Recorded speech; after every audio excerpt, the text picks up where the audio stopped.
can't believe the night lay waste to all we'd given.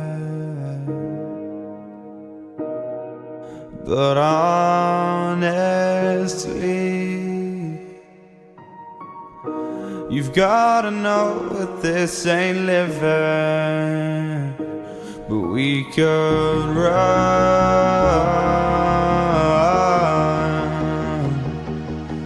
from Elysium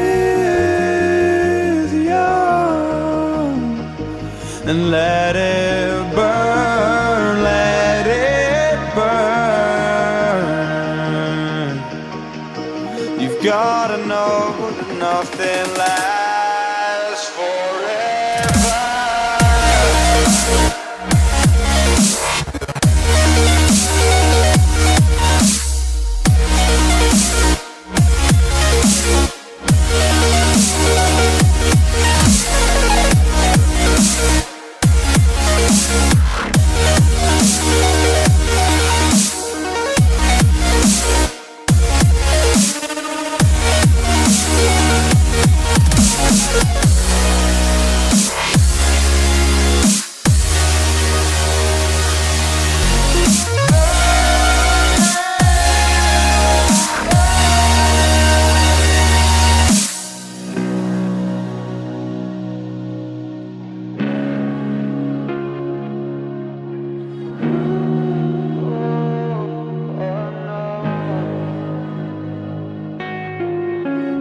I can't believe myself.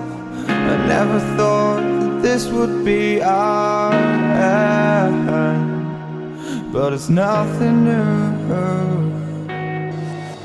And my lover's honesty, I can push it back down if I have to. If you want me to, 'cause we can run. And we can run.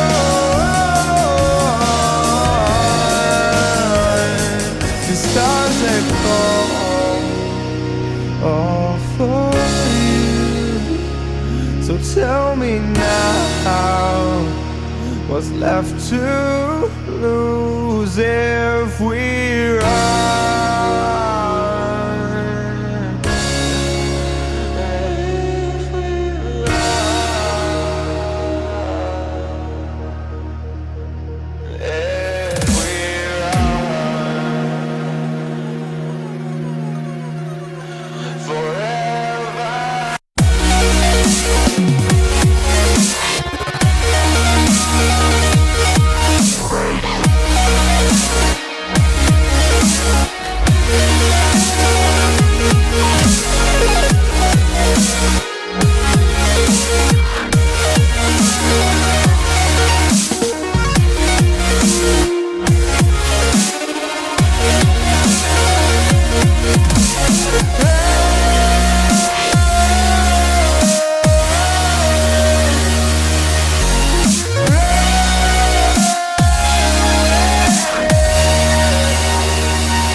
I can't believe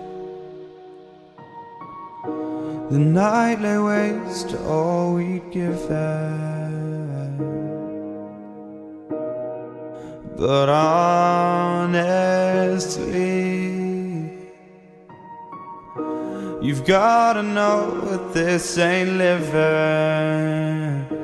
But we could run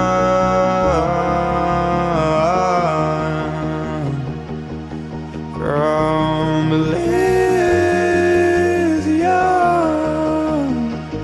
and let it burn, let it burn. You've gotta know that nothing lasts forever.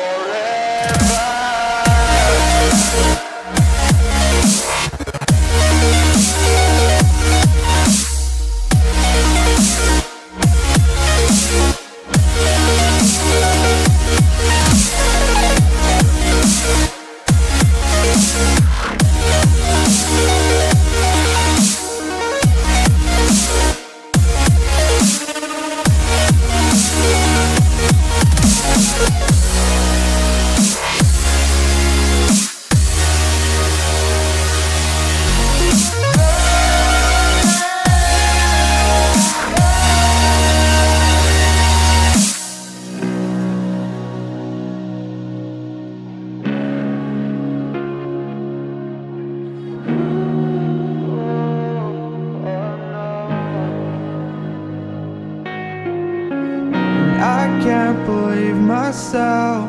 I never thought that this would be our end, but it's nothing new. And my lover's honesty, I can push it back down if I have to. If you want me to, 'cause we can run. And we can run.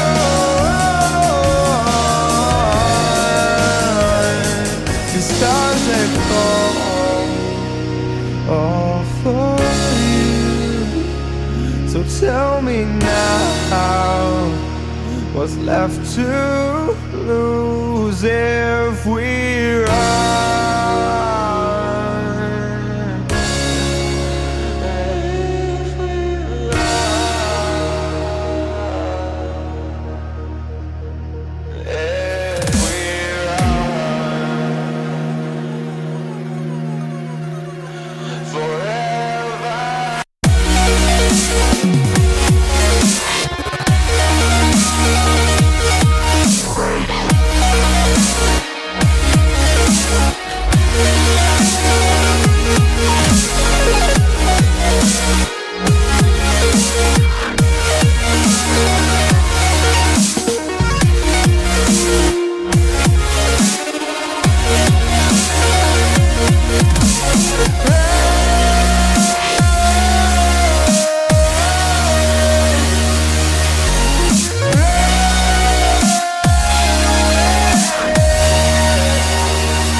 All right. Hello, everyone. Welcome Hello, y'all on YouTube. This is Rob with Rob's Nerdy Knives. How is everyone? Whoo, that was a rough transition there. I didn't even cue out the music. Sorry about that.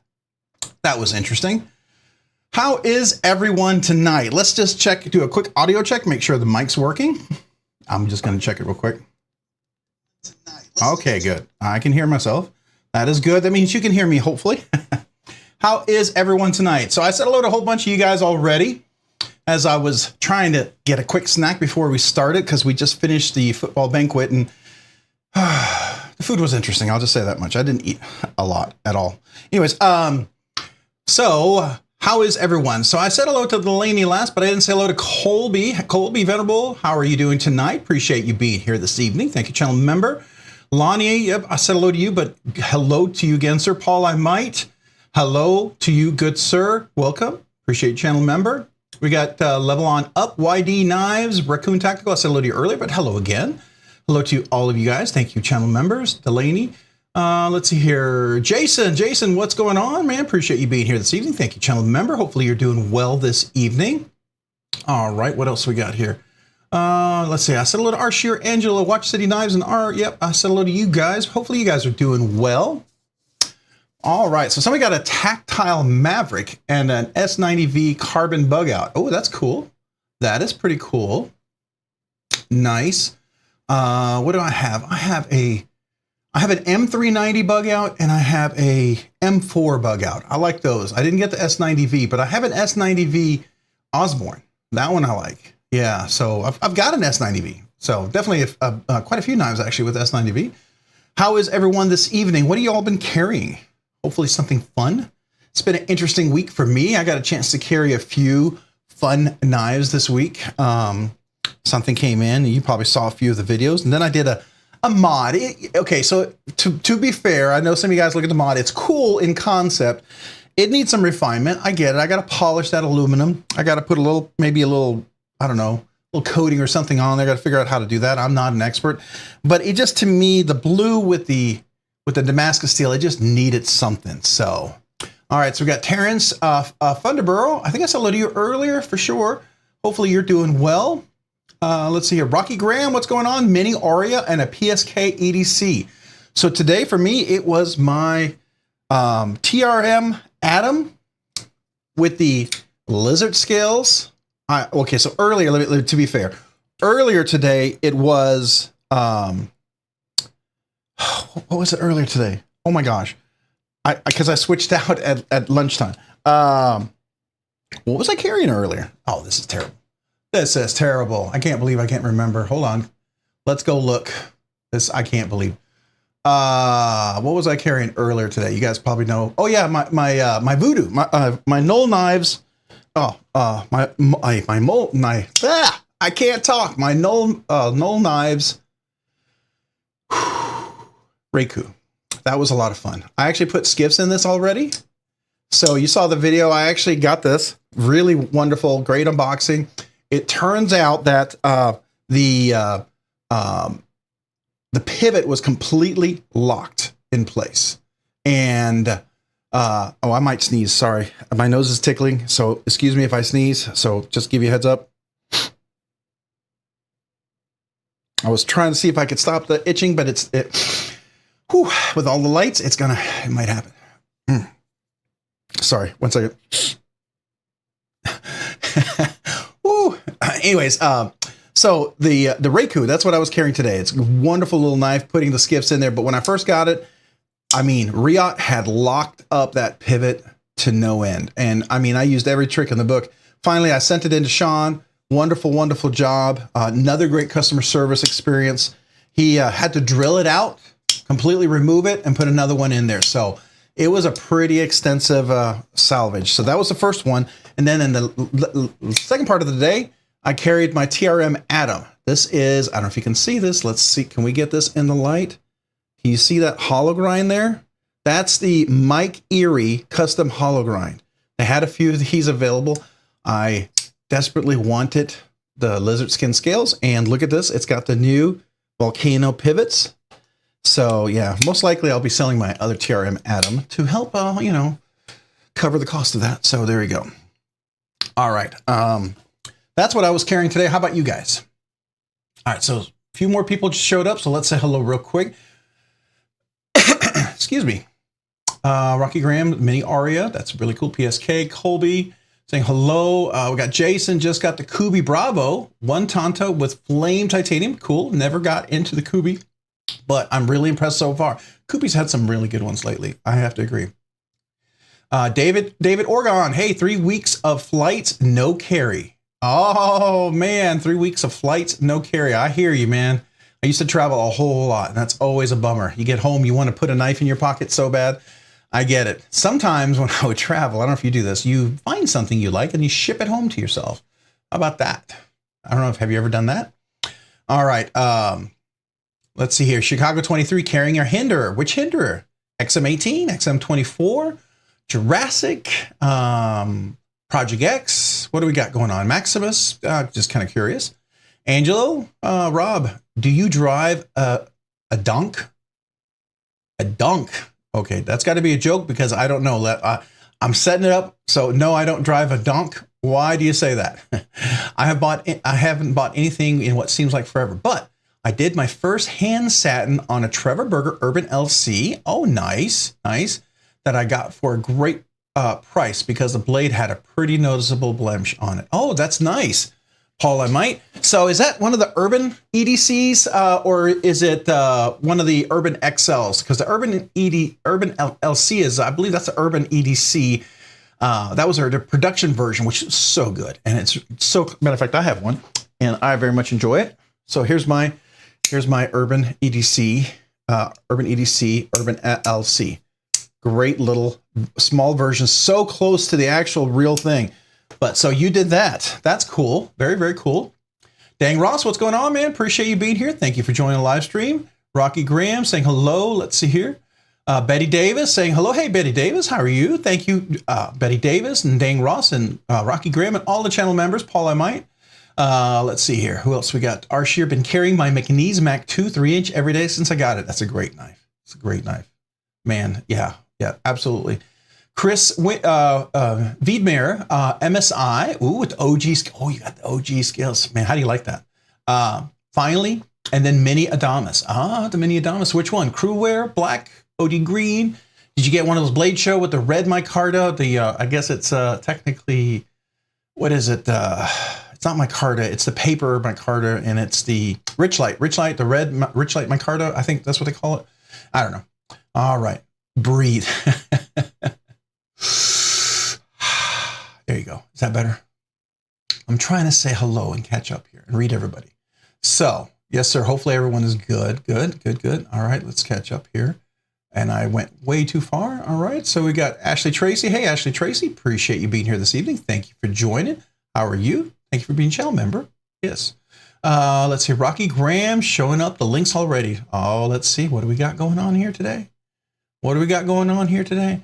Oh, another one of those beautiful fixed blades. Wow. Okay, we'll take a look at that in just 1 second, but I'm going to have to say, Scott Bruce, 72 member for 4 months. Scott Bruce, 72. Thank you, man. I've got to celebrate that. Paul, before I read that caption on the post, I bought the hand satin was from the factory. It looks good, man. Oh, wow. That's cool. All right. So today's carry micro stitch WTG Wolverine. WTG Wolverine. I have to look that up. I should know that. So I have to look that up, but that's thinking cool. The Microtech stitch is a cool one as well. So let's go ahead and Scott Bruce 72. Let me celebrate you. 4 months. Let me salute you.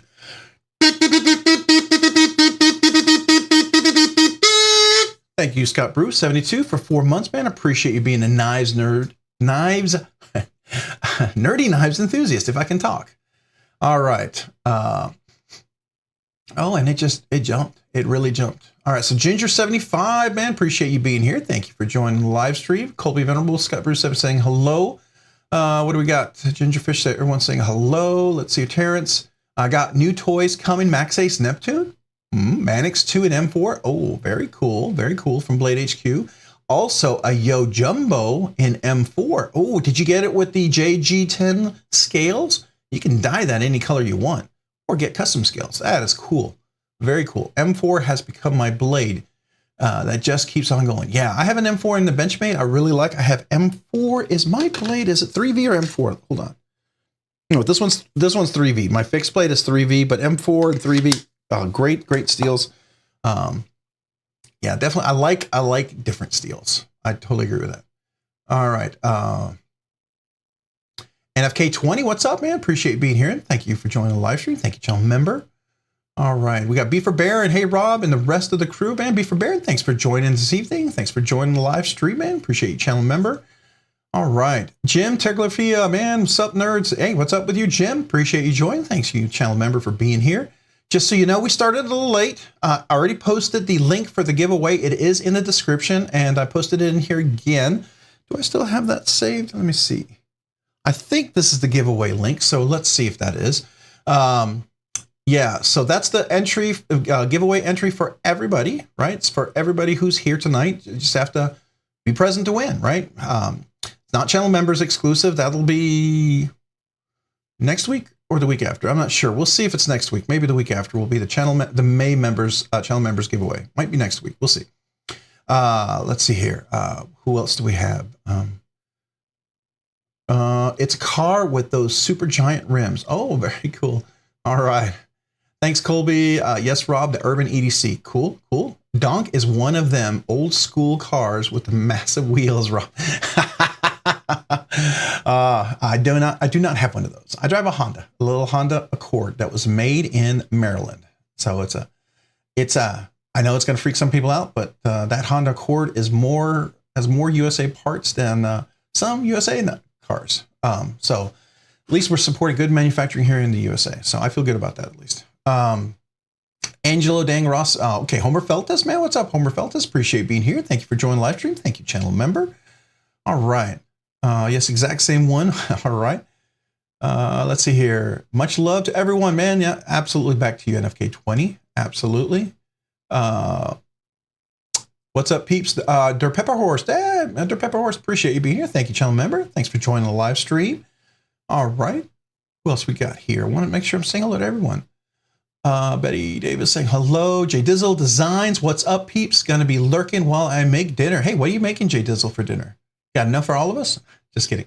Hopefully it's something good, something delicious. R Shear saying hello. Let's say Be Devious. Hello, Rob, and the rest of the nerdy fans, man. Appreciate you being here, Be Devious. Thank you for joining the live stream. Thank you so much for being here, channel member. Oh, you were a channel member, and well, maybe you'll get a gifted channel membership. I don't know. Maybe you'll be one very soon again. Who knows? If not, I think, well, I don't know if I have to be a certain size, but at some point, I think, because I've seen other channels, they get to give gifted memberships away, and I'll hopefully getting close to that where I can start doing that. That would be cool. I'll see if that's capable. I've heard of that, and I haven't researched it, so might be a little ignorant on that part. But if I can, I'm definitely going to do that for sure, right? All right, let's see here. Who else we got? Saying hello. Everyone, good evening. Joseph S. Joseph S., appreciate being here. Thank you for joining the live stream. How are you this evening? Good evening back to you. Let's see here. What's up? Oh, Barry Lilly. Barry Lilly. What's up? BBS. Not sure what BBS stands for. I'm sure it's an acronym for something cool, and I probably don't know it. I'm sorry, but hey, man, appreciate you being here. Thank you, channel member, for joining the live stream. The Knight's Edge. What's up? What's up, Lonnie Hutchinson? What's up, Knight's Edge? What's up, everyone? How are you this evening? Good to see you. Thank you for joining the live stream. Thank you, channel member. Conventional Methods. The Knight's Edge. Saying hello to Knight's Edge. Very cool. Appreciate you being here. Thank you for joining the live stream. Oh, maybe I think I just got it. BBS is probably an acronym for somebody. If I was a little quicker on the draw there, apparently I'm a little slow on the draw. Jason, oh, I don't know if I said hello to you, Jason. Just put skiffs on my McNeese Mac 3.5. Eclipse, oh, very cool. And Eclipse. Made the McNeese so much better. Had to put the original bearings back in the Eclipse because the skiffs had a burr on it and made the action horrible. Ooh, make sure you tell Steve Skiff about that. I'm sure he'll take care of you. I am absolutely sure, because that is highly unusual. I will tell you, I did replace my skiffs on my custom burger Urban XL, And it had what looked like, they looked very close to the Skiffs, but they weren't. They were still not fully phosphor bronze milled out with the radius milling. And I put the Skiffs in there and made a huge difference. But it happens. Sometimes you could have something might miss quality check. You figure out how many hundreds of thousands of Skiff cage bearings he has made and milled and produced. I mean, if he misses one in, I don't know, 10,000, 20,000, that's pretty darn good. But I'm sure he'll take care of it. So just do reach out to him because that's highly unusual. Highly, highly unusual. All right, Holden Schrock. Hey, what's up, Holden Schrock? Appreciate being here. Thank you for joining the live stream. Let's see here. Who else we got? Making sure I'm saying hello to everybody. 42 watching, 33 likes. Not too shabby. Yeah, not too shabby for me starting late tonight. Had my son's soccer banquet this evening. That was always fun. Go celebrate the team. They're getting a new coach next year, so that'll be interesting. Kind of excited about that. He played college soccer at UT, but not because he played at UT. I would have been happy any school, just so you know. But he was also a college soccer coach and a high school soccer coach. Coach teams into the playoffs. So I think the boys got a good, talented group of young men with a little bit of structure and coaching. I think they could really become way more successful. That's just my personal opinion. All right. Enough of my pontificating upon my son's sports, which I'm highly biased about. I admit it. I'm a biased dad. No questions.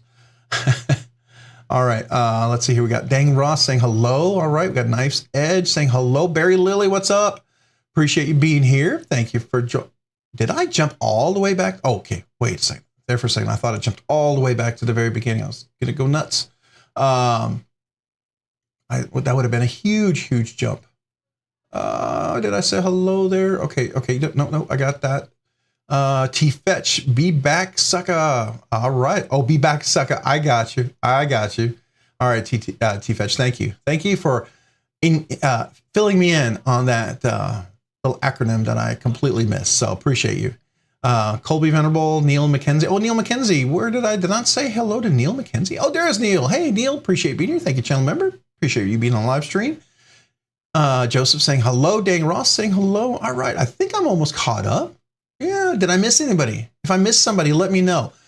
For everybody who's here, the link for the giveaway is in the description. I did update it. Let me go look, make sure mine has it. Just going to double check.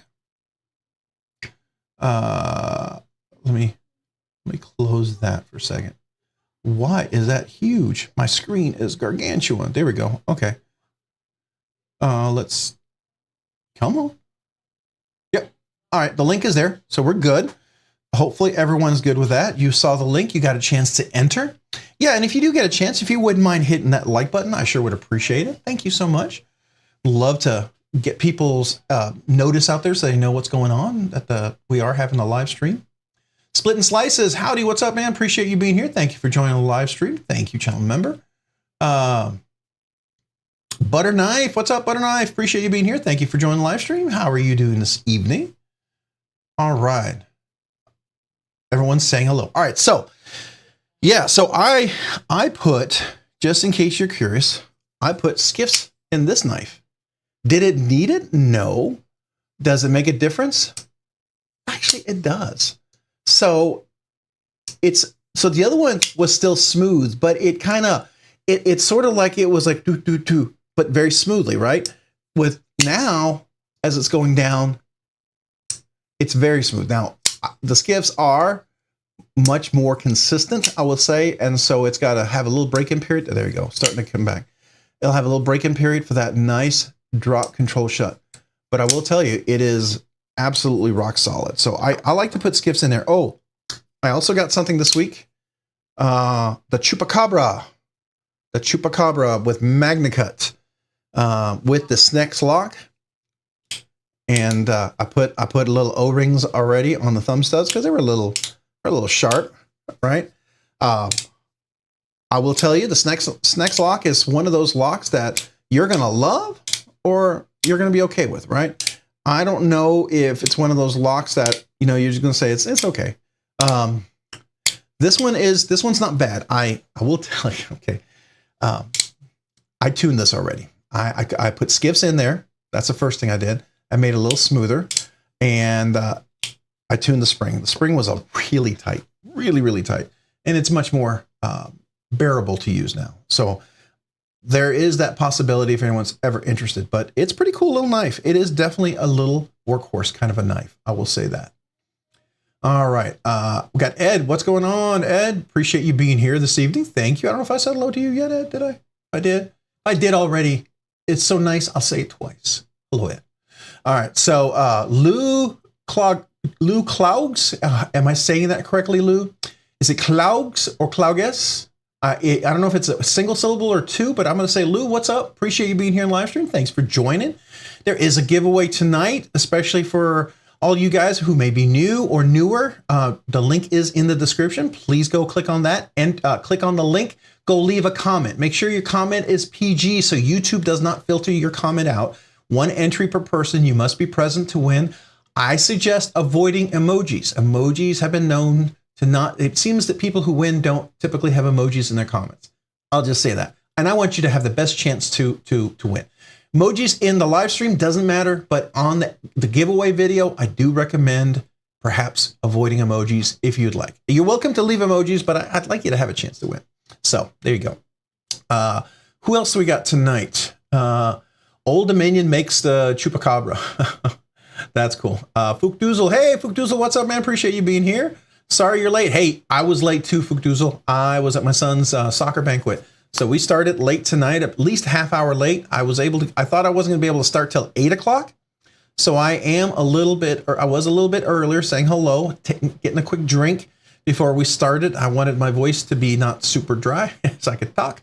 All right, Donald said, hey, Donald, appreciate you being here this evening. Thank you so much for joining the live stream. Thank you, channel member. Joseph S. saying hello to Fukduzel. Sharp Guy ATX, what's up, man? Appreciate you. Thank you for joining. Thank you, channel member. I don't know if I said hello yet to you. It feels like I didn't, so I'm going to say hello to you. Carl Church, just call him Rock. Oh, yeah. So, Carl Church, appreciate you being here, man. Thank you. I don't know if did I say hello to you yet? I feel like I didn't. Maybe I did. I don't know. I'll just say it. I'll say it again. Kaleidoscope of Knives, I know I didn't say hello. Am I late for the Kazoo Palooza? You are not late. We started late because of my son's soccer banquet, so you are just in time. The giveaway link for the giveaway is in the description. So please if you get a chance, go in there and enter. Let's see here. Let me get that. Hey, let me get that. Did I say hello to you? Man, I feel like I did say hello, but I'm not sure. I feel like I'm questioning myself. BEDC, hello to all the nerdy family. BEDC, man, appreciate you being here. Thank you, channel member. Go check out BEDC, The Night's Edge, all the cool channels that are out there. We'll have to give a big shout out to each one of these, but they're definitely some good channels to go check out. They cover some cool knives. It gives you a good perspective on what's out there and from a different perspective that you might not have thought of before. I need a little drink. All right. Ooh, palate's a little dry. All right, so let's see. Who else did I miss? We got Chris229. I said hello to. I know. We got Bladed Ginger just entered the video. Your videos are awesome, man. I appreciate that, Bladed Ginger. Man, thank you so much. It's very kind of you. I appreciate that. I like talking about knives. I like knives. I like sharing my thoughts, and I try to be honest. You know, I try to understand the knife's intention, the purpose of the knife, what people intended to do with the knife, and I try to be fair about that, right? You know, if your intention is for a knife to have a certain aesthetic because of a certain thing, I'm not going to expect you to be something else, right? That's my personal opinion. Now, if I go out and, you know, if I go get a really beautiful designed knife like a, I don't know, let's say the Voodoo Reiku, I'm not going to expect this to be like a 4M 3V fixed blade, you know, 0.18 or 0.2 inches thick, you know, chop up wooden block kind of knife that I can break steel doors down with and pry things open with. That would be unfair, right? But this is a great slicer, great EDC knife, but it is, you know, you just got to know your tool. So I just tell you, that's the perspective I take. And hopefully you appreciate it. And if you don't agree with me, and there's something that you know you don't agree with me on, and I like it, you may not like it. Or if I don't like it, you may like it. So I do that with a lot of other reviewers. There are things I totally agree with them on, and there's some things I really don't agree with them on. And when they don't like something, you know, I kind of go, maybe I'll like that. And that's, you know, that's okay, right? We all have different tastes, and that's all right. Let's see here. Who else we got? We got Lou Claugus. Love the channel. I appreciate you, Lou. Thank you. Did I get it close? Was I close to the last name? Is it Claugus or Clogs? I want to make sure I'm pronouncing that correctly. At least I'm gonna give it a try, right? At least I'm not gonna call you the Knife's Edge for like, I don't know, months, right? The Knight's Edge. That, yeah, I did that for a long time. Yeah, it was pretty funny in one way and kind of sad in another, right? All right, Kathleen Smith saying, "Oh, that's cool. Is Javon here? Did Javon just say hello? Did we miss? Did I? Oh, Javon, what's up, man? What's going on, Javon? Appreciate you being here. Thank you, channel member. Appreciate you, Javon. Go check out Javon's channel. He's got Metal Mondays. I hope tonight. Hopefully, we got that going on tonight. So go check him out. Paul Casper, what's up? Saying hello. I don't know if I said hello to you yet, Paul, but I will say hello, Paul. Thanks for joining tonight. Mr. Eddie, Sup Colby saying hello. Conventional methods. I like knives and cutting stuff with knives. I do too. Even if it's just paper, just give me something to cut, right? Man, I'll cut my breakfast, you know, I'll cut a steak, whatever. Just, you know, sometimes it's fun to get a knife really sharp and be able to cut that steak just perfectly. That's always fun. I'm a knife nerd and enthusiast. Love the artwork behind them. Recently became a designer and it's really fun. Love the community. Man, I appreciate that. Bladed Ginger, that's awesome, man. I like that. Yeah, I love the art. There's a synergy. Yeah, I use my big $20 word. There's a synergy, which is like putting everything together, right? There's a synergy of engineering, design, materials, ergonomics, action, all that coming together to me is art. It's art when that all comes together in a really powerful way. And I think that's what sets some knives above others, right? And I love that. It better do it all. It better do it all, right? All right. So, hey, B-Shady22, what's up, man? Appreciate you being here. Thank you for joining the live stream. Hopefully you're doing well this evening. Let's see here. We got Betty Davis saying hello. We got Rocky saying spine whack. Yeah, spine whack. Oh, Rocky, you just reminded me because I didn't do it. So real quick, Rocky posted this link. Oh, what are you doing? Okay. Live in 18 hours is that Bark River? Yeah, the Bark River. That's a pretty cool knife. Look at that handle. Just look at the design on that handle. It almost looks like, it looks like a jewelish, but it's really cool. And it's made out of handmade in Escambia, Michigan. Leather sheath included. What is the handle material? Does it say? Maybe it's up in the description. Oh, caged voodoo resin. Oh, that's cool. Black liners, mosaic pins. Very cool. That's pretty stinking cool.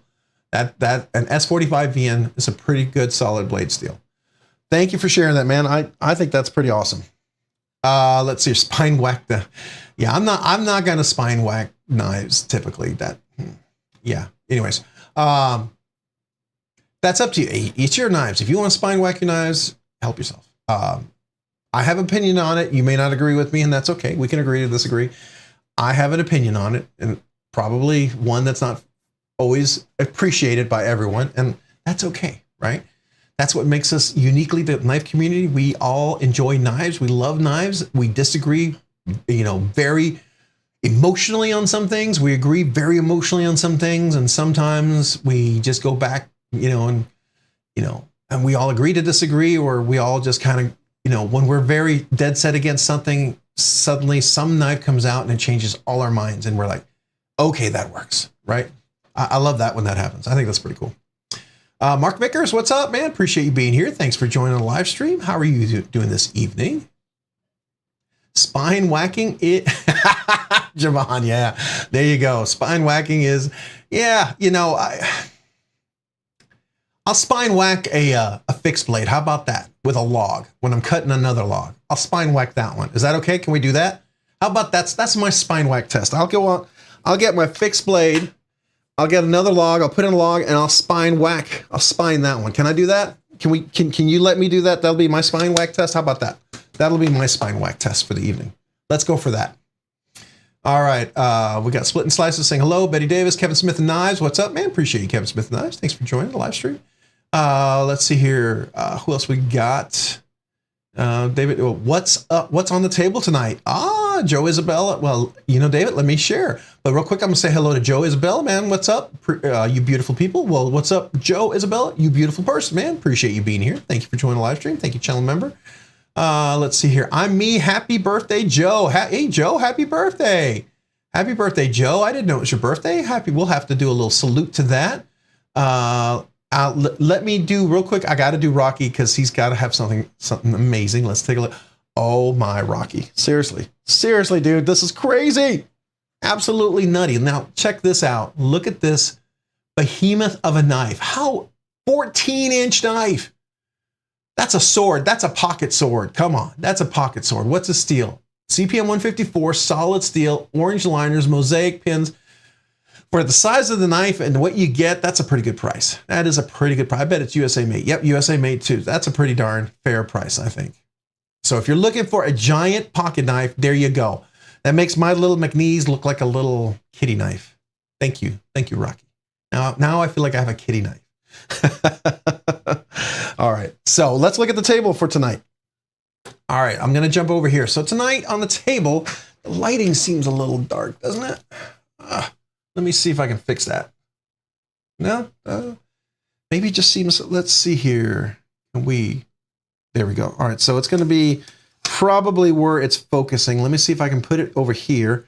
That might bring up the exposure. I think somehow it's seeing it dark right dead center in the middle. There we go. That's a little better. I got to figure out that fancy auto adjust. So tonight I got my Rosie out, my areas, which I love. My shadow is fantastic. This is the new hollow grind, the Mike Ears custom hollow grind. Definitely super stinking cool Magna cut. We got the the Archer, which I really like. I also tuned this, so the action is ridiculous. It's right up there with the Arius. It's worthy of the Arius designer, right? We've got the Chupacabra with the Snex lock. Did tune that a little bit. It was super tight, and I really like the way it is now. So that's really cool. I have my Urban XL that I put Skiffs in there. I decided to go ahead and put Skiffs in a bunch of different knives. I decided to do that. I redid the Skiffs and retuned these guys. I was going to sell these, and then I went in and I retuned them. And man, they are exactly what I was hoping they would be. Just needed a second tune. It was still a little stiff, and now it's just buttery smooth. Now I get the Jaeger, why people love the Jaeger, because I wasn't digging it. And here's my Trogan. Man, you know, somebody asked me what size Skiffs fit in there, and I'd taken them out, and I went ahead and put them in there. And then when I started, I was like, oh, so good. So I said, all right, we're going to keep this, because I knew I liked this knife a lot. So that has Skiffs. Then we have my little custom job. So I know it doesn't meet the custom level of some of you probably fantastic designers out there, or some of you guys who have these super fancy, you know, over the top knives. But this was on sale at DLT Trading. Blade HQ. It had a ridiculous clearance price. And I thought, wow, that's beautiful Damasteel. You know, I sold my other Damasteel knife because I didn't really carry it anymore at all. And so I felt like, you know, time to go on. And this looked really cool, but it had the blue scales. And I thought to myself, Damasteel and blue scales, it felt like it just didn't complement it. So then I decided I was either going to totally blow this thing up and ruin it, or it might work. I think it works. It may not work for any of you guys. I get it if you hate it. Totally get it. But I totally stripped and sanded off all that blue coating on the aluminum. Then I used my Dremel, kind of gave it a unique texture. Can you all see that? Let me see if I can zoom in a little bit. Let's see if you can see that. So I Dremeled it and gave it kind of a unique texture. I don't know if you can see it here. It just looks really cool outside in the light with the Damasteel. It kind of complements it, and parts of the aluminum has a little patina sort of look to it. So it feels like it's not quite Damascus aluminum. I get it, but it kind of complements it, right? So I like it. So I did that at first, but I didn't do the edges. You could still see some of the blue. So then I finally took that apart and I finished it. So now get it back over here, focus. Now you can see on the edge, it all matches. I like it. And the action on this thing is ridiculous. And so I tuned that, and then the clip, everyone complained about the clip, right? I filed that down. I don't know if you can see that. I did file that clip. It's nice and rounded, not sharp at all. Very comfortable in hand. I can grip it. It's not got that hot spot that was there. It was sharp. It was significantly sharp and uncomfortable. So I think this knife could just be a simple, absolutely an amazing knife. Just a few things. I get the design. I like it a lot. The Apex is really cool. I think the Void is a small version of the Apex, if I'm not mistaken. But this thing is very fidgety, really great. The action is everything that I had a mini, what was the top flipper that he came out with? The Mini, is it the Mini Tempest? Mini Tempest. I like that one a lot. The top flipper was just really too tall. It was too tall for my hand. This is really comfortable in hand. All right, so I got plenty of room here. You can choke up a little bit, but you definitely, you got a little room for extra large, double extra large hands. So this was the fun thing. I'd spent a lot of time on this. I enjoyed this a lot. This was very enjoyable to work on this week, I got to tell you. So yeah, that was a lot of fun. All right, so I talked away, and you probably asked a bunch of questions, and I completely missed them all. So forgive me if I missed some of these. So ask me again. I'm going to go through here. Happy birthday, Joe. So happy birthday to Joe. Paul Mills, what's up? Appreciate you being here, making sure I'm saying hello to everybody. Happy belated birthday, Joe Isabella. So happy belated birthday. Angelo Horizontal Belt Carry. You're talking about like my little fixed blades here. That's exactly what that is. That's a horizontal blade carry. Then I also have another amazing knife that I'd like to very much talk about, but I need somebody here to talk. Help me explain this knife, because that's really special, really special. And then I got my Tactile Knife Company fixed blade back. Yeah. It came in with a loose clip. Can you hear that? Came back a little looser. And, well, I think they might have tried to buff that, but I'm not even sure. So I'm not sure what happened there.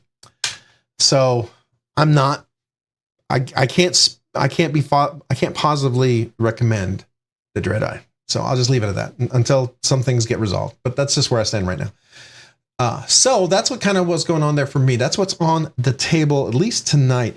This was very, very, very, very cool. Now, I got to tell you, I'm really, the action on the neutrons coming in, really nice.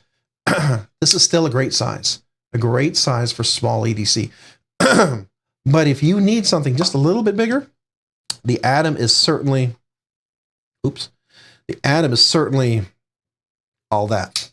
And it does have the new thumb studs. Do you see that? Did y'all see that? It's got those new Volcano thumb studs. So that's really cool. All right. I don't know if that's all the questions you asked. I'm sure I missed something here, but let's see here. You wild pig problems, we can come and take care of them. I'll bring the meat truck from Lem Passes. Watch City Knives, there are some farmers that'll pay you to take care of their hog problems because it's ruining their crops by the thousands.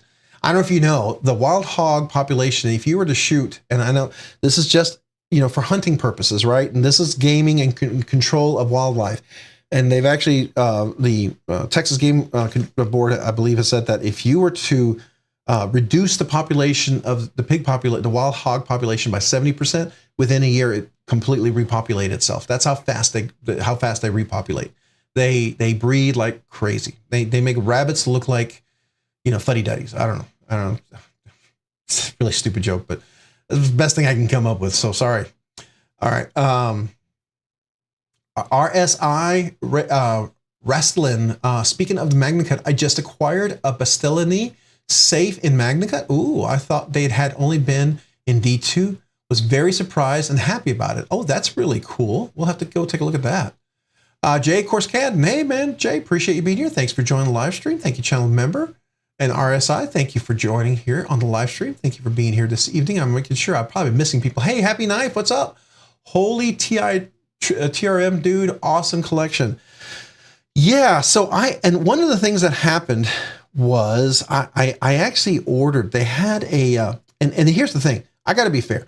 I ordered the Nerd, the Holy Nerd. They had a titanium version of the Nerd, and it was a Holy Nerd, and it had the titanium scales. And I thought, oh, I got to get that. I opened it up. I literally almost cut myself twice. It was too small for my hands, way too small, and I couldn't handle it. It was just too small, and just opening and closing it was dangerous. And I literally almost cut myself really bad right here in the hand. And so after I did it, like 5 minutes into the video, I just stopped it. I put it back together. I reached out to them. I said, hey, I got to return this. I haven't done anything with it. I opened and closed it up and put it right back in the box. I love all your knives, except I can't use this knife safely. And I said, and I would probably give it to my wife, but she doesn't like titanium. So I shipped it back. But there might be a surprise this week. So you guys will see. But anyways, yeah, something kind of interesting. But I just want to let you know, I personally don't have a holy nerd in my collection. Would love one, but I would love to get one of the new Bulldogs when they come out. I would also love to get one of the Comets, and I would love to get one of their fixed blades. So those are a couple other things I would love to get. But this right here is, those are good knives. Those are good USA knives. I definitely recommend. All right, Rocky, another link. Oh man, Rocky, what do we got here? I gotta look. It's to me, it's like, oh, okay. All right, just for a quick second. You got to see this. All right, Rocky, tell me you're buying this knife. This looks like an incredibly exquisite letter opener. It's like the king would open his letters, right? This looks like an engraved auto. Oh, it's an auto. Wait a second. This is an auto? What? And this is not a glass breaker. That looks like it would be a backup weapon or something. I don't know. That is ridiculous. Wow. Look at that. Look at that thing. Oh, it's a side auto. That's cool. Wow. Okay. Yeah, there's a layaway plan. Only pay $1,531.67 now, and in 2 easy installments. Two more easy installments. What a bargain. So Rocky, when did you get it? Did you buy it? It's still available. I'm expecting to see this sold before the end of the live stream, right? Anyways, that's crazy. That is insane.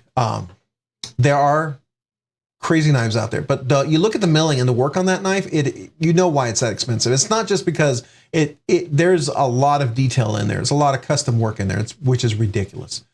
Really good stuff. And I mean ridiculous in a good way.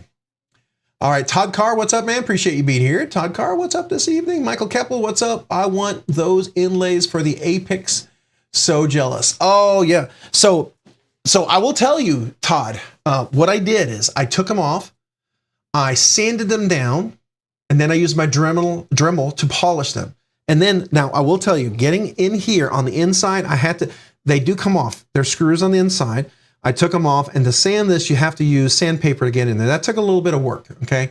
But it really was a labor of love, and you can see the texture on here. Now, as I sanded it, it took a lot of work. And by the time I was done in the evening, I hadn't realized that as I was pulling the sand on the inside here, I scratched it here. So I do need to go back and polish this because there's a little scuff marks there. And I know it showed up on the shorts.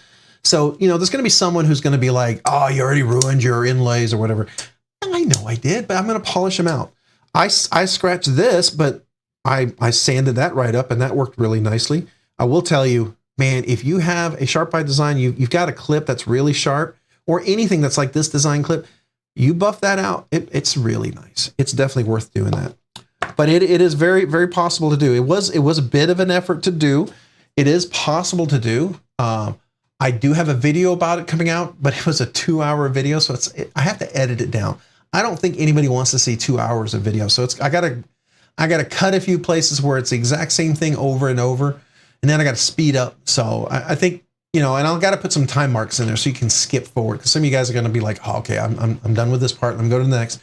So I think that's going to be one of those videos that, could be cool, but I don't know if everybody's going to watch it all the way, or it'd be a great video to put on when you're going to bed, because, it'll go and go, and then maybe put you to sleep.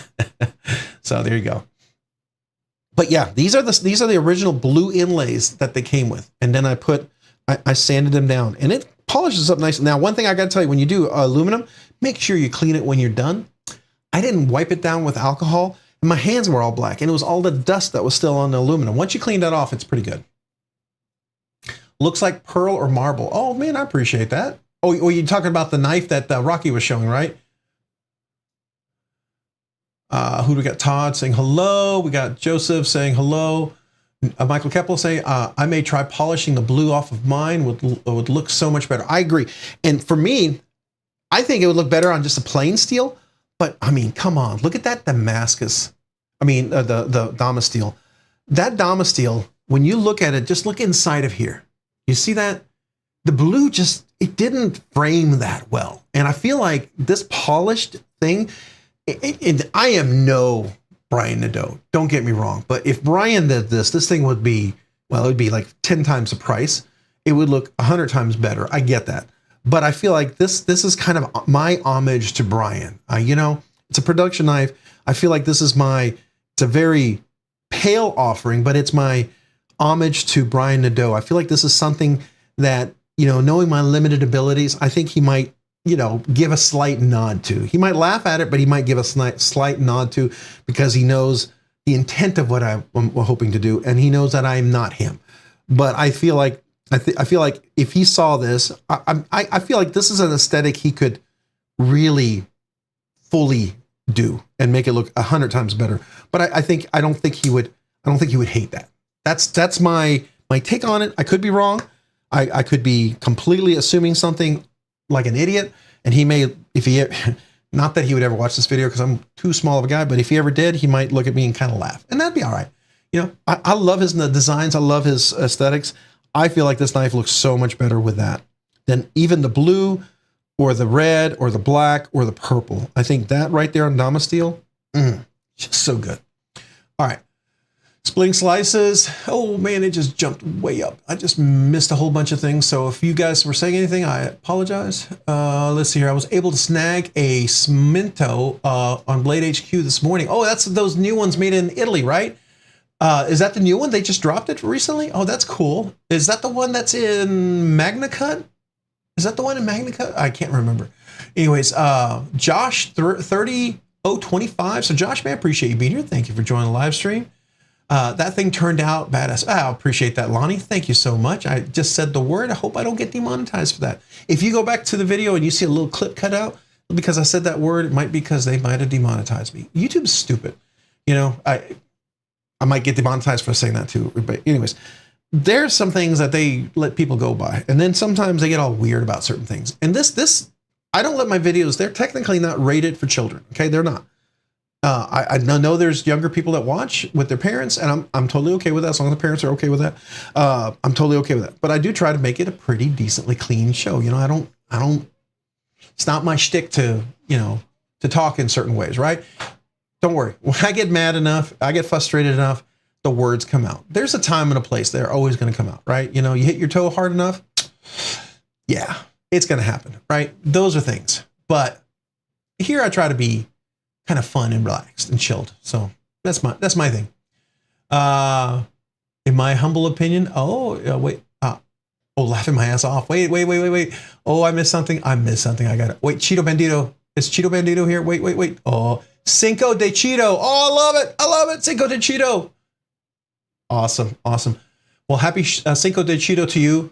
Appreciate you being here. Thank you for joining the live stream. Thank you, channel member. Have you ever gotten the RMJ Tactical? I have their UACAP, and it's amazing. The RMJ Tactical, that sounds really familiar. Hold on a second. RMJ Tactical. That sounds really familiar. Like I just recently saw that.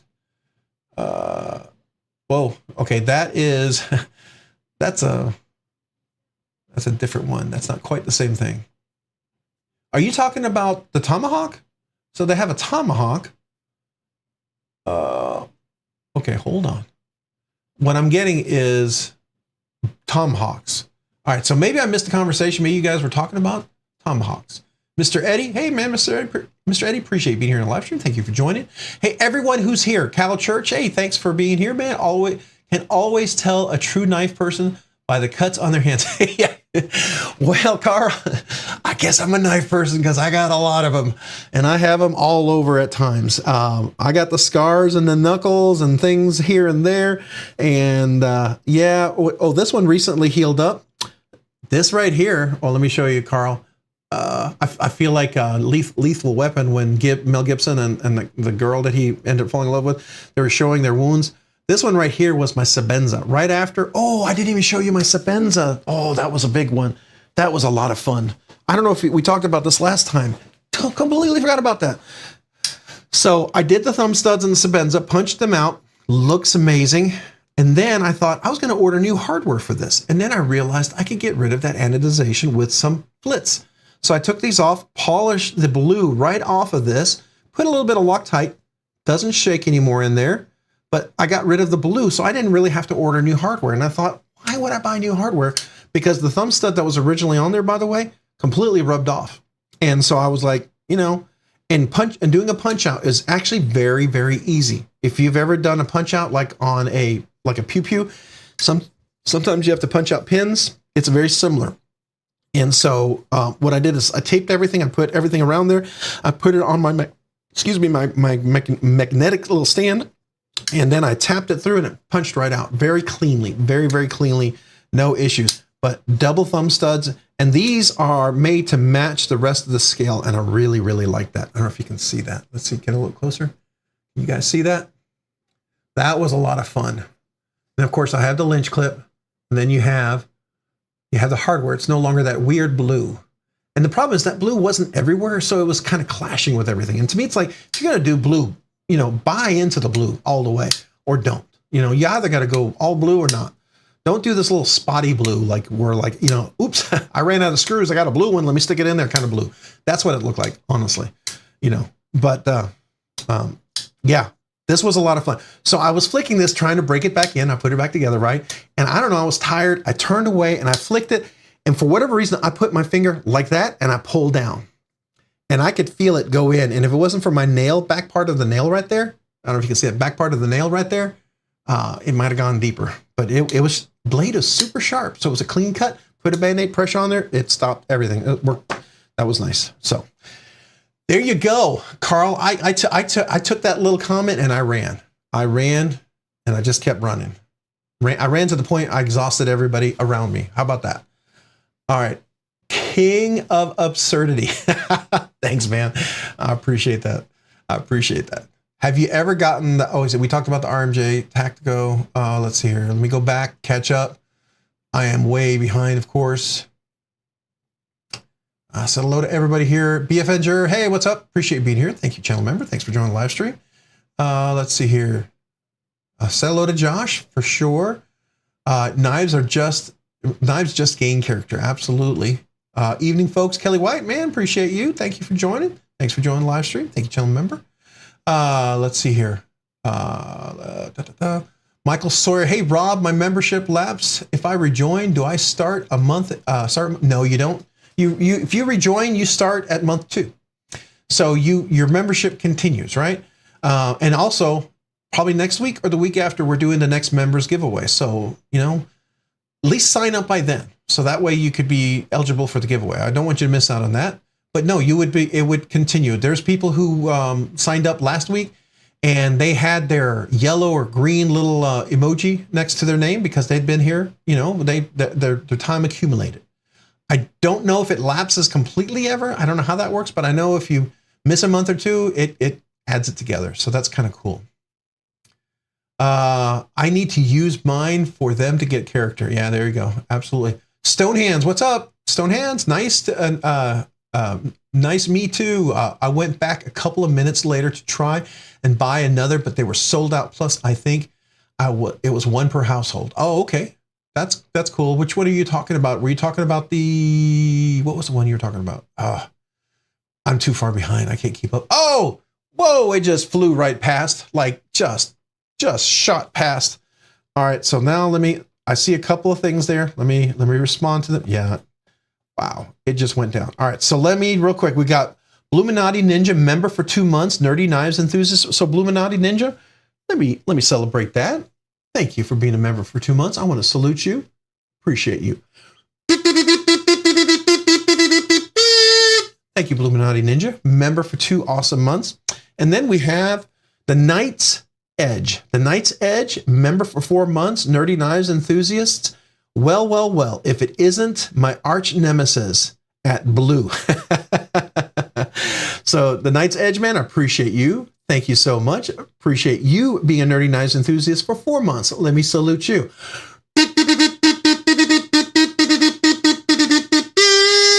Appreciate you both, man. Yeah. Thank you so much, guys. All right. Wow. So if you guys, I was way behind those comments and I probably missed something that you guys were talking about or missed because it shot way down there. I apologize. Maybe we can come back to the comment here. I'm sure I missed something else that was going on this week too. Oh, we got Molin LeBay. Hey, Molin LeBay. Molin LeBay. Let me say that slowly. I'm talking too fast.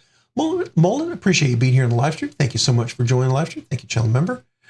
My Journey EDC saying hello. Yeah, we got Bluminati Ninja, B Devious saying hello to Paul Davis. That's awesome. Got El Cap Addict saying hello. Hey, El Cap Addict, man, how are you this evening? I think I said hello. The Knight's Edge want home field. Okay, I guess you're talking about some sport there or something. I'm missing it. I'm trying to keep up. I'm trying. Hey, if you didn't know, the entry for the giveaway video has been posted. It's in the description. Please go enter. Remember, 1 entry per person. You must be present to win. PG comments so YouTube filters don't filter you out. I would avoid emojis because emojis don't seem to get picked by the comment picker. Remember, the other rules apply. Got to be 18. Got to have a USA shipping address. I don't care where you live. Just, I got to ship to the USA. You can have a proxy. It's fine. Friend, family, whatever. And then you have to respond to me within 7 days of being drawn to verify who you are. Make sure you reply to my email to verify if you're drawn, okay? Those are the rules. That's the quick and simple, super fast rules. We started the live stream late, so we're not jumping into the giveaway right away. So some of you guys may come in and say, it's 8:43. No, we're not really past. We were supposed to start at 8 p.m. tonight because my son had a soccer banquet. So I did start a little earlier than 8, but we've been here about an hour maybe now. So, or getting close to being here almost an hour. So we'll probably do the giveaway. I'm going to guess within the next 15 minutes, we'll go to the giveaway. All right. So that's what we're going to do. I'm going to give at least 15 more minutes because we started an hour late. All right. You guys are a little frustrated. I apologize, but I did start late. I had to go to my son's soccer banquet. I got to support my boys. So, all right. Let me catch up here. Oh yeah, there we go. Chicken fried steak. Yo, Rob's Nerdy Knives. Hey, chicken fried steak. I love the name. Appreciate you being here. Thanks for joining the live stream. And thanks for the cool name. It made me smile. Louis. Hey, hello everyone. I got my you got your ABW button lock knife yesterday. Oh, American Blade Works. Very cool. This is their best knife so far. I've heard everyone say that. Does it have just one inlay? I thought I saw different inlays. I know it's that fat carbon inlay, right? I'm kind of curious which one you got. MPG EDC. Hey, what's going on, Meredith? Appreciate you being here. Thank you for joining the live stream. All right. Let me go down here. Trying to catch up. It's flying. It's flying. The knife's edge. I can't believe I just did that. You know why I did that? I was looking at the name knife and I saw TKE, the Knight's Edge. The Knight's Edge. I can't believe I slipped. I regressed. Forgive me. I know. Can you forgive Ron? Ron's Nerdy Knives. So anyways, all right. Those Spyderco fans had them snagged quick. Oh, I got lucky from Blade HQ this morning. Oh yeah, now I asked earlier, are those the ones made in MagnaCut? I was kind of curious. Hey, Crazy Roach, man, appreciate you being here this evening. Thank you, channel member. Thanks for joining the live stream. How are you, good sir? Hey, man, Delaney saying hello to Delaney. What else we got? Paul, Kaleidoscope of Knives saying hello. Everyone's saying hello. We'll make sure I'm not missing anybody. I think we're all right. Yes, sir, he regressed. I know. The Knight's Edge, he's like, Ron's Nerdy Knives. You've got the in now. I know. I'm sorry. 40 lashes minus 1 with a wet noodle. How about that? That'll be my punishment. Wow, Rob is like 3 hours behind. Yeah, I was 3 hours behind. I was so far behind on the comments. It was ridiculous. I couldn't believe how far. And I think the app finally gets tired of me being so far behind and says, forget it. And it jumps me all the way. It just skips all the way down. And I'm like, whoa, what happened? And I just fly by a ton of comments. And then I go, I don't know what you guys were talking about because I miss it. Acid Test Kids, what's up, man? Appreciate being here. Thanks for joining live stream. My Journey EDC with the ship rockets. Yeah, if they fly right by rocket and like rocket speed, that's how fast it feels like it's going. Dwayne Letterman, what's up, man? Appreciate you, channel member. Thanks for joining the live stream. How are you this evening? Thanks for the better live experience than watching. Oh, Mr. Eddie. Oh, Mr. Eddie. Oh, everyone giving the Knight's Edge a little hard time tonight. What's up with that? Come on now. We got to show some love. We got to show some love. Unless it's that harsh love, right? Is that what we're doing here? We're giving that harsh love, that we're a little harsher to the ones we loved most. Is that what's going on? I understand. I do that with my brothers. I get it. All right. Acid Test Kid saying hello. Let me get that. All right. Oh, yeah. So I talked about my Sabenza. That was the other one. I feel like I'm missing something. What else did I do? Oh, what else did I do? Where is it? I thought I did one other thing. I can't remember. Oh, yeah. Okay, so one thing I wanted to bring out. I know y'all love this knife, so go ahead, throw the hate bombs. But this is my Narrows, and I had said that it took certain Skiff cage bearings, and I was wrong. They were too thick, but I did get some other Skiff cage bearings from Steve Skiff. And the ones I got in, it looks like the people in packaging might have put the wrong one, a 6mm, instead of the 1/4 inch one in there.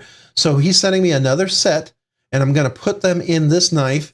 And I think that's the correct Skiff washers that you need. So I had said it took a certain 1/4 inch, but it was a 1/16. It takes a 3/64.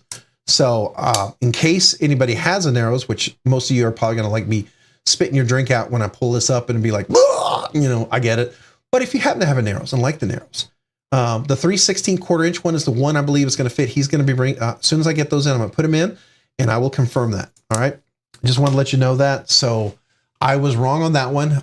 It looked like it fit really well, but it didn't close all the way. I didn't realize that. I guess I had done how thick the cage bearings were. And when I measured it, I looked at the wrong one. So that happens. Blade Walker, what's up, man? Appreciate you being here. Thank you for joining the live stream. Thank you, channel member. All right. Chef Rocky, what's up, man? Chef Rocky, what's up? Love to you and yours, man. How are you this evening, good sir? Appreciate you. Let's see here. So, Chef Rocky, could we talk about the fixed blade? I would love to talk about that. I know you were going to share a little bit of history of that, because I would very much like to drop the unboxing if you don't mind on that. But I would love to hear from you some insight on this. Before, I don't want to take the thunder away, but if you would like to share about that, I can share it as you start to talk about it. So you let me know what you would like to do.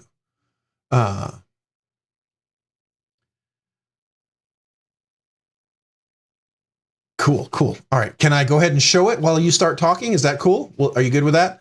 Because I really want to show this off. This is one of these blades that is so unique. When you first look at it, you may go, oh, that's really weird. But once you get it in hand, you're like, oh, I was like that with my first Spyderco. My son liked the Spyderco, so I got one because I thought he liked it. Maybe I give it to him as a graduation gift. Once I held it, the bug hit me. All right. That's what happened. So I'm going to go ahead and probably show it if you're good with that, Chef Rocky. I would really like to show this off. I think it's really, really cool. It's got a great history behind it. So I'm going to go ahead and bring it out. If you are ready, I'll wait till I see your comment. I think it's really cool. Illuminati saying hello to El Cap Addict. Everyone's doing well. Fugdoozle saying hello to Blade Walker. Todd Carr saying hello. More haters of the price versus the knives themselves, I'd say. I agree, Todd. No doubt. I still think that knife. Hey, Iridium, what's up? Appreciate you being here. Thank you for joining the live stream. Thanks so much for joining this evening. I still think that knife would do well. I think it's a fair price at $450. I know you may not agree. I think $400 would be a steal, honestly. If you look at everything that's in it, I know Metal Complex doesn't agree. I disagree with him on this, respectfully, right? But that's my opinion, right? Ultimately, a knife is worth what you're willing to pay for it, or what you're willing to sell it for. I have a knife and someone says, I would like to buy that. I might consider selling it. But you make me an offer and you say, well, that's not what I'm willing to sell it for. Well, that's what I think it's worth. Well, I think it's worth more. And for that price, I'm willing to keep it. And so therefore the knife now has that value that which I consider it a knife to keep in my collection. So either what you're willing to sell it for or what you're willing to keep it for, that's what gives a knife value, right? So there you go. All right, so here we go. I want to show this. Let me go ahead and go to the web here. Oops, wrong one. Let's go here. So this is a fixed blade that I got in with a wonderful little tech lock on here. If you're not familiar with tech lock, these make it a great belt carry.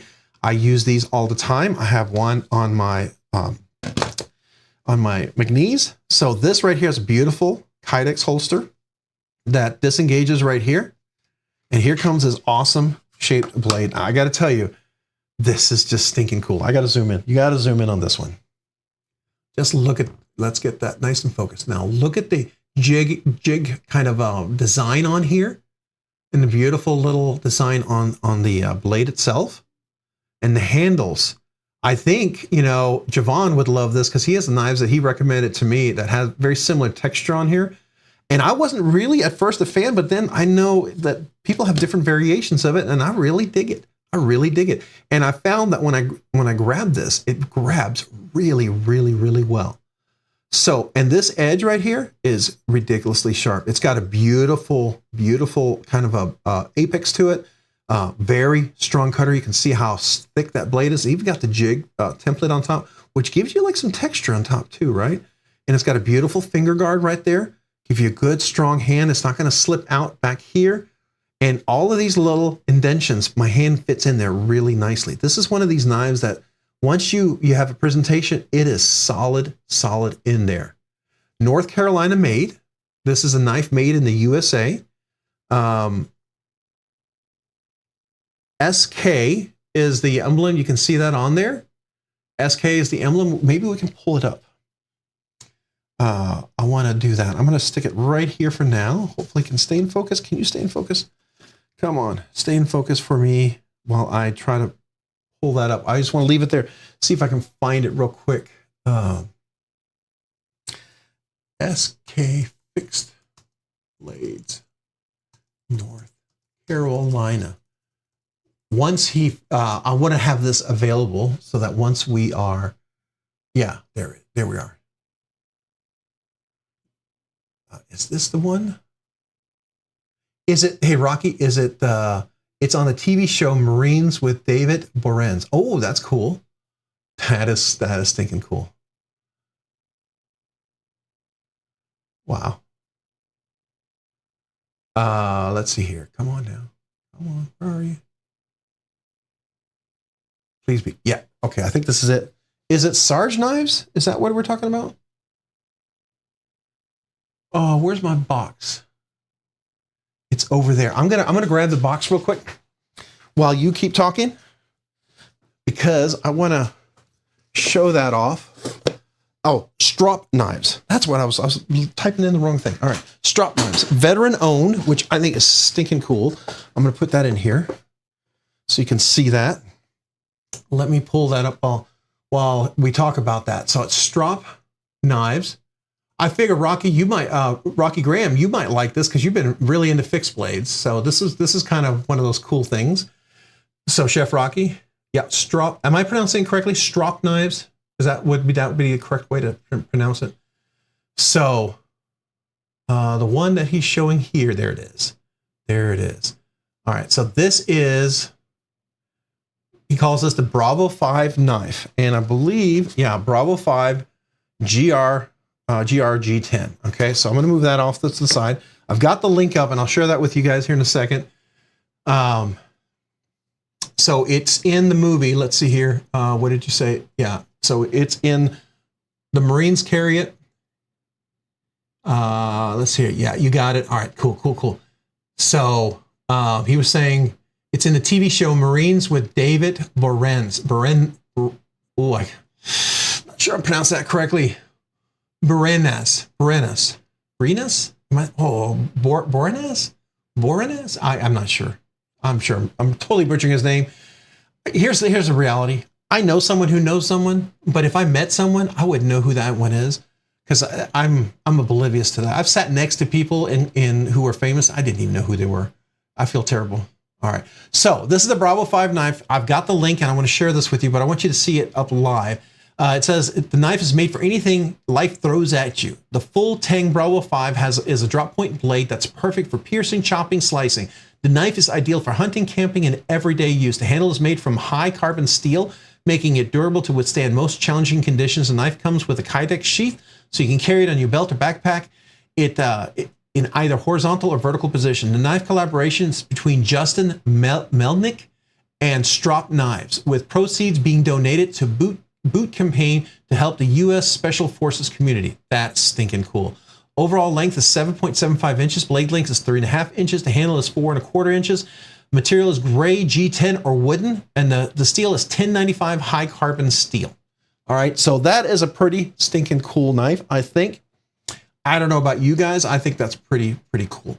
So when I saw this, I have gotten into fixed blades. I don't do a lot of fixed blades, but I like to get a couple of fixed blades I can carry. And this is like that perfect size for EDC carry. It's like right in the belt appendix holster. It's got a nice Kydex sheet, clicks in there really nice and solid. And I can pull it in and pull it out when I need to. And this is great for, as someone pointed out, you know, you love, by the way, with all the rain we've had in Texas, my garden right now, my yard, is a subtropical forest out there. I haven't been able to mow in 2 weeks. It is so thick and luscious with all the rain we've had here. It's ridiculous.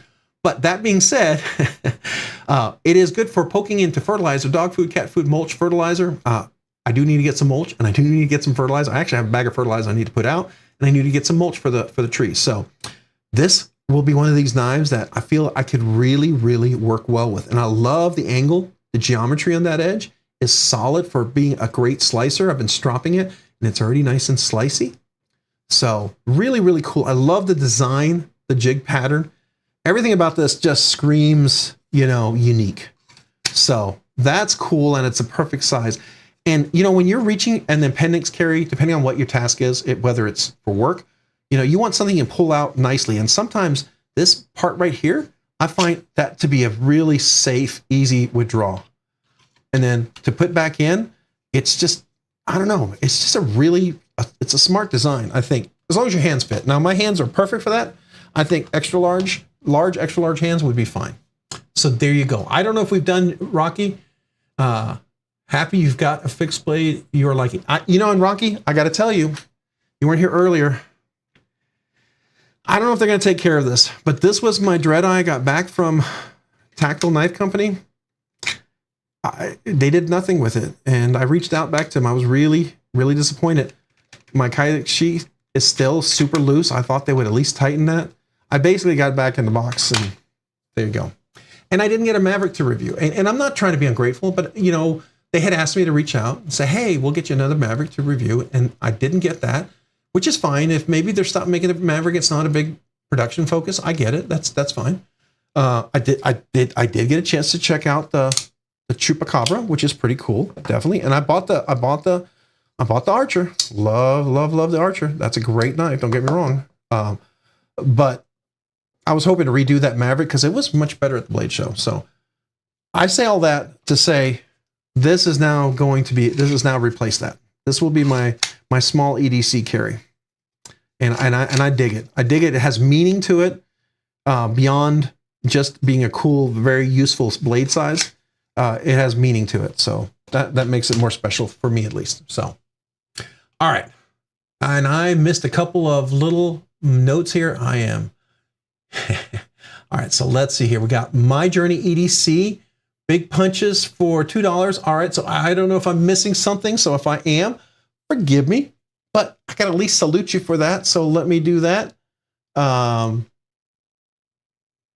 a couple of punches. What's going on? What's going on here? Oh my gosh. Oh my gosh. Did I miss more than one? So My Journey EDC, what am I missing? What am I missing? Help me out here. Number two.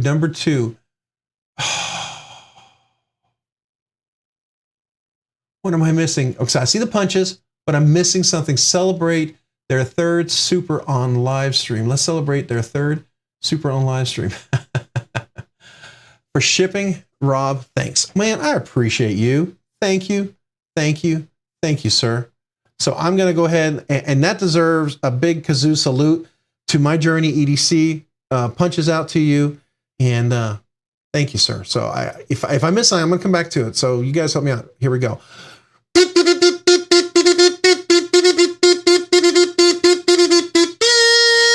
Thank you, My Journey EDC. Appreciate you for that super chat. That is super awesome. That is super awesome for shipping. And thanks, Rob. Man, no, I appreciate you.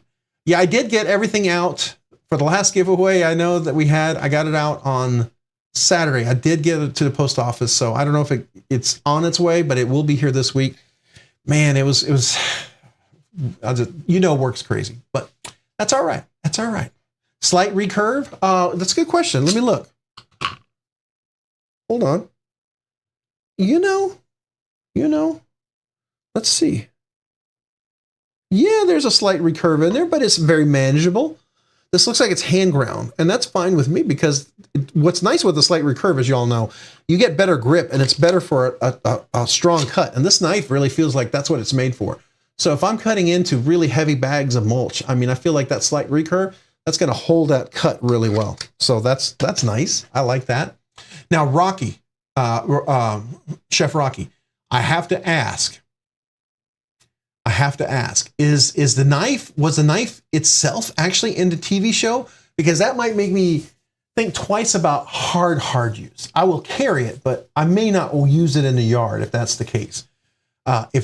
So you got to let me know if you wouldn't mind, because I want to make sure. Had so much fun at the Blade Runner HQ on Saturday. It was birthday party, first birthday. Oh man, that's awesome. Happy birthday. Well, that's super, super stinking cool. Wow. All right. Oh, hey, Just Nate, man. Thank you, Just Nate. Just Nate gifted 5 Rob's Nerdy Knives members, and we're about to do the giveaway. It's just on time. Just Nate, just on time. So let's go ahead and celebrate that. Gifted 5 members, Rob's Nerdy Knives. So let me salute you for that. I appreciate it. And we're going to welcome the new members. So Just Nate, thank you, sir. This is for you. You know what? 5 deserves. We got to do this. Get it on the camera. Come on, Robert. Come on, you can do this.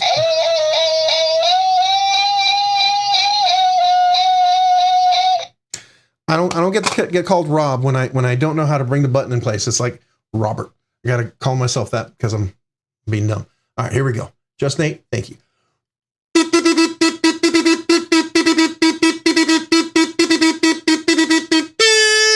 Thank you, Just Nate. Appreciate you, man. All right, so let's welcome our 5 new members. We got One Moon was gifted a membership from Just Nate. One Moon, make sure you thank Just Nate. One Moon, welcome to Rob's Nerdy Knives members. Let me salute you. And then we got Michael Upchurch. Michael Upchurch was gifted a membership from Just Nate. Welcome back, Michael Upchurch.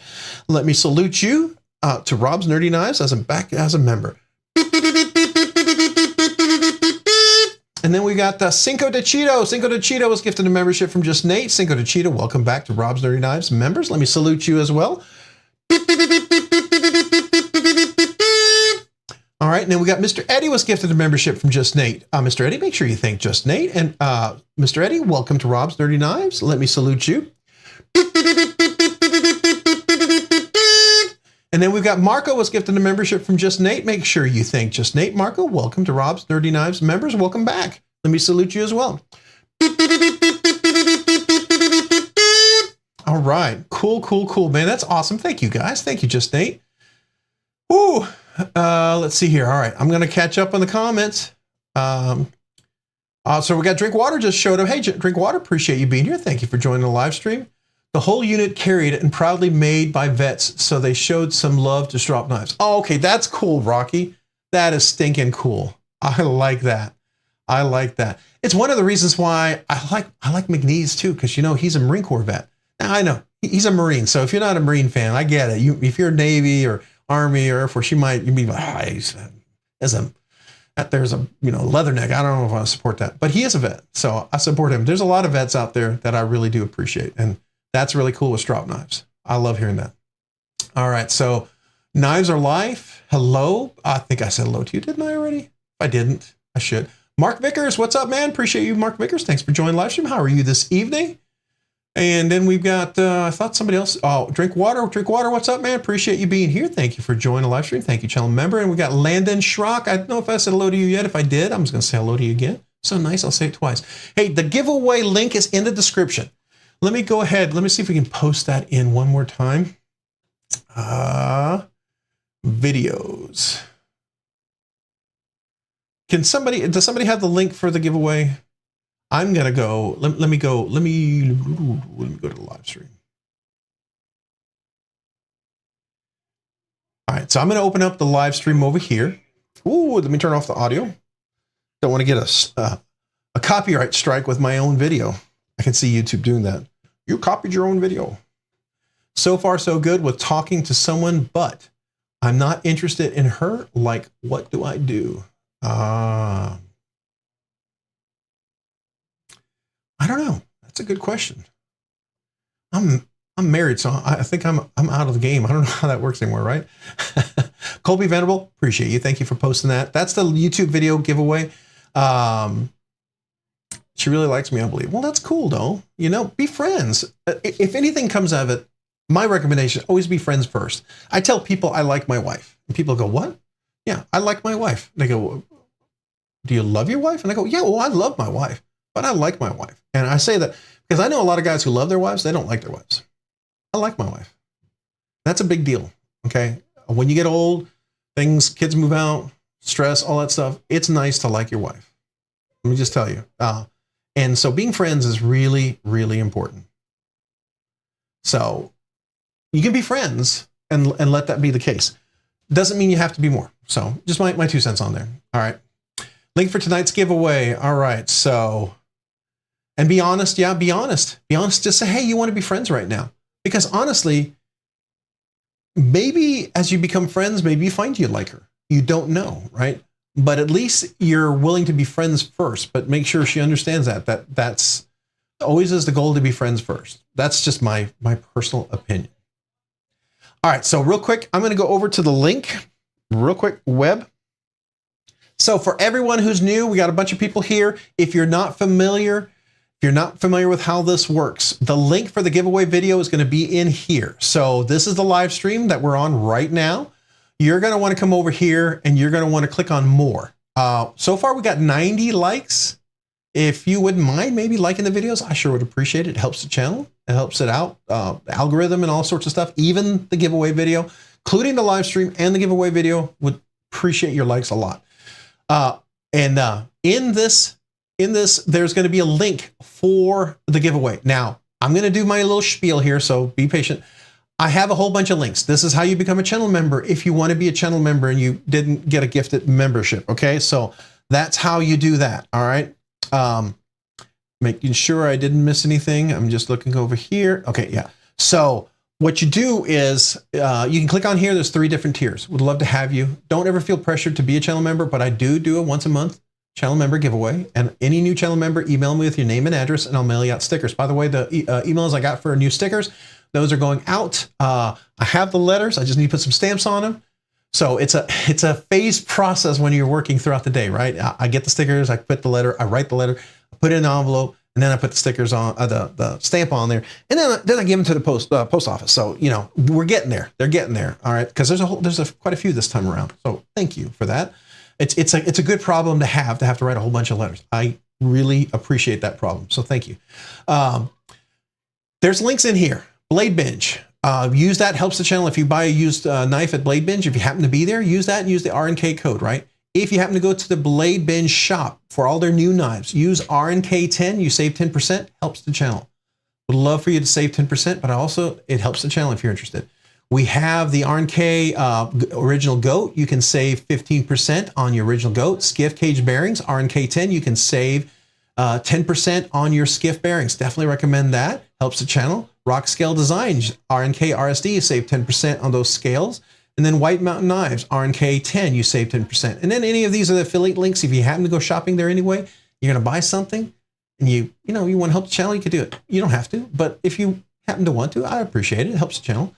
All right, so that's my spiel. Here's the link for the giveaway. And I got to break away real quick because we got someone who gifted a membership. So let me do that. So we got Kevin Smith and Knives gifted 1 Rob's Nerdy Knives membership. So thank you, Kevin Smith and Knives. Let me salute you and thank you for that. Thank you, Kevin Smith and Knives. I appreciate that. And was gifted a membership to Butterknife. Butterknife was gifted the membership by Kevin Smith and Knives. Butterknife, make sure you thank Kevin Smith and Knives. Butterknife, welcome to Rob's Nerdy Knives. Let me salute you. So welcome to Rob's Nerdy Knives. You are now eligible for the monthly members giveaway. Email me if you haven't already, or if you were a member previously and you're still valued your member, email me with a name and address. I'll mail you a sticker. All right. Getting back to the giveaway video. So this is the video, that link that I clicked. So here's the video. I went down here. This is our chat. It's loading. Give it a second. Come on. Load. And then I'm going to click the link down here. It's loading in here. All right, so now it's loading. This is the video. This is the giveaway video. I go through the rules right here. We talk about what it's. I'm going to show you the knife in a second because I really kind of hinted at it. It's something I reviewed before. We've got 141 entries. Awesome. That's pretty stinking cool. Thank you guys. I'm going to go ahead and hit that like button. Appreciate you being liking. So thank you for that. And then what we're going to do is I'm going to take a copy of this and we'll go take a look at it. But in just 1 second, because I want to celebrate somebody member for 5 months. So we got message retracted. Oh no.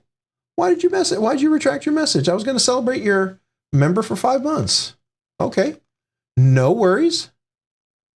Oh, bummer.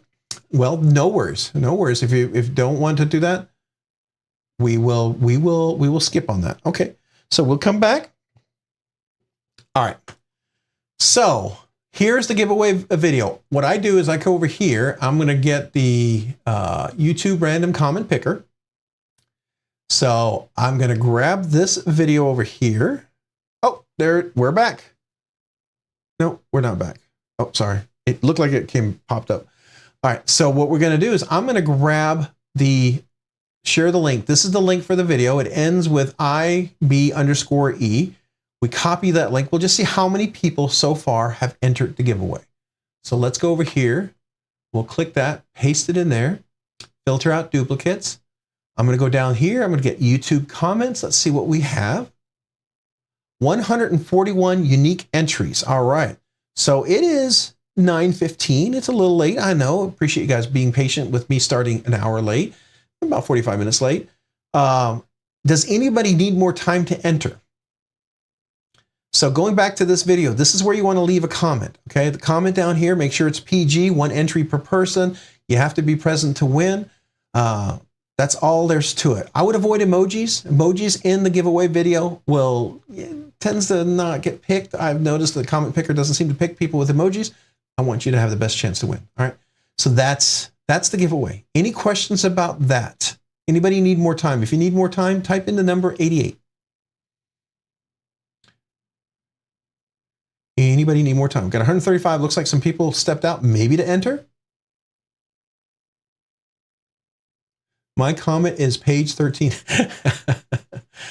Gosh, any of you guys remember when I'm so humbled by you guys. I'm so humbled. I really am. I can't believe you guys are all here joining this nerdy knife experience with me. I love it. I absolutely love it. I'm humbled by it. I think it's awesome. And I enjoy being goofy and talking knives with every one of you guys.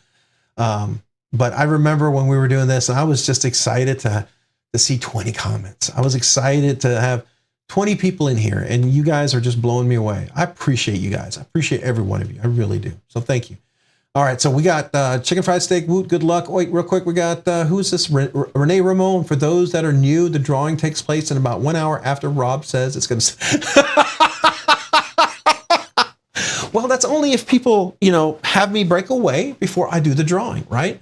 So I respect that, right? If you want me to do it, that's fine, because I appreciate it.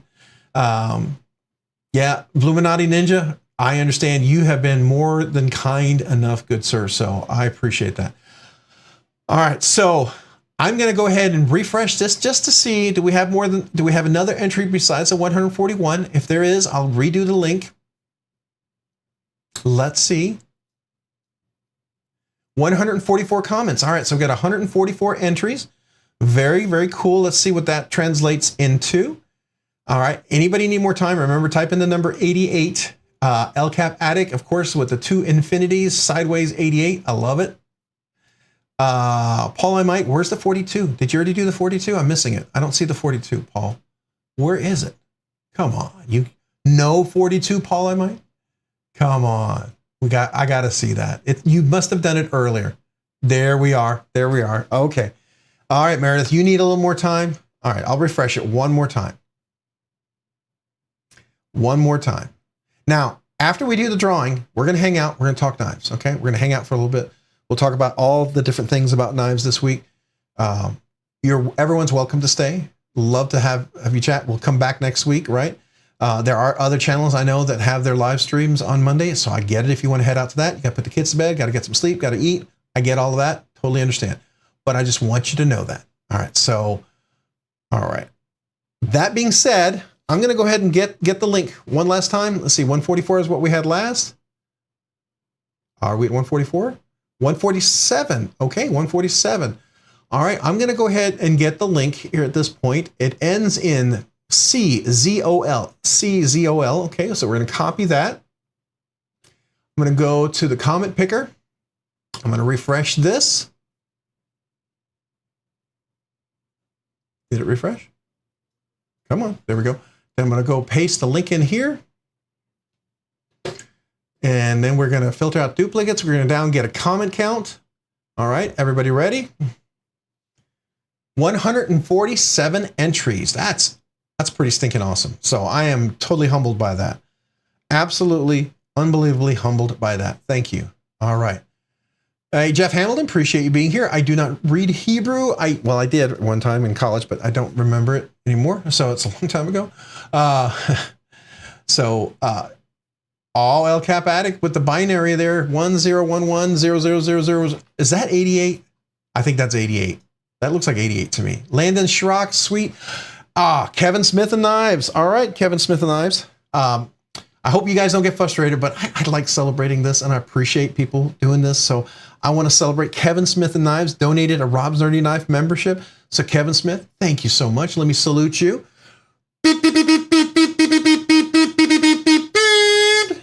And then let's welcome Renee Ramon. Renee Ramon was gifted a membership by Kevin Smith and Knives. Renee, make sure you thank Kevin Smith and Knives. Renee Ramon, welcome to Rob's Nerdy Knives. I think welcome back to Rob's Nerdy Knife members. Appreciate you. So let me salute you. All right. So remember, as new members, or if you're a returning member and you never asked, as long as you're a member currently, email me with your name and address if you never got a sticker. If you're a brand new member, email me with your name and address. I'll mail you a sticker. All right. It's my small way to say hello, but you're now eligible for the monthly members giveaway. And I usually try to do a pretty nice giveaway because the memberships have been so amazing. So I want to make sure you guys know I appreciate that. I don't want anybody to feel like you have to become a member. I just want you to know it's my way to say thank you. All right. Ultimately, women always says, ultimately choose how the species work, but no different than birds having to wave their cuff. Okay. All right. We're still talking to that. That's some deep thoughts there. Whew. Yeah. All right. Wait. How do you enter Paul Casper, Rob's Nerdy Knives, 8888? Paul, how do you enter? All right. Since we did get distracted, I will refresh this. And I will do the super quick summary for everyone who's probably going nuts here. All right, here's a live stream. You're going to go down in the description. You'll see a bunch of links. Check them out. Save some money. Definitely some coupons down there, some discount codes worth saving money, and you help the channel, by the way, and affiliate links. Don't feel like you have to use them, but, appreciate it if you happen to use them. Here's a link for the giveaway video. Click on that. It's going to open up this. This is the giveaway video right here. Make sure you hit that like button. Thank you. Appreciate it. Down here, we're going to look at we have 151 comments, so we have 4 more comments than we did before. Leave a comment down here. Make sure your comment is PG. Don't let YouTube filter out your comments. If it's not PG, don't let, some weird thing where YouTube takes it and just doesn't make it available. And also no emojis. I recommend no emojis because I've noticed people who win tend to not have emojis in them.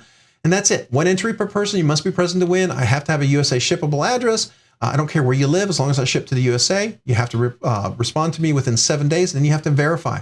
Make sure you reply to my response to you contacting me for you to verify. Super easy. I'll provide you screenshots. And that's it. That's how you enter. And good luck to everyone. Everybody got it? We're good? All right, so I'm going to go ahead and get the link for that. I'm going to copy that.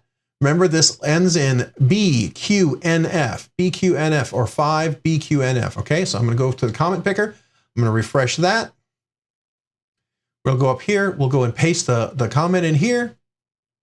Filter out duplicates. Let's get a YouTube comment count. Let's see, are we above 150? 153. We were just at 151. That's crazy. All right. David Organ, do you need more time? Legitimately, do you need more time to enter? I'm willing to wait 30 seconds. David Organ, if you need more time, let me know. Go enter in. He don't show the giveaway. Oh, I didn't show the giveaway. Thank you guys. Thank you guys. Now I know some of you guys are like, I just want to see who won. I don't even care what it is anymore, right? All right, we got to do that. I'm sorry. I am sorry. Real quick. All right, so you're gonna get all this wonderful bling. Get the blade bar koozie, blade bar little microfiber, blade bar little lanyard kind of lanyard whatever neck loop thing whatever. Get the Rob's Nerdy Knife stickers. You're gonna get that. A Wee knife sticker, navs, a Hogue knives, you're going to go ahead and get the Blade HQ, just bought a knife. You're going to get the Rockscale Designs. I'm going to hold on to this one just for a second. This is from OCD for EDC. I have no idea what this is. I'm going to hold on to these guys because I want to talk about them at the end. This was something from OCD for EDC on my way to Bonnet. Like, I have no idea what that is, but apparently there's some inside stuff. Just like let's get high and centered on pelvic bone. I'm sure that's some inside thing. I don't know anything about it. But hold on. I'm going to talk about these guys here at the end.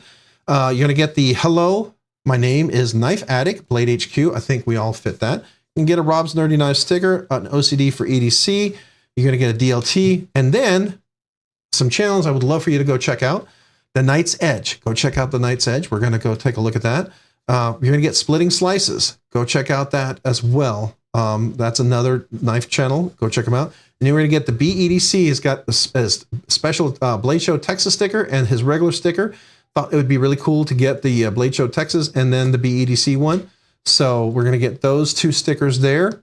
I ran out of the big red stickers, so at least I couldn't find any more. So I'm out of those, and that's it for the stickers. So those are the stickers. The knife you're going to get is something I've reviewed before, but it's a variant of what I've reviewed before. It's a petrified fish. I saw this, it was on sale, and I thought, that's a heck of a deal for the knife, because typically it wasn't as cheap. This is, now it comes with extra hardware. This is the Beluga. The Beluga.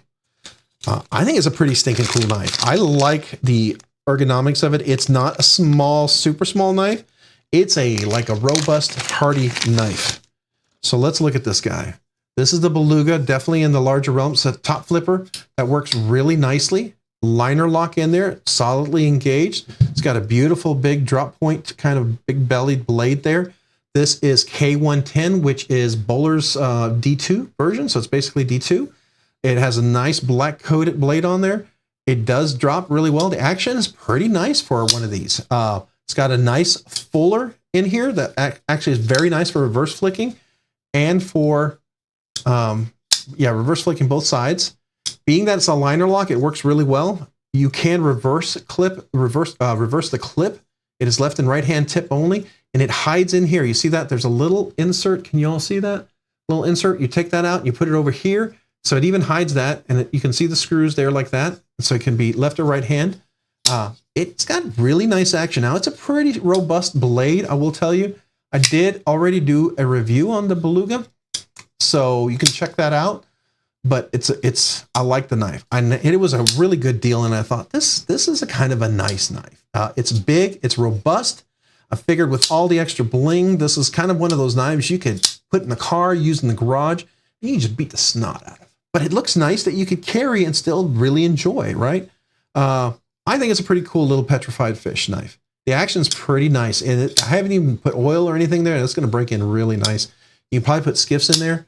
I think it's a pretty nice knife. I don't know. What do you all think about that one? It's not small, so you can look at my hands. So if you bigger hands, yeah, you got lots of room. But for my large hands, I mean, it fits comfortably. It doesn't feel overly big.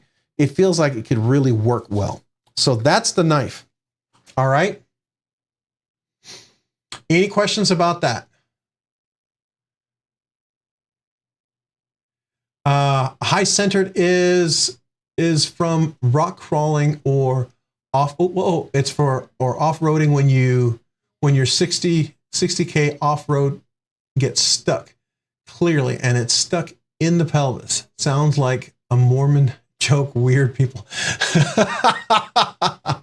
Whoever wins doesn't have any Big Red EDC stickers, then I'll send them some. Just let me know where to send them to. Okay, yeah. If anybody wants some Big Red EDC stickers, please reach out to Big Red for BEDC. Sorry, let me rephrase that. I'm totally mixing it. Reach out to BEDC for some Big Red stickers. Really, really cool guy. So love the Beluga. I think it's a really cool. The G10. I think that's really nice, and it's contoured. Do y'all see that? Can you see that? It's really nicely contoured, so it fits nicely. It's rounded, chamfered on the corners. Actually, it's rounded on the corners. It's not really sharp. So I really like that. I think that's really cool. T8s, T6, I think there. Yeah, T6s, but minimal hardware and nice steel liners with a G10 backspacer and a lanyard pin, not centered, fully concealable. I think that's really cool. All right. Almost bought a mini carbon fiber new version. Oh, really cool. Very cool. What's the email? My email is, I'll show it here in just 1 second, but it's robsnerdyknives@gmail.com. But I'll have a little for the winner. I'll post it. It's also, if you go to the home page on a web browser, like a regular web browser, not on an iPhone Safari, you will actually see a link for the email address that takes it to as well. But it's robsnerdyknives@gmail.com. Sorry, I had to say it slowly. Speaking too fast. But I'll have I'll post that here in just a second. All right, any questions about the knife? Are we good on that? Everybody ready to enter? If you haven't already, what size skiffs? We should look at the chart. For this one, the size skiffs, yeah, we can look at the chart, but right now I don't know off the top of my head. I don't know off the top of my head. Yeah. I guess we could look real quick. If you wanted to, let's just do that super fast. If you didn't know, love the petrified fish as a budget working knife. Yeah, it really is solid. I mean, to me, it feels like it's one of those knives you can give away to a brand new knife person, someone who wants to beat up a knife, and you feel like, okay, I'm not giving him a dangerous knife. You know, I'm giving him something relatively safe. And that to me is really important, right? So you go here, you hit the bearing compatibility. We go down to petrified fish, and I went way too fast. Should be right here. Come on. And I'm still flying right by him. Petrified fish, mini beluga. Ooh, it's not in here, but it's probably going to be this 5mm. All right, if you really want to know, I can take this apart and find out what size skiffs it will take. I'm pretty sure, you know what, if you don't mind, I'm going to take it apart after we do this, and I'll find out what the size are, and I'll let Steve know so he can add it to his spreadsheet, because why not? You know, if somebody wins it, you might want to buy skiffs, so you know. All right. But that is, it's probably going to be these 5mm 1/16 11. I suspect they're pretty consistent. All right. All right. So yeah, take it apart now. Let's do the giveaway first, because some people are dying, and Crazy Roach is like, squirrel, squirrel. All right. All right. So here is a live stream. Oh no, this is the entry giveaway. So let's refresh that. We have 151 comments. Let's see where we're at. All right, so we're at 159 comments. That's crazy. Thank you guys. All right, so let's go ahead, and I'm gonna get the link for it. It ends in LRKX. LRKX, right? Did I miss something again? Oh, if I missed something, would you guys let me know? Because I'm trying to. I was talking about the knife. You can do it real quick. All right. Oh, Angelo. All right. I know everyone's like, oh, Angelo, what's the holdup, Angelo? Because we got to celebrate your 6 months. You get the Scottish throat pipes.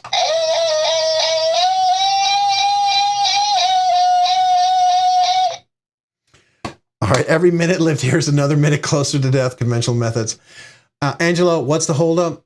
Celebrating you, celebrating your 6 months. So, Angela, this is to you. I'll hold up for you and celebrating you anytime. So here you go, Angela.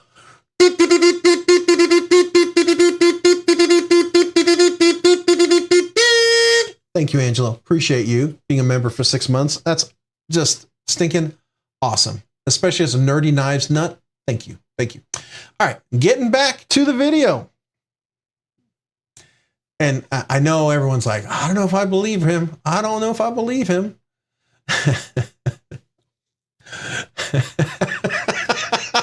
Okay. All right. Paul I Might says $2 super chat. Thank you, Paul I Might. It's only like 3 screws, 43 seconds tops. Everyone's dying. You know they are. But I want to say thank you. I will absolutely take it apart. We'll find the right skiffs. So let me go ahead and salute you. And maybe somebody else has a beluga that they want to know what size skiffs it would take. So here we go. I'm going to go ahead and salute that. Thank you, Paul I Might. Thank you, Paul I Might. Appreciate you. All right.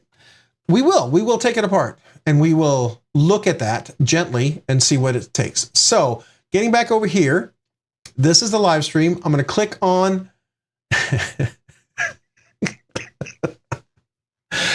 all right. Level on up. Member for 5 months. Nerdy Knives Nut. Let's get the show on the road. All right. Level on up. Yes, but I have to celebrate your 5 months because, man, that's just absolutely worth celebrating. So let me go ahead and salute that.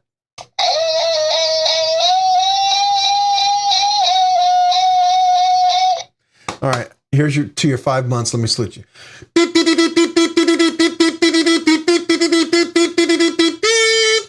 All right. Appreciate you so much. Thank you. Level on up. And let's get the show on the road. And then Sharp Guy ATX, tell us a story first. I think if people could throw tomatoes, I will see nothing but tomato comments in here. So the story is, you're awesome for being a Nerdy Knives nut for a whole month. And I appreciate you, man. You are an awesome member. Thank you. Let me salute you. Appreciate you, Sharp Guy ATX. All right. And Barry Lilly, super chat. Don't turn the volume down, cheaters. Kazoo. All right, Barry Lilly. Appreciate your super chat, man. Thank you so much. It'll definitely go toward paying those shipping costs. So thank you so much. This is to you, Barry Lilly. Thank you, Barry Lilly, very much. All right, so we're gonna try one more time. We're gonna do the web. We'll see what happens. All right, we're gonna give it a try. So here is the web. This is the giveaway video. So we're gonna go back real quick. Here's the live stream. Let it load. There we are. I'm gonna go ahead and click on the link for the giveaway video. It's gonna load the giveaway video. Here we are. Make sure you hit that like button. Hey, we've got 103 likes. Thank you. 163 comments. Very, very cool. Thank you, guys. Thank you so much. Appreciate you. All right, so I'm going to go ahead and do the share button.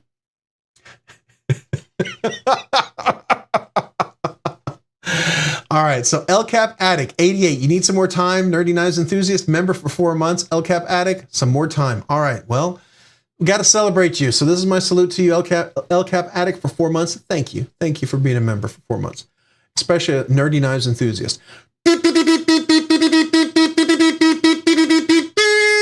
Appreciate you, LCAP Addict. And then we got Chris229, member for 4 months, Nerdy Knives Nut. I didn't miss any kazoo, did I? No, Chris229, because I'm about to kazoo salute you for your 4 months of membership. Thank you, Chris229. Appreciate you. This is my kazoo salute to you. All that rhymed, and I didn't even mean to do that. So I'm a poet. I didn't know it. Henry David Thoreau, right? So my kazoo salute to you, Chris229.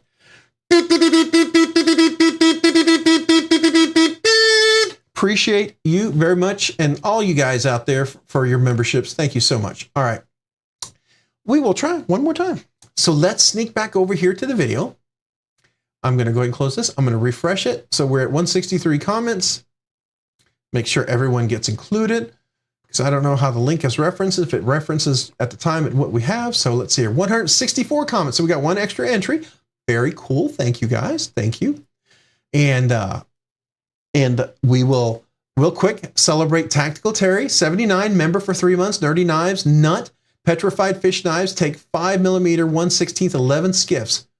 I believe you are correct, Tactical Terry. I think every one of them do that, but you know, I didn't see it published for the full size beluga, and I like to let Steve Skiff know with a picture and everything. So we might do it just for fun, so Steve knows that it's legit what we have there, right? So, but I agree with you. I'm pretty 99.9999% sure you're absolutely right. But Terry Tactical 79, member for 3 months. Let me salute you. Thank you. Appreciate you, Tactical Terry 79. And then we have, let me get that, member for 5 months, Nerdy Knives Nut. Will people stop delaying this and your milestones and super chats? Geez, I don't know what's happening, Lemmy. Who's doing that? I don't know, but I got to celebrate you and appreciate you for 5 months of membership. I'm going to give you the Scottish throat pipe salute here.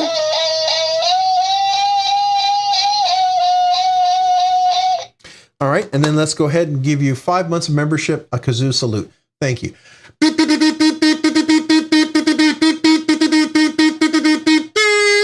Appreciate you. Let me get that for 5 months. Thank you so much for being a Nerdy Knives Nut member for 5 months. And then the Knight's Edge, $2 super chat. Y'all are pathetic to keep delaying Ron.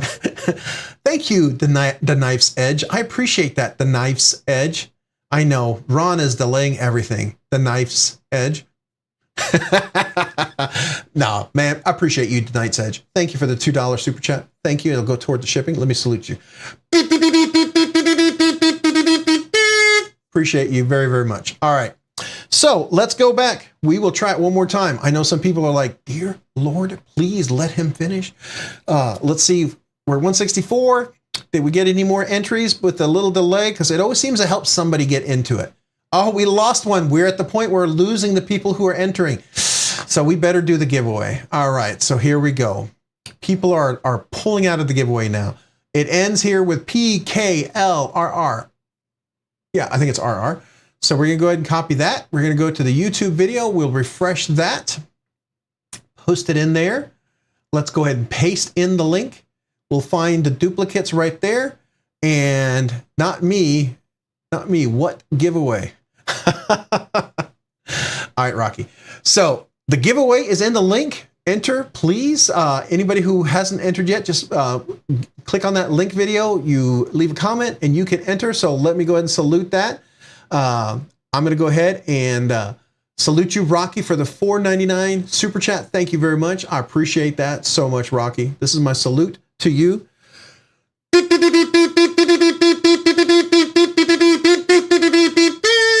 Appreciate you, Rocky, Chef Rocky, for that. Thank you so much. And then we've got My Journey EDC, a $1 super, I don't know what you call it, super image? My Journey EDC, let's celebrate their 5th super on live stream. All right, man, that's cool. That's cool. I like the way it says that. Let's celebrate their 5th super on a live stream. That's really cool, My Journey EDC. Yeah, really cool. Thank you so much, My Journey EDC. Let me salute you for that, and thank you. Appreciate you very, very much. All right. So I'm going to go ahead and we've got the link pasted in there. I just feel like, just to be fair, we're probably going to lose another comment, I'm sure, but let's see. Maybe we back up to 164. 163. So we're at 163. I'm going to go ahead and share the link. I'm going to copy that for this. Then we're going to go over here. We're going to refresh this. I'm going to paste it in there. Oh, wait. Let's go back. You guys didn't see a doggone thing because I've been super chatting. And you don't know if I lied to you or not. So here, refresh it. Here's the refresh. We had 163 comments, still do. We got the share the link. It ends in EHHB. I'm going to copy that.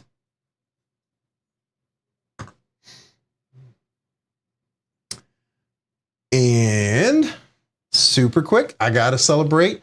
Paul Casper, member for 2 months, Dirty Knives Nut, 88, still watching the video.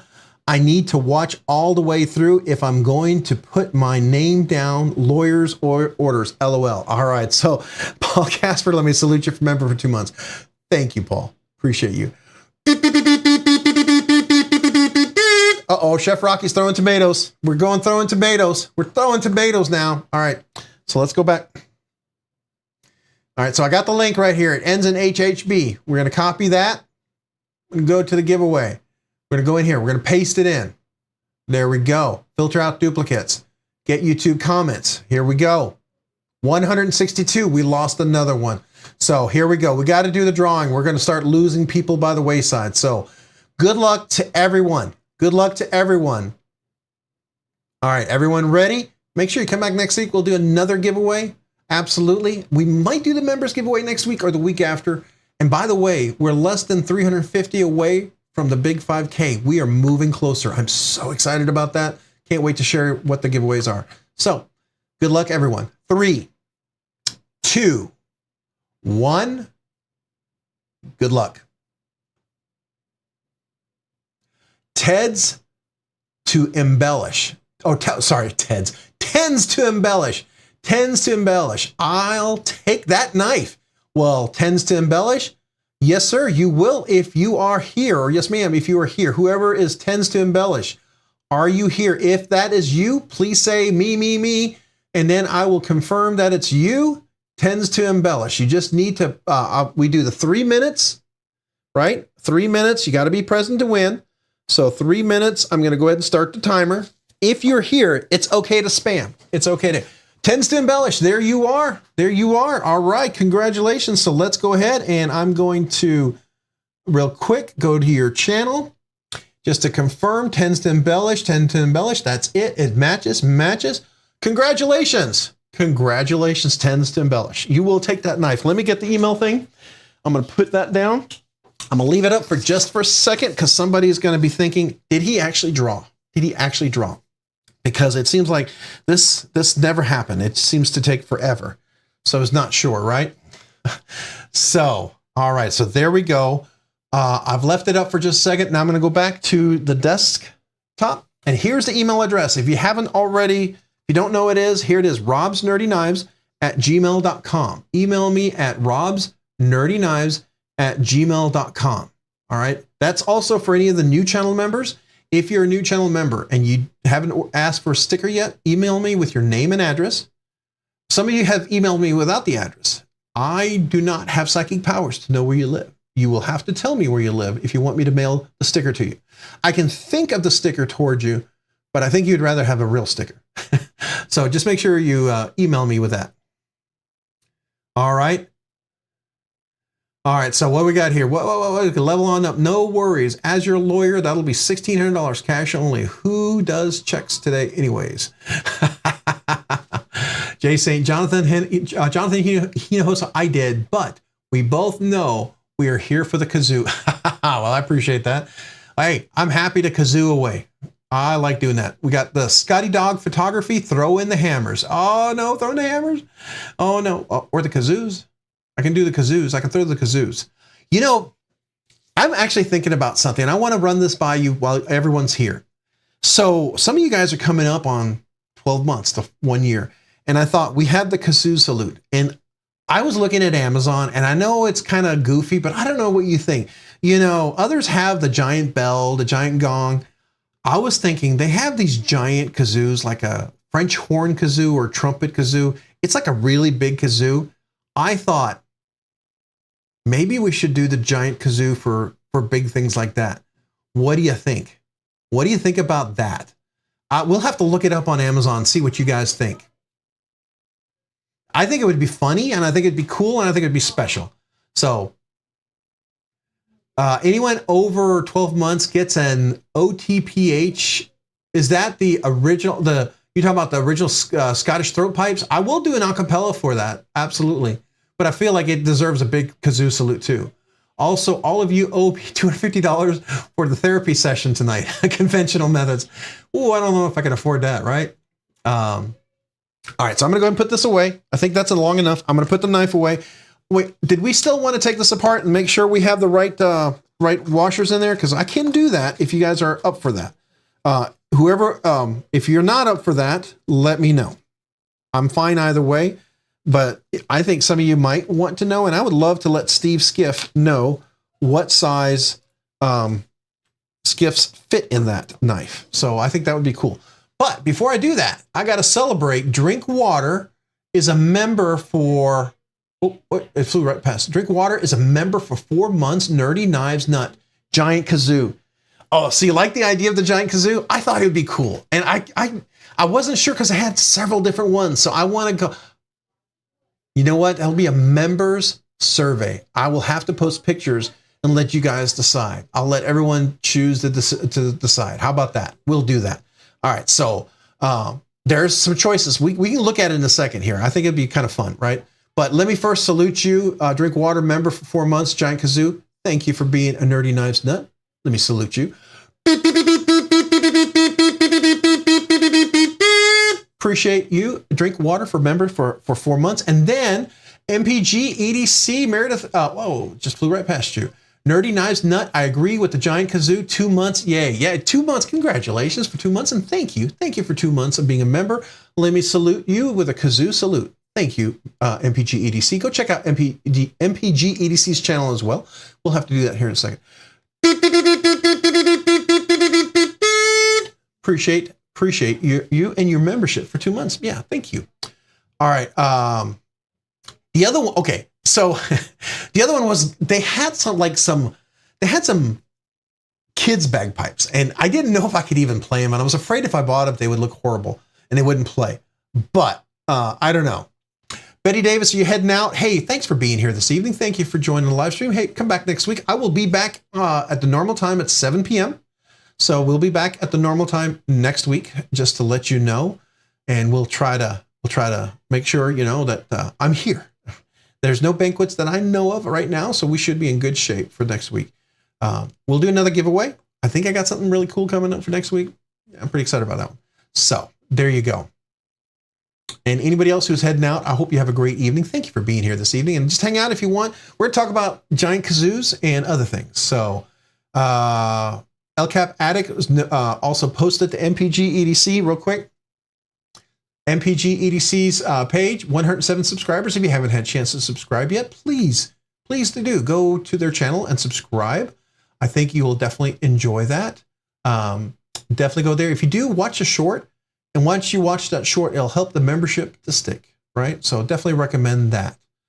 Let's see here. We got, what else we have? We have the Knight's Edge. Right, Ron? The Knight's Edge? No. The Knight's Edge. Here we go. If you haven't had a chance to check out yet, he's got the Saltwater series. Oh, I like that. Paramilitary 2 Salt series. And then your battle comparison, the Benchmade Bug Out versus the Hogue Deca and the Kershaw Bel Air. That's a challenge. That will be a challenge. I'm still waiting for them to do some premium version of that. I sure hope they do. I did see Blade HQ had the Bel Air on sale for $129. Did you all see that? That's a pretty stinking good price. I mean, that's pretty insane. Blade HQ's had some really good sales lately. If you haven't checked them out, and they do sizzle. So, and they have an affiliate program for the channel. So I cannot not recommend them. I mean, they were supporting the channel early. So definitely worth checking them out if you haven't had a chance to. Explain to your wife the 20-inch long kazoo that she thinks long kazoo thinks she's mad at knives. Yeah. I agree. Now let's get to the fun stuff. Exactly. All right. So we got the Knight's Edge. If you haven't had a chance to check it out, so I think it's worth. This is a cool knife, by the way. Let's go over here. Amazon, can I go there without? Why do I have to type this? I just want to look at what you're selling. Okay. So let's go ahead and we want to look at big kazoos. Where is it? I saw it. Yeah, here we go. Look at this thing. Look at this thing. This is the first one. Okay. The Kazubi Kazoo, assorted colors. It's much larger than your traditional kazoo, and I bet it's pretty loud. So there's one. All right. I don't know what you think about that one. Pretty big, pretty big. Any thoughts on that one? Okay, so my page over here is not refreshing again. Let me go over here and refresh my app. For whatever reason, as soon as we gave it just stopped posting all the links. That's crazy. That's crazy. All right, so there's a Knight's Edge. So, all right, we got Meredith's new video. Is this a double whammy of an unboxing? Uh-oh, double whammy. This is the Squid Industry. Oh, this is the one that you, your knife that you bought for yourself that was going to replace because your husband took the other one, right? Very cool. Definitely go check that out. I can't do it right now because I'll get a copyright strike. So Meredith, I won't play the audio just because, you know, got to finish up the live stream. And then let's see here. We got Colby Venerable, YouTube. This is the Mind of Milton. If you haven't had a chance to check out the Mind of Milton, definitely please go. Hey, you're at 1.05K subscribers. Very cool, man. Very cool. Oh, what do you got here? The Null Knives Radon. Oh, you know, I never got the Radon. That's one of those that I would have liked to have checked out. I like that. I like the look of that. But I'm excited I got the Reiku. The Reiku is cool. But I think the Radon is bigger. Did you put O-rings on yours too? Is that O-rings on your... You did. I'm not the only guy who did O-rings. Okay, very cool. I like that, Mina Milton. Thank you. Thank you for not making me feel like I'm the only weirdo that puts O-rings on their thumb studs. Sometimes it's just comfortable, I think. So very cool. If you haven't had a chance, did I? I don't think I did. Yeah, let me do a like on that one for sure. Okay, very, very cool. All right, so the next one here, what about the jaw harp with Tron music? Oh, I don't know what that is. We'll have to check that out. That's interesting. All right, so, oh, I was just at Mind of Milton. So we have that posted twice. All right, so who else do we have? That's Mind of Milton was up there twice. Oh, wait, this is a different one. I think I clicked the wrong one. Yeah, Addicted to Blades. Here you go. I thought I subscribed to your channel. Okay, so this is where you got to watch a short. Does he have a short? Yeah. Got to watch a short. Make sure it sticks. I'm going to watch this short real quick. And I'm going to make sure, I'm going to like it. I want to make sure it sticks. This is what I'm talking about. So I think I probably subscribed one time, and then I didn't watch the whole short through. So I'm going to watch it through a couple times. I want it to stick. Now it should stay, okay? That's why I say if you subscribe, you got to make sure it sticks, especially, and see, that thing is with Addicted to Blades having a lot of subscribers, and when you get a sudden surge, sometimes the algorithm thinks there are bots hitting your page, and so it'll go in and sweep them out, and that I can see that happening to, it happens sometimes to larger channels, right? So that's not unreasonable in the sense of, I don't think it's reasonable, but not unreasonable from, I guess, their perspective, right? So there you go. All right, then we got My Journey EDC. Definitely go check them out there as well. What do we got here? We got the Sweet Antique Lefty knife, folks. Oh, that looks like a really classic knife. Megaron Carix, Cold Steel Code 4. Got a little excellent little pup, a little corgi. That's a donut, crispy donut community pup. Very cool, very cool. All right, so I've watched this stuff. I'm going to go ahead and go through this little one here so I can get a little credit, make sure I stick around. That's a classic knife.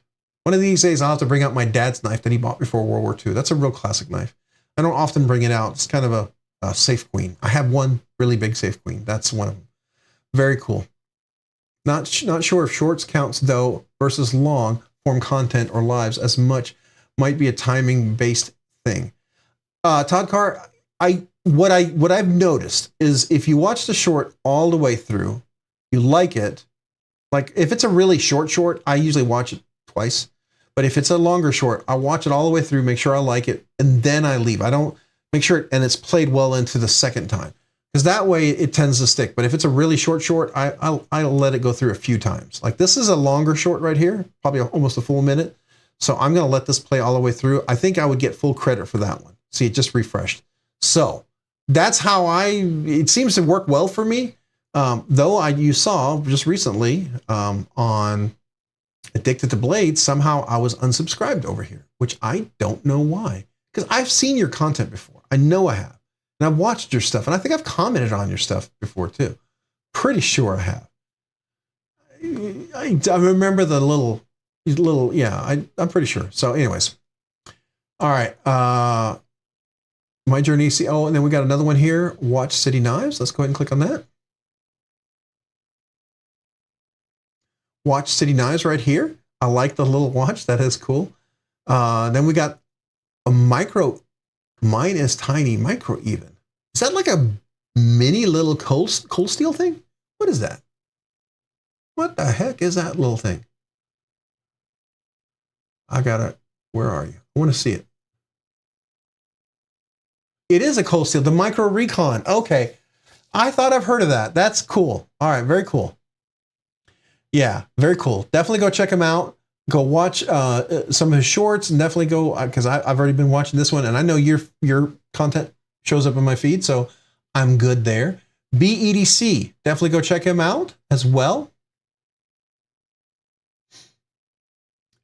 Hey, 972 subscribers. You're only 28 away. If we can get 28 people who've never subscribed to BEDC, that would be super cool. You know, and go watch a short if you do, because that way he can, that credit would stick. Is that the Vosteed Raccoon? Is that in carbon fiber? Hold on a second. Wait a second. Did they make it on carbon fiber? What? Wait. Whoa. I don't think I knew there was a carbon fiber out there.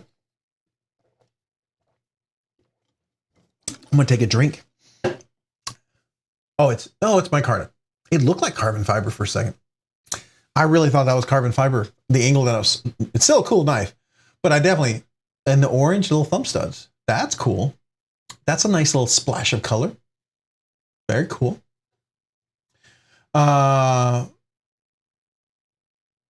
So I will tell you real quick. So El Cap Addict, let me BDC. So El Cap Addict, Steve Skiff took the compatibility down. It was the 1/16 one because that's what I submitted to him and it was wrong. Then he sent me, I had a replacement and the guy is, Steve is really, he's honest, right? You know, I mean, he sent out thousands, if not hundreds of thousands of cage bearings. So he sent me this. This was supposed to be, let me do the full screen here. This was supposed to be the replacement one that I was going to put into, can we get it focused? I got to get up here. Can you see it? All right. So I thought this was going to be the replacement. This is the 1/4 inch, 3/64. This should fit it perfectly, right? I measured with my calibers. When I got this in, this is actually the 6mm. These are the wrong ones that came in it. And so I let him know and I said, hey, I measured these. These aren't exactly 0.25 millimeters. And because the pivot inside the narrows is exactly 0.25 inches and it's exactly 0.25 inches.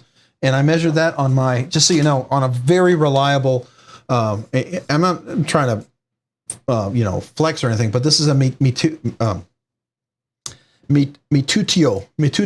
This is one of the, this is like a classic standard engineering calibers. This is the stuff people use in production manufacturing.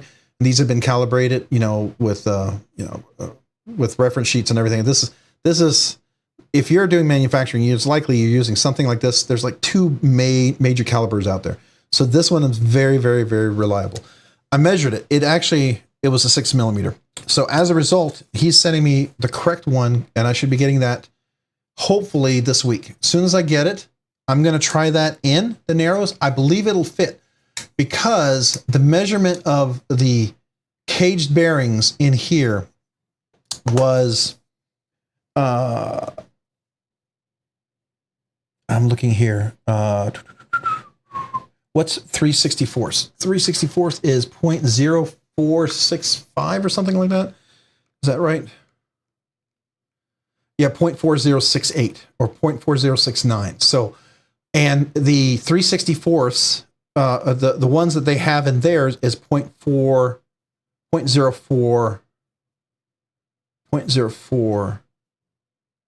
Is it 0.045 or something like that? So it's like, it's 1/300 or 3,000ths of an inch difference, and that's within the I would say within the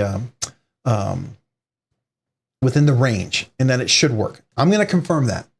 And until then, I don't believe it's posted. So if we go to their website, we go to Steve's website for Skiffs, go bearing compatibility. I believe the Benchmade was taken out because I was wrong. I gave him those measurements and it looked like it fit, but then I realized it was too wide. I think he already pulled it, didn't he? Yeah, he pulled it. So see, it's no longer in here. Once I confirm that those fit, then I think we'll be good. Okay. So, and the ones I'm talking about are these right here. They're the 1/4 inch 364s. Where are you? 1/4 inch 5 millimeter. Where are you? That's 2 millimeter. That could be another one too, but I think those are too big. Come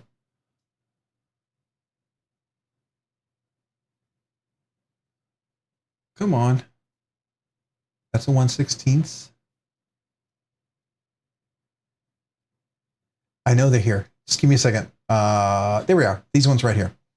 So these are the ones that I ordered. That was what you saw there, but when I measured them, they were not 0.252 inner diameter.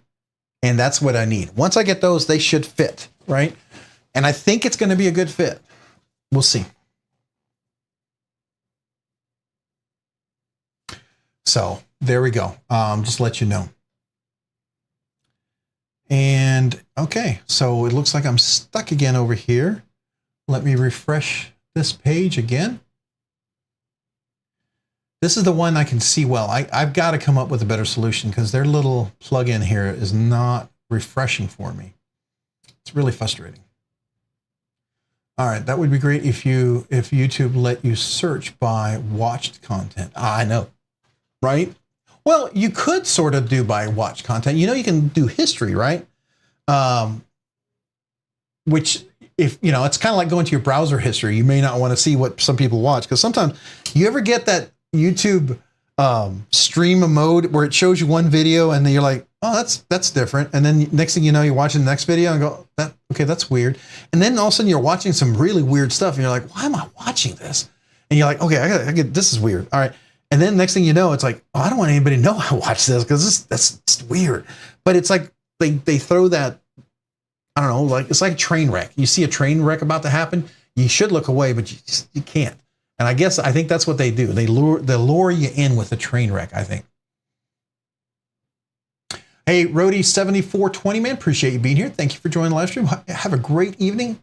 Hopefully we'll see you next week. We'll do another giveaway next week and talk some more knives. I'll be back at 7 p.m. next week. No banquet next week, so I'll be here at normal time. All the AI that companies like YouTube use police content are stupid as hell. All these AI that companies like YouTube use police content. Okay. Is this like there's a whole bunch of different police stuff I get. I get all different weird stuff on that one. Addicted to blades, too, you might want to change age ratings for your vids, as that might be it. Adult content only, I believe, which is nuts. I know. So addicted to knives, another strike for dangerous acts involving a minor, and I was only person in the video. Happens all the time. So addicted to blades, I will tell you, every one of my videos are not released for kids. It's adult only. And even my videos, let me see if I can, when I go into one of my content in my videos, let me see. There's a setting on your content, and you can actually change the setting on your YouTube channel homepage. When you go into your actual, you use your YouTube Studio app. When you go into the YouTube Studio app and you go into the Earn, or you go onto the web page, that's where you can go and change. You can change that setting for your whole channel. You want to make sure, because it's also what, in order to be monetized, you don't want the videos to be available to the kids. So if you're already monetized, you know that's the first thing. The other thing is when you release the videos, you have to make sure that the content is rated so that the kids, it's let me see what's the setting. I'm gonna get there. Yeah, so audience, mine says, no, it's not made for kids. And then there's an age restriction advance. I don't age restrict it. No, don't restrict my viewers to over 18. I just say it's not made for kids. I make sure it's not made for kids. Even if I don't cuss or anything in my videos, because it's knives, I make sure it's not made for kids. So that's the first thing, right? If you're a person that uses a lot of words, you know, you might want to say restrict the video to viewers over 18. That would be safe. Okay. I would recommend that. I don't think for most viewers it's going to hurt you, but it's just something to consider. MPG EDC, good night. The Night's Edge. Oh, the Night's Edge. Are you heading off? Have a good night, y'all. Thanks for the shout out. Another awesome live. Hey, appreciate you, Night's Edge. Man, thank you for being here this evening. And appreciate you. And thank you for your patience with me for slipping there tonight. But I caught myself. So at least, you know, that's good. All right. Addicted to Blades 2. Yeah, so are mine. Wait, so the next thing you know is you're in the bushes outside the security guard at work's a house. What? One more strike in 90 days and YouTube will delete my channel. Ooh, yikes. That's a bummer. So yours are set to that. Okay. One thing I know Metal Complex had that issue. So one of the things he does in his videos at all the disclaimers, he talks about knives, and I do too. Knives are tools. Everything I share here are tools. They are tools, whether you use them in the kitchen, whether you use them in the yard, whether you use them for personal application, to open boxes, whatever, they're tools, right? Are there applications of those tools in other types of jobs? Yes. I'm not going to talk about it here. You know, we may talk about pew, we may talk about other things, but there's certain keywords that I avoid. And I don't do that because I'm afraid to use it, but because I like to have the channel, I like to produce the content, and I want to keep reaching to everyone. And if I don't do that cautiously, then this avenue is shut down, right? So, you know, you have to, that's how I've handled it so far. I can tell you that I did get demonetized a couple of times when I used certain terms on live streams, and I went back and I cut those pieces out. I actually did a search on what it was, right? So like if you make reference to like things that you might roll up and then, you know, light with a fire and then may inhale and stuff like that, that kind of stuff can easily get your demonetized. And depending on the context, if it's ever done in the context of family or kids, then it can even be worse. I don't know all the algorithms. I just know that there's little key things to watch out for. So far, I've been okay. I'm not saying that's true for everybody, but so far, I've been okay. So I don't know if I have the answer for you. I really don't. But that's a bummer. That is a real bummer. Stay out of the bushes. Now I get it. Now I get it. Am I talking about bath salts? No, but there are other things that people could do, right? So, you know, there's all sorts of stuff out there.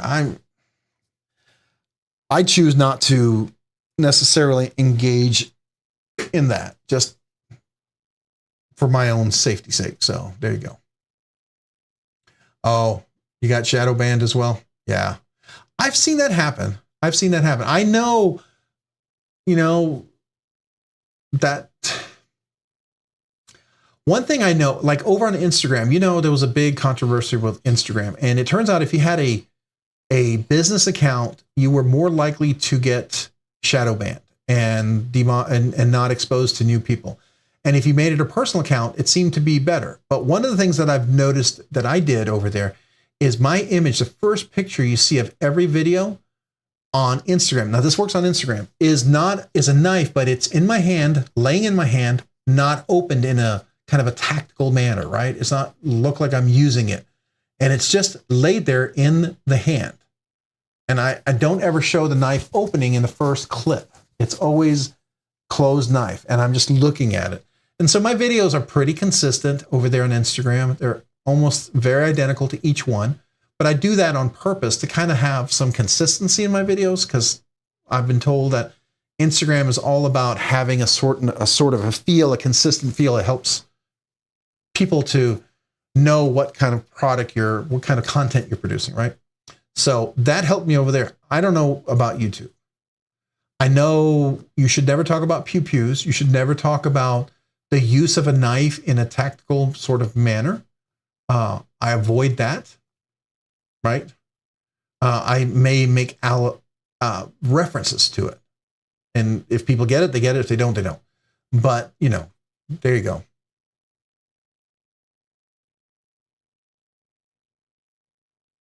Yeah, putting it in the content too. Yeah, you're right. In the content, I definitely don't. The videos that are getting strikes are shorter videos of videos that are still on YouTube.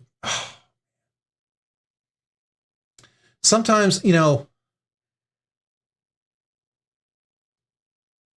is there anybody that may not be, that you may have, you may have ticked off? Because sometimes weird people get vindictive. I don't know. I hope not, but you know what I'm saying? I don't know. Yeah, the same on Instagram for sure.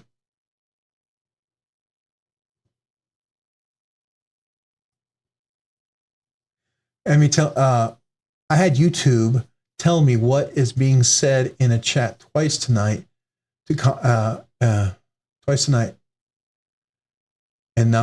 to comment about it. Oh, okay. Interesting. I thought the lives were pretty safe. Yeah, I did too, for the most part. But I think if you talk about it in like a personal sort of tool that might be used in a kind of to protect yourself kind of way, you notice how I'm avoiding certain keywords there. Those are triggers, especially when they're in combination together. And so I try to avoid that. Yeah, people on TikTok is really bad. So I saw Everyday City Knives, the way he does a lot of his videos, when he opens up the knives and stuff, he literally blurs them out. So on TikTok, he knows how the algorithm works. So if they see the knife open, he just blurs it out. And then he has a link to other places where they can see the rest of the video. So you can see the video, like, for instance, you'll see this, and then once he does that, this gets blurred out, right? Another thing I've heard is if you bleed on live TV, if you've got a cut, don't ever show the blood, don't ever show it dripping. That's an immediate kind of sort of strike. If you were a person who did pew-pews, you would always have to show that you did a safety check, dechambered, made sure you ejected the magazine, all that stuff. You have to do that. If you don't do that, it can almost be a strike immediately. There's little things like that that I know. Now I'm not doing that with my content. This is all knives. This is all knives. This is all I focus on is tools, right? So they're just, you know, and how you talk about it. It's all a matter of the combination of the terms. So I know Metal Complex, like I was saying before, he says he's got a disclaimer. Knives are tools, are just meant for the use, you know, blah, blah, blah. And he has this, you should go, if you ever watch Metal Complex, the very beginning, he has this little, I always fast forward through it because it's the same thing, but read it and you'll see that it is his disclaimer to say, hey, these are tools, right? These are meant to be just used for, like, you know, kitchen and, you know, cutting boxes and stuff like that. And that's really what I talk about, right?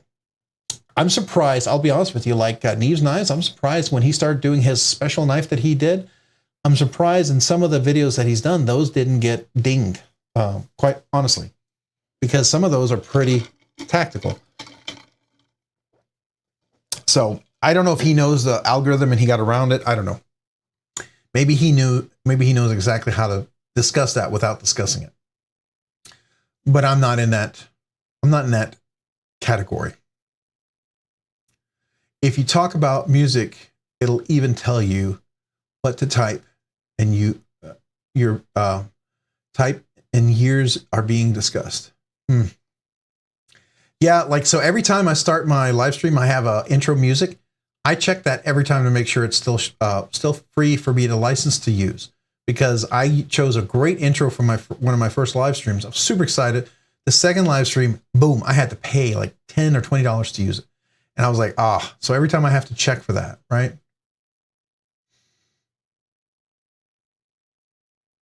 Yeah, and some videos have no talking. So it's, I don't know. I would have to look at them to kind of see if I see anything that pops in my head. You know, it is ridiculous. I absolutely agree. It is ridiculous. I totally agree with you, Meredith. Some of it is ridiculous, you know. Now, I mean, I have seen some weird videos, and you all, every one of us probably can agree. You see some videos and you kind of go, oh, okay, well, you know, okay, I'm not going to follow that. You know, they're the kind of videos you look and you're like, okay. Those I would expect to see something like that happen. That's what you would think the whole point of it is. But then there's some videos that they pick that you're like, what? What? You know. So I don't know. I don't know the magic formula. And as soon as we figure out the magic formula, some new AI algorithm gets written and it changes, right? So weird. Oh, we were going to look at Amazon. So real quick, just cutting bottles. Oh, yeah.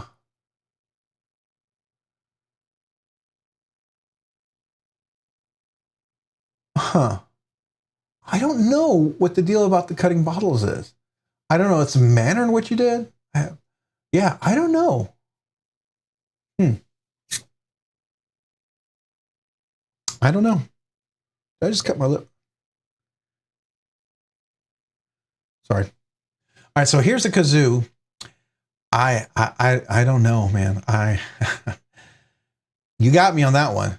Definitely keep an eye out for that, because if that starts happening elsewhere, then you know that Instagram algorithm is coming over to YouTube, and at some point it'll be the end of YouTube too, right? Maybe we'll have to go to some other platform, I guess. I don't know. As soon as there's an alternative to Instagram, I think everybody wants to go over there as soon as we can, especially for the knife community. I would immediately go where all the knife community went in a heartbeat, quite honestly. All right, so this is the one kazoo. The other one that I saw real quick, I know I'm jumping topics, but I also saw the trombone kazoo. Look at this guy. This is another one.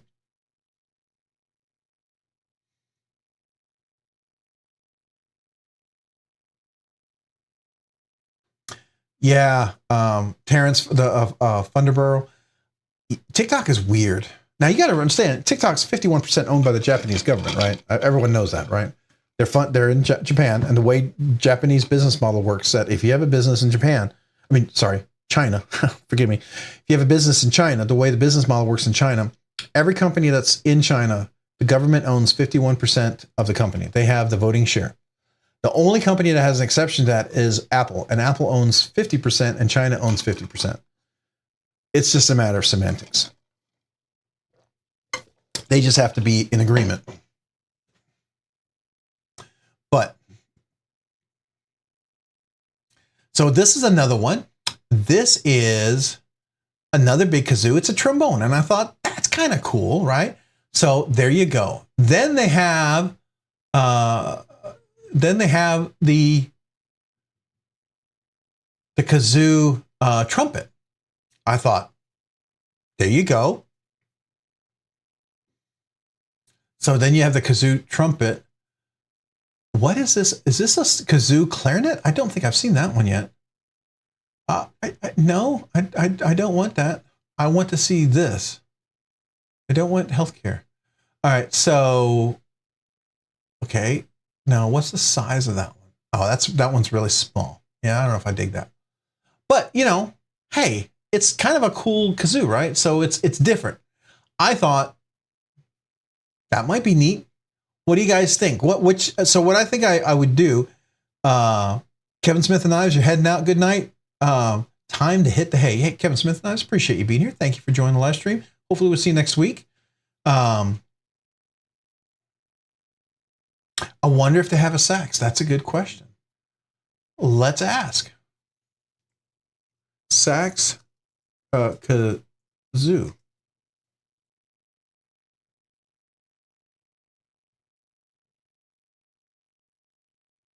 No, that's a little out of the range of what I was planning to spend.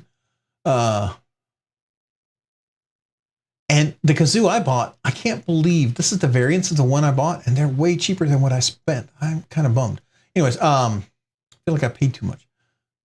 Wait, mini pocket sax set, is that? No, that's not a full sax. Okay. I'm not seeing a kazoo, a sax kazoo. Yeah, not seeing that.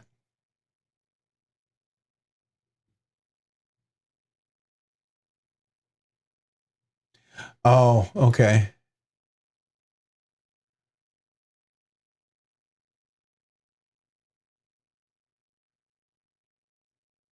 Yeah, I mean, you know, Meredith, I agree. It's saxophone. Chef Rocky, are you saying there's a saxophone? What?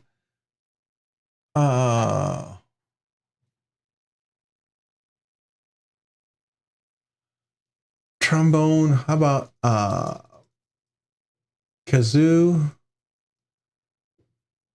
Large? I don't know. Large kazoo? I don't know. Is there an electric kazoo? An electric kazoo? I bet you there's got to be an electric kazoo. That just seems like, yeah, something they got to come up with, right? Doesn't an electric kazoo seem like, sure, why not? Everyone needs an electric kazoo. Am I right? Kazoos for adult washable. What? That's a big one. Is that sort of like what we're talking about? How big is that one?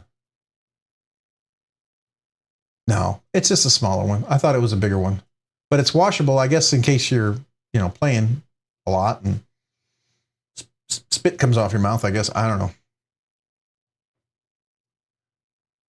So if anybody finds a really cool larger kazoo that would be fun for the channel, I would love to do that.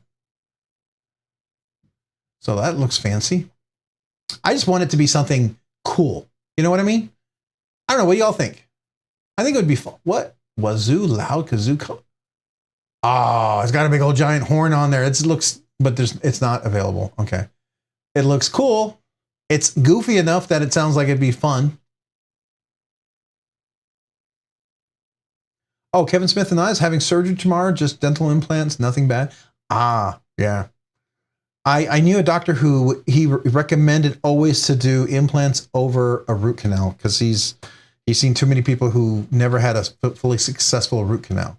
So that's interesting. A Russian harp. That's interesting. Because what is this? What is it? Wait. Oh, hey. Electric kazoo, here you are. Oh, I could plug it into my amp. I could plug that into the amp and we could just play it real loud. Have the whole lighting system shake and the desk shake. No, I'd get in so much trouble. My family would kill me. Yeah, Kevin, I hope you recover really fast. Yeah, absolutely. But you asked, is there electric kazoo? Apparently there is. There is an electric kazoo. Who knew? Oh, here you go. Oh, look, I can get the attachment for the kazoo I have. It actually would fit right on my kazoo. Oh, no, there it is right there. Look at that. I just don't know what I would plug it into. Now I'm in a realm that it means I'd have to have like a whole amp setup system. I'm sure you could probably do a feed in. It would be very very musical. I don't know. I don't know how successful I'd be at that. I would feel like it would be a little shaky. You know what I mean? So I don't know. I think I'm going to pick those three kazoos. We'll make it a poll. If you guys find another kazoo that you think is really cool, let me know. Feel free to email me. The jumbo kazoo is a jumbo kazoo. Whoa. Oh, wait. Oh, did you say jumbo kazoo? Let's do that. Oh, I need to search. Here, jumbo. Helps to spell. Jumbo kazoo. Where's that?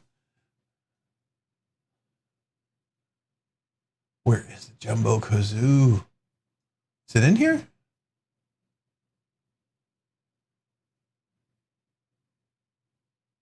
Where'd you see the jumbo kazoo? Is it not in here maybe? Is it on, is it like outside of Amazon maybe? I'm curious. I'd love to. Yeah, I definitely want to check that out. That sounds really cool. Come on, Jumbo Kazoo, show up. Where you at?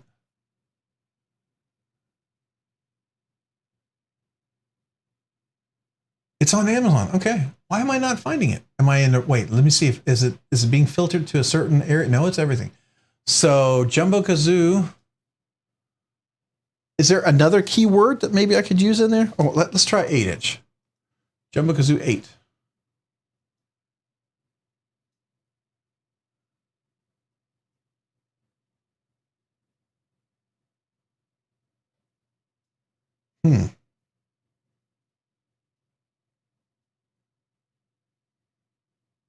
Yeah, I'm not finding the Jumbo Kazoo.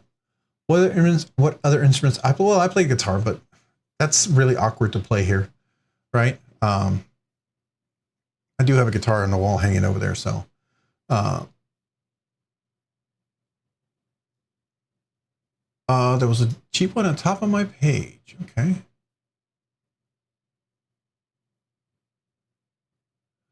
Jumbo.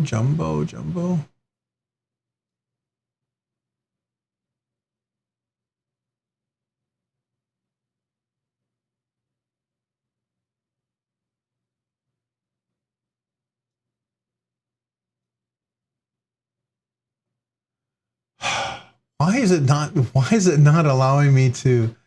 That's crazy. Why can I not find?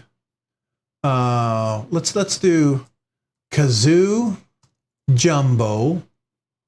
Come on. Show me some love here, Amazon. Well, I'm going to go with this one here. If you happen to have that link, if you wouldn't mind, Terrence. The very top one says 8-inch in the description. Oh, these guys, plastic jumbos. So, oh, okay, hold on.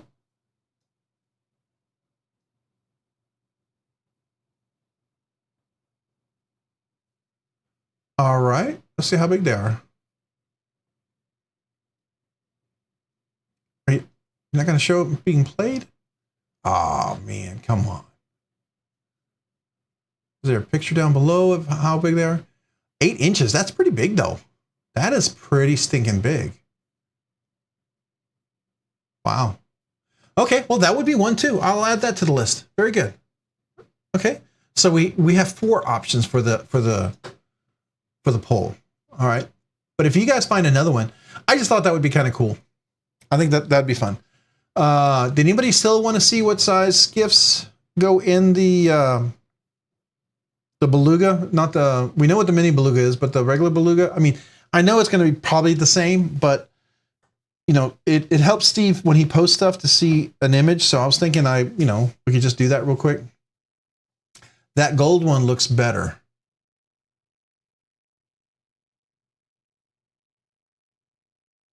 The gold one.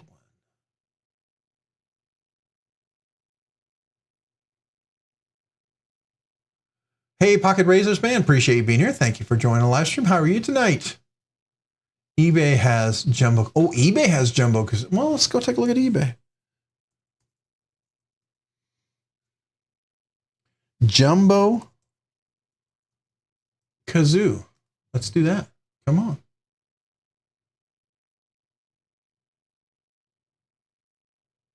Oh, that is pretty big. Look, that is pretty big. Wow.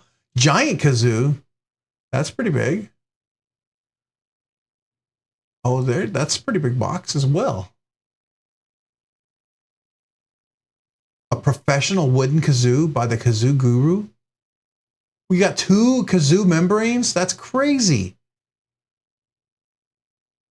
Oh, and here we got another no, I thought it was electric kazoo. Oh, and you have 2 mouthpieces. Interesting. Okay, so here's definitely some interesting kazoos over here. Definitely need to go check a look over here too. Okay, very cool. I just thought it would be cool to have a really neat kazoo for the big 1-year milestone. I don't know what you guys think. I have to check these out. All right, very good. Well, I appreciate that. Thank you. I like the trumpet one, and there's a trumpet, there's a trombone, and then there's I don't know what they call that other one. It's kind of a goofy looking one, but It's another giant kazoo. It was on Amazon. So they have this one. It's the Kazoo Company. Yeah. So there's the trumpet. There's the trombone. And I thought they had one other one, didn't they? Oh, I don't want to do that. I want to see. Oh, here we are. So this one right here, which I'm not sure what you call that. That's the trumpet. And I thought there was one other style. No, those are the three styles, right? The trombone, the trumpet, and then this kazoo, kazoo, kazabo, kazoo. I don't know what the heck you call it. Well, MPG EDC, thank you for being here tonight. You have a great evening. Hope you get some good rest. Thank you for being on the live stream. Hopefully we'll see you next week. Have a great week.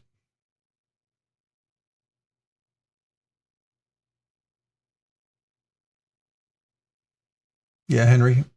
Rob, I'll need an oxygen machine for those kazoos if I try to play as hard as you. Yeah, that is true though. So I don't know if I'll be able to get 12 stanzas out of the big kazoo. We'll have to try, see how well that works, because that may deplete the lung capacity a bit, or at least they'll maybe help increase the lung capacity, right? Hope you're doing well this evening, Pocket Razors.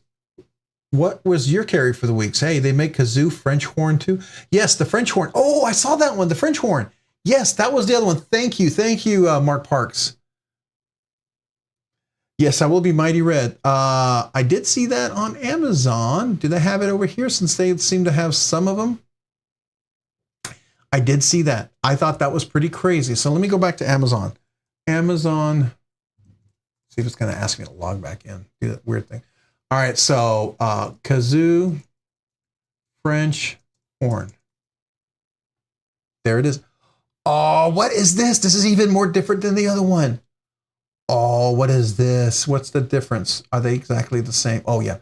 So this one has an $8.50 delivery, which makes it $24.25.50. Then this one's $29 with free delivery. So they're exactly the same. One, you pay for the shipping. You save $1 if you take all the costs in the shipping. Okay. Maybe a bigger easy button. Yeah, that would be funny, right? A bigger easy button. That would be cool. Is that it for the French one? What is this? Oh, the clip-on mustache. Oh, okay. Oh, I can get that for my son. He plays the tuba. He would love that. I think he would think that's funny. Oh, I'm like, oh, look at this kazoo. No, that's a expensive instrument that I would not know how to play. Okay, there you go. Yeah. Okay. Well, at least we got 4 options. We have 5 options now to look at. Had the Hogue Deca Magna Cut Warney and the Benjamin Bug Out 20 CV with the Metten Boss Scales. Oh, that's cool. That's really cool. I was carrying I will share with you real quick. I was carrying my TRM Magna Cut with the Mike Erie Custom Hollow Grind. I don't know if you can see that. Let's see if we can see the Mike Erie Custom Hollow Grind. Oh, let me tell you, this thing is a slicer. I don't know, can we see that custom? Let me see if I can get right into the camera. It's a crazy, crazy slicey custom. And this also has the new thumb studs. You see the new thumb studs they have on there?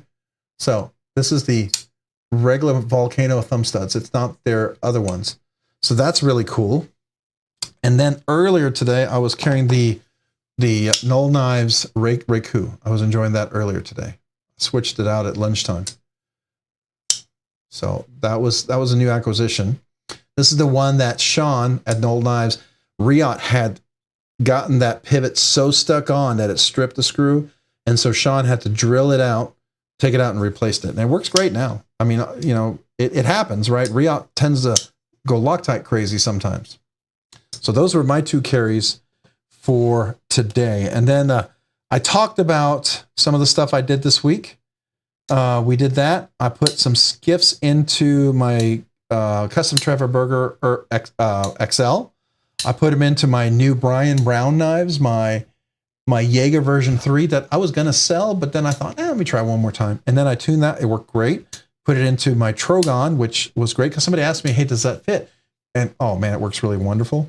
I put it into, what else did I put it into? I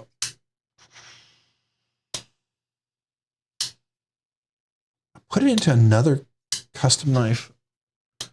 Oh, I also put them into my my Morpheus, my Holt Blade Works Morpheus. I put the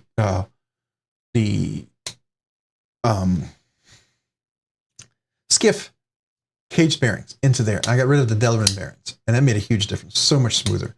Oh, and I also punched out my thumb studs, the single thumb stud, the blue one. I punched that out. I'll go over here. I punched that out, and I put these custom thumb studs in here. And this is the carbon fiber Blade HQ version. And so I also took these off, and I used some flits flits, and I got rid of the blue anodization on there. So now I was going to order new ones, but I don't have to do that now. So, and I can easily reverse flick and front flick this now. Oops. Of course, you have to do it on camera. It's a little more challenging, right?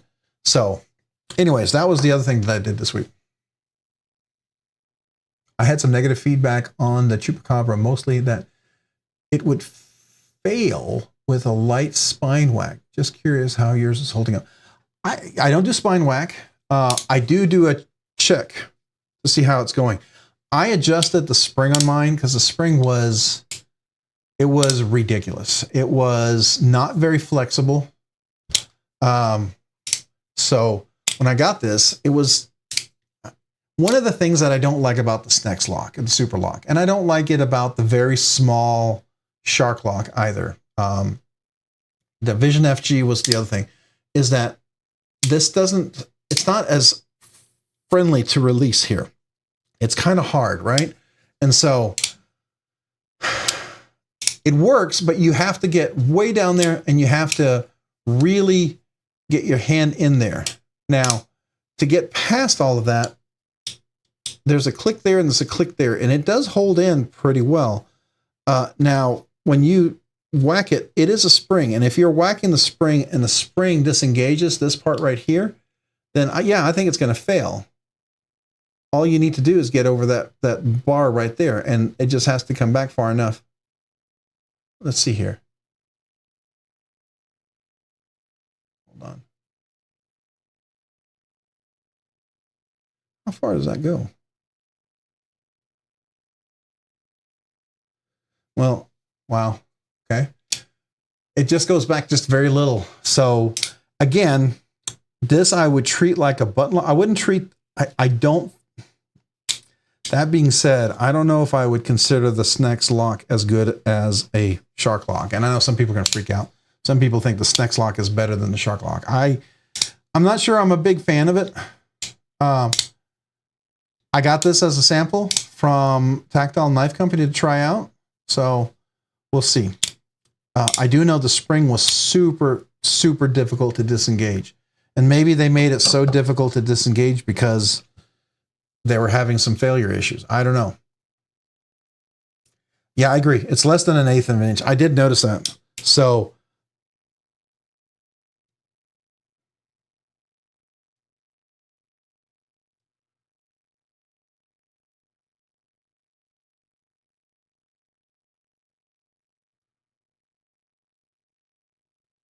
yeah, that's not much. Yeah. Interesting. Interesting. It's different. It looks cool. It's interesting. It's not, I was never a Snex fan, a Vision FG or Vision R. I thought it was interesting. I thought the Vision R was interesting. I was not a big fan of that one. The Vision FG I thought was way better. Still not a big fan of it. I know some people love it. I didn't. I still don't like the Super Lock. It's not for me.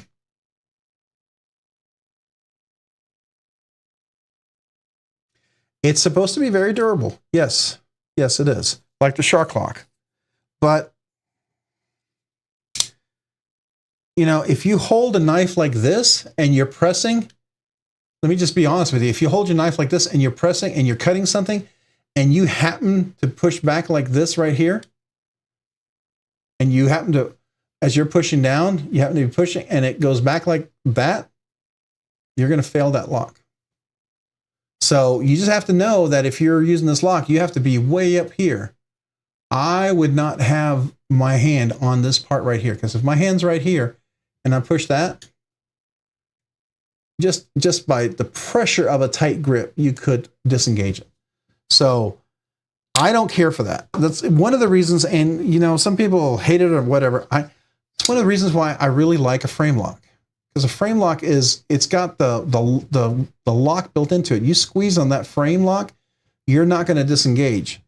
A bolster lock kind of gives you sort of the same thing because you can get your finger over that. A liner lock, you may not have that. And you just have to keep that in mind. The liner lock could theoretically lose that, right? So that's kind of where I stand. I mean, you know, people say the triad lock. Well, okay, whatever. Shark lock's pretty good. But I will tell you, the shark lock, depending on how you use the knife, it's something I've always kept in mind. So here's the shark lock. If I'm keeping my hand up here and I'm cutting, if my hand happens to do that, if I'm gripping something and I'm pushing here and I happen to slide back, I could theoretically disengage the blade. It's hard, but you could do it, right? That could theoretically be disengaged. You know, it kind of would be out of your way to do it. And if you're up here, you should be fine, right? If you're down here, you should be fine. But it's just something to keep in mind. Likewise with the button lock, right? I'm never a big fan of button lock for hard use. I think liner locks are cool. They work well. But, you know, they don't have that ability to keep it in there. I think any lock with vibration can disengage. If you look at the physics of how it is, and depending on what vibration, what kind of impact, if it allows for the, like here's the tang and it's engaged on the tang, if the vibration allows for it to disengage, right, then it can fail. So that's just my, and if you're doing anything crazy like that, use a fixed blade, right? Use a fixed blade. Why, if it's that aggressive of a cutting thing, get a fixed blade.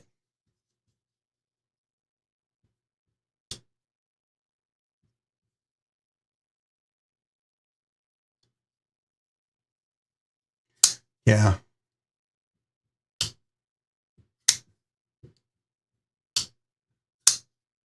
So that was the other thing, that it needs a better jimping on the lock. I think the Vision R, if it had better jimping, is a little easier to get to. It'd be fine.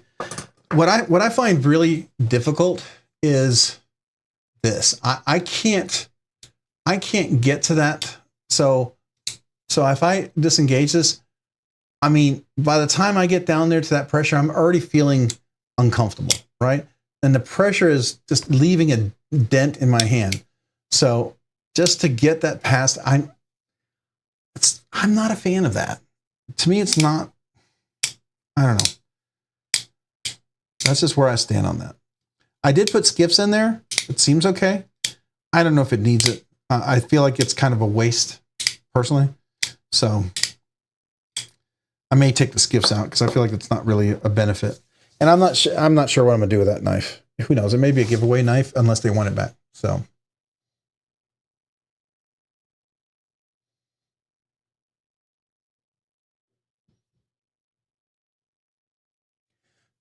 Slim frame locks. My big hands touch the lock, then can't figure out why it's so hard to open, like the October. Yeah, that's why I favor hidden bolster locks. A hidden bolster lock is really nice because it's a frame lock, and it's hidden to a point, but then it's not. So yeah, so like this is bolstered right here, right? I still have this part where I can keep my hand over here, and I'm not engaging the frame lock. But if I need to, I can get my hand over this part right here. You see that? My hand will squeeze in and it'll keep that lock engaged right there. And I know that if I'm doing some kind of heavy duty cut, that'll work well.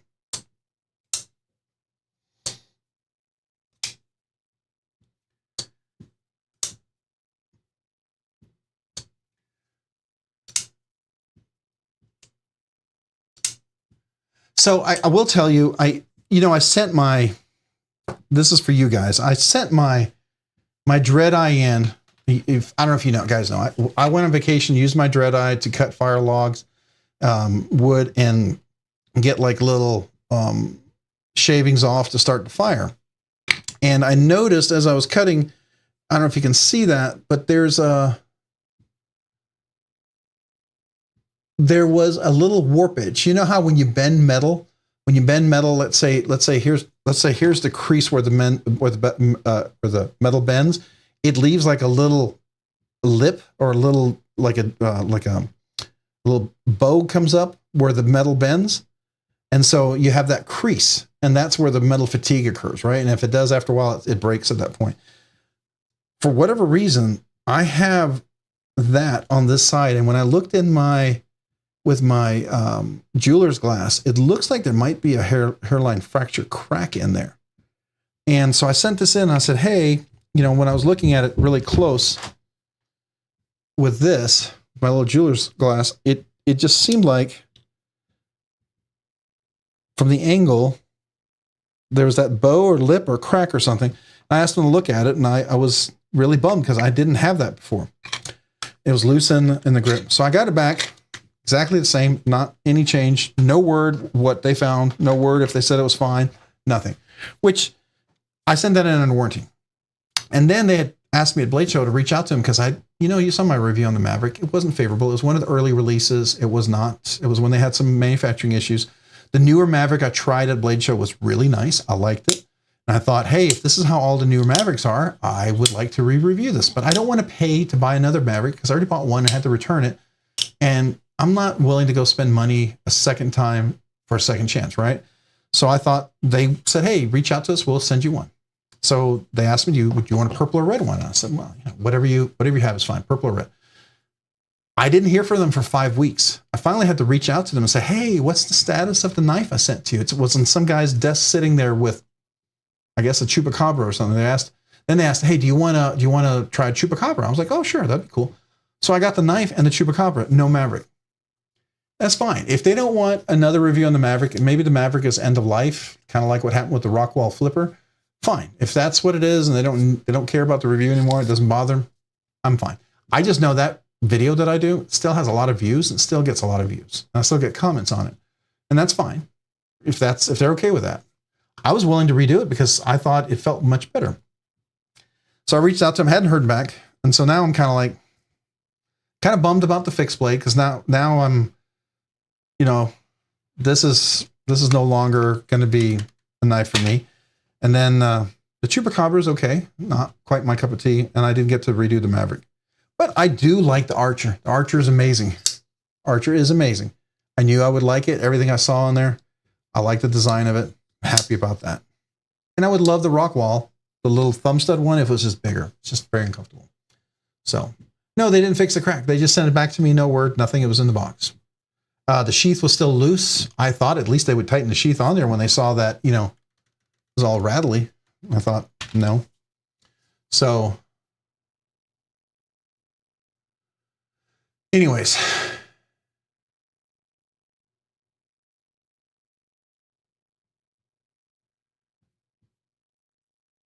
Sal Car 88, when you say you can return it, are you talking about the Chupacabra or are you talking about the Archer?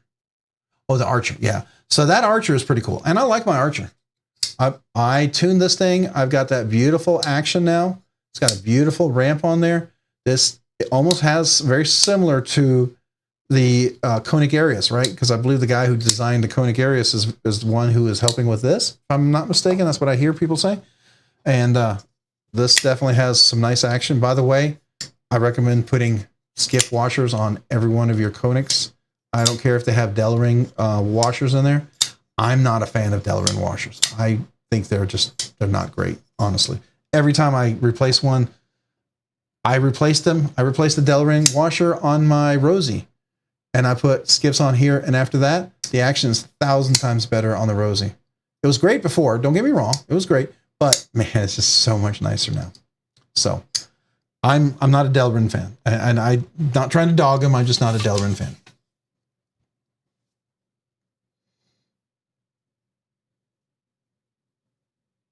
Oh, it's on the inside of the scales? Really? Okay. Let's see. Oh, okay, I see it. Yeah. Oh, okay.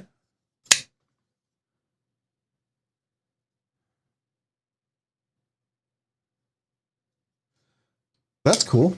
Very cool.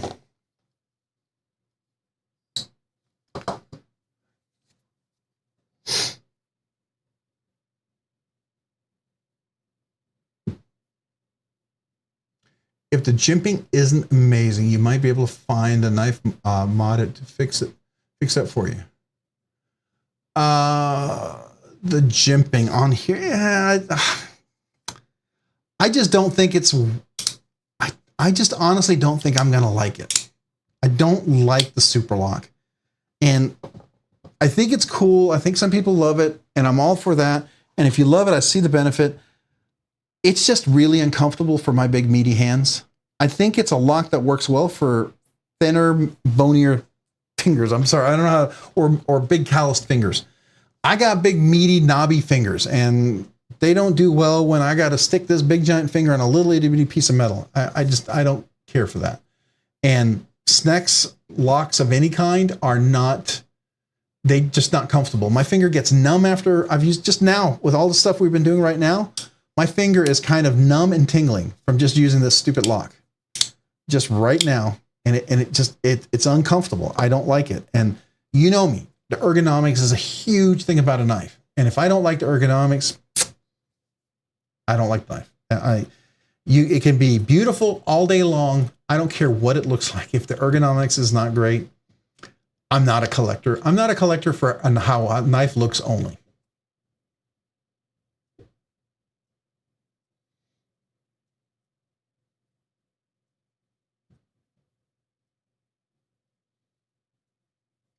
Yeah, the Whippersnapper, I mean, it already had amazing. So the Whippersnapper is one that I almost put Skiffs into, but I got to tell you,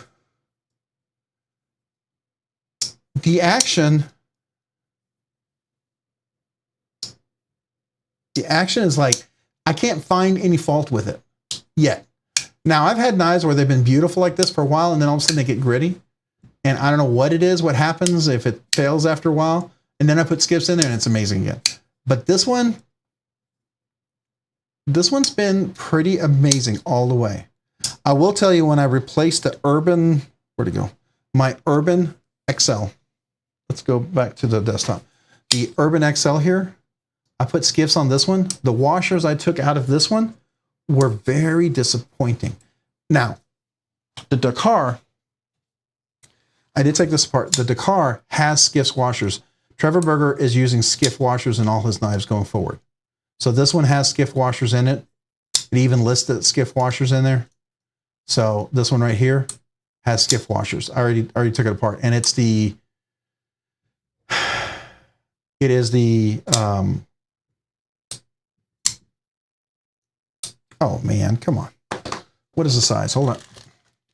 It's the one he uses on all of them. Oh, maybe I have it over here. I didn't put it away yet. I think I have. Yeah. It is the 3/16, 1/16, 11 ball count. 0.189 inner diameter, 0.37 outer diameter. These were the standard ones he used in there. I don't know if you can see these.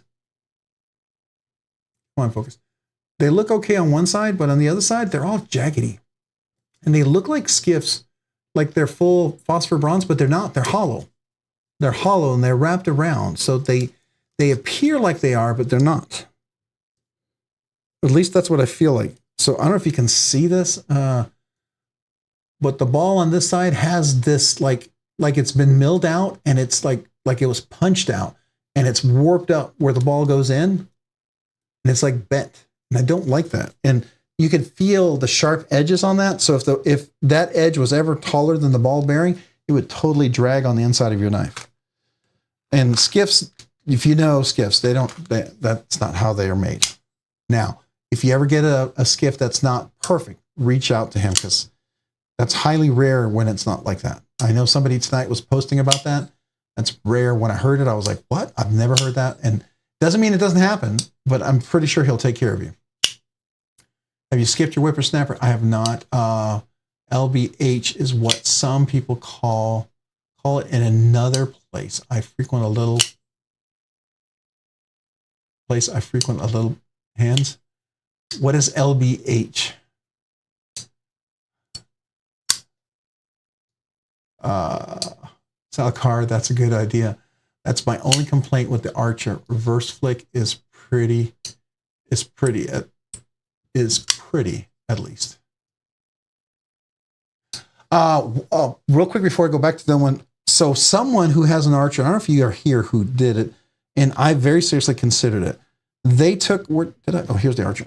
They took the Archer and they took it apart and they like put some flits and a Dremel, and they smooth out the inside place where the skiffs actually fall in line here, because I believe the skiffs actually are on the titanium. They're not necessarily on the on like steel washers, which I'm kind of surprised, but they're not. And so some of that grittiness that you hear is the blast that's on the titanium handles.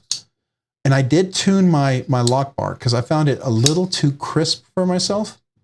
I want it to have that nice smooth action, and now it feels a little bit like a Shiro, the way it drops, especially going over that ramp. So I haven't gone there yet to try it, but someone said they did it. It was amazing. TRM is dropping to Neutron 2s with the hollow grind in a couple days. Yes, they are. The Mike Erie hollow grind. It's this one right here. You're going to get that on the Neutron. I just got a Neutron in MagnaCut, so I cannot justify a Mike Erie hollow grind. And this one's amazing. I just got it finally broken in to where I want it. And so one Mike Erie custom hollow grind to me is plenty, and I feel like if I'm going to have it, I want it on the Atom. Especially, you know, now don't get me wrong, I love my 20 CV, but I'd be willing to sell this because I got the other one. So yeah, that hollow grind is sick. It's absolutely awesome. What do you think of the Archer so far? I find it tricky to get the flipper without landing on the lock bar.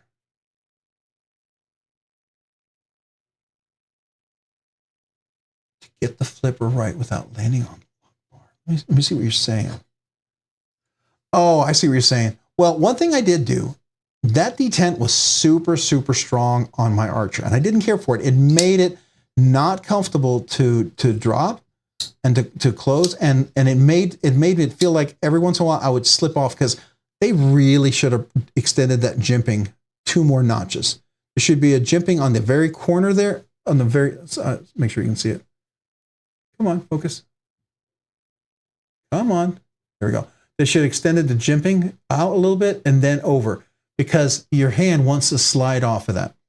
And I guess, oops, sorry, I'm spitting away here because I need another drink. I guess maybe I can get a knife modder, and that's something I would consider a knife modder for, because this is a knife that I'll keep, right? When it's a knife I'm not sure about, I don't want to spend the money on it. I got to really like a knife to want to mod it, right? Because I almost contemplated getting my Dakar, putting thumb studs in there, because Transparent Knives, he's done some thumb studs, but I'm just not sure if I'm willing to do thumb studs that don't match the rest of the hardware. And one of the things why I didn't do it is because I thought of thumb studs because I couldn't reverse flick this. So I tuned the detent on my Dakar because it was a little crispy. It wasn't bad, but now I can easily middle finger reverse flick it. I want that bonus flick, right? And once I have the bonus flick, I'm perfectly fine.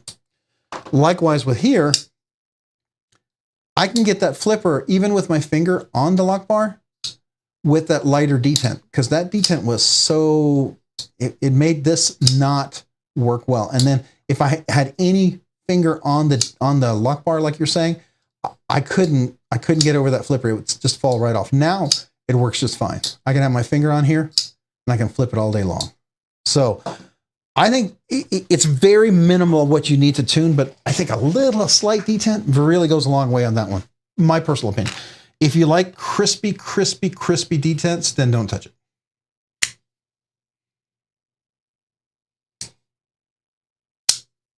Some knives, skiffs don't really do much. Haven't seen them add much to any Civivi, for instance, but especially Killer on Whippersnapper or the After Hours Jack. I've never tried the After Hours Jack. I first thought it was really cool. I don't like the jagged, rounded. I handled one and I found it not, let me just put it this way, it didn't fit my ergos in my hand. And because of that, it stopped drawing me to it. Several Civivis I've actually put Skiffs on. I put Skiffs on my baby banter, made a huge difference. I put Skiffs on an Elementum, the cheap Elementum, right? It did make a difference. And as far as action-wise, it was just, I didn't feel the grittiness and the little crunchiness that you feel. That to me was enough, right? But you're right. You know, a knife can be perfectly fine without it. It's not always necessary. But I tend to put Skiffs on nicer knives too, right? Where, you know, like there's no reason for me to put Skiffs on my Dakar because it already has Skiffs. Who else uses, you know, the Archer uses Skiffs already. You know, and there's other things that they already use. So that's very odd. Wonder why there's no steel washers on there. Yeah, I don't know either. Maybe it's because it's so thin. But that's not unusual. They're not the only ones. I think the Magnese Mac 2, they don't have steel washers. Who else doesn't have steel washers? Somebody else doesn't have steel washers.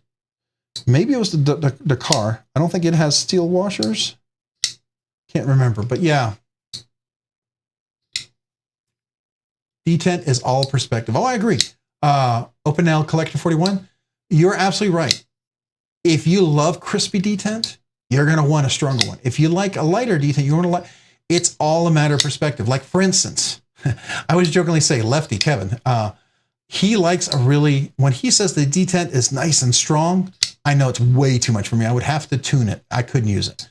If he says the detent is okay, then I might think it's perfect. If he thinks the detent is light, I might think it's okay, right? I always get that relative to what he says. And that's all a matter of perspective. Sometimes I just like a diamond file and knock out a significant touch of the detent hole to soften it up a bit. Yeah, you could do that. You just got to be careful you don't get any burrs, right? That's the big thing, Tactical Terry. If you're doing that, got to watch the little burrs. That's always one of those tricky things. You got to make sure you keep the angle on the detent hole so you don't get that 90 degree angle to the detent ball, and it gets that, you do the vector force where it's like it increases the force because now the angle. So instead of having the ball, like here's the hole, instead of having the ball here, the ball is seated lower, so there's more pressure. So you just got, as long as you do that, as long as the hole is like this and the angle is still about the same, I think absolutely right. But some people, sometimes when they do the hole, they just make it so that the ball sits lower into the hole with a very straight edge, and sometimes with a little crispy burr on there. And then they can really mess with people. But if you know what you're doing, like it sounds like you do, then you're fine. You know, you can do that all day long. I'm going to give Shmooze. What do you say? Yeah, the jimping is not good. Yeah, the jimping on what? Were we just talking about that? Sorry. What do you think of the Archer? Oh, the jimping. Yeah, the jimping. I agree with that. Yes. So I would consider a custom mod to add another line of jimping right there. I just don't have the tools to make it look as good as it does. That's the only thing. I really feel just one little extra notch up there would be sure would have gone a long way. Just my personal opinion. I got the Gunslinger and I'm thinking about selling it. The corners hurt my fingers. LOL. Not fun to fidget with. You know, speaking of corners, it almost left my collection. My Rendition 229 I love this knife. I love the kickstart on this thing. But what killed it for me at first was these corners. They were so sharp. They were sharp here, and up here and here. And they just were killing me. Now, if this had been a black DLC or something, I couldn't do what I did. So I don't know if you see this. These are all rounded and softened. Every one of these corners I softened. And once I did that, oh, this thing is night and day. I could now hold it in my hand because it was digging into my hand right there. And then I took it apart. I cleaned it. I tuned the detent. And I didn't make it soft. Some people like, that's drop shut. No, this is control shut. So you can see this. It's not, the blade is pretty heavy. A guillotine shut is a lot faster coming down. This is very much a control, but this is just so nice. It's really nice now and a lot of fun. But these corners were killing me. They were killing me all over. And I talked to several other people who had the same issue, and some people actually sold a knife because they didn't like it. as a result of fixing that, it's great. And I also fixed the clip. That clip was very, very aggressive. I don't know if you can see this. It had a very aggressive angle, so it went into the pocket. It would rip coming out. So I rounded it. And the reason why I don't have the skull clip on here is because I didn't round the skull clip. I wanted to test it on this one. And it worked pretty well. And as a result, I always have a project. I always mean to come back to it, and I haven't said it. I want to round the skull clip and put the skull clip on here. But yeah, that's just really nice now because of that little corner. That makes a huge difference. So I don't know about you, but I completely agree. A little sharp edge like that can ruin or make or break a knife.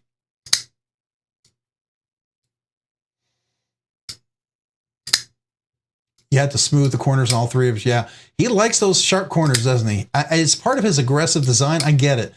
But that's the reason why I'll never buy a black DLC of his, right? I can't deal with those sharp corners. I have heard a lot about the kickstop is ridiculous. It is, I'm not a flipper only kind of fan, but this, yeah, this all day long. This kickstop, it is just this little itty bitty flipper here. If you can see this little itty bitty flipper here. Come on, focus. Come on. There we go. This little itty bitty flipper here just works so nice.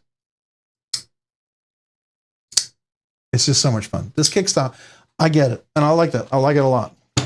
But those corners, oh man, it's just blah. Instead of bending the lock bar, I'll usually pop out the detent ball and make it protrude out further. Okay. So there's a couple things you can do for that, right? I choose to adjust the lock bar because it's also what causes the blade to come down a certain way. It has the close or the drop shut action. So sometimes you can have a detent bar that, or lock bar that's so strong that the blade has to be jiggled the entire way closed, right? And you know, that's all right for most things, but I like to have a little bit of natural weight closing the bar, right? Like I never had to adjust my Rosie. This one does it kind of naturally by itself. You never have to adjust the Arius because it does it by itself as well. Now, if you're a big Chris Reeve fan and you like the slow glass roll, me flicking this is going to probably send chills up your spine and you're going to hate it. It's going to feel like you shouldn't do that. You know, most awesome, you know, super Chris Reeve fans were like, it's got to be a slow roll and a slow close. I don't like that. And I had my umnums on. I could flick really well. Yeah, I'm trying to do this there. So I could flick this and I've gotten it close, but I had to adjust the flex on that bar because it was too much. I didn't like that. Now I don't want it crazy weak, but I like that. I like that personally. Black or not, I'm never getting rid of them, so the marks don't matter to me. Well, you know, Donnie, Barajas, if you like those knives, then yeah, don't get rid of them. Hey, I feel the same way about my, even my little Arno Bernards, man. I have snail trails all over these because I use these knives. This is the most underrated South African knife maker I feel it's out there. It's such a good knife. It's such a good knife. Now this is the flipper, the Gen 1 without the cutout fuller, and it has the free ceramic ball bearings in there that's on the blade itself in a channel. But then I also got recently,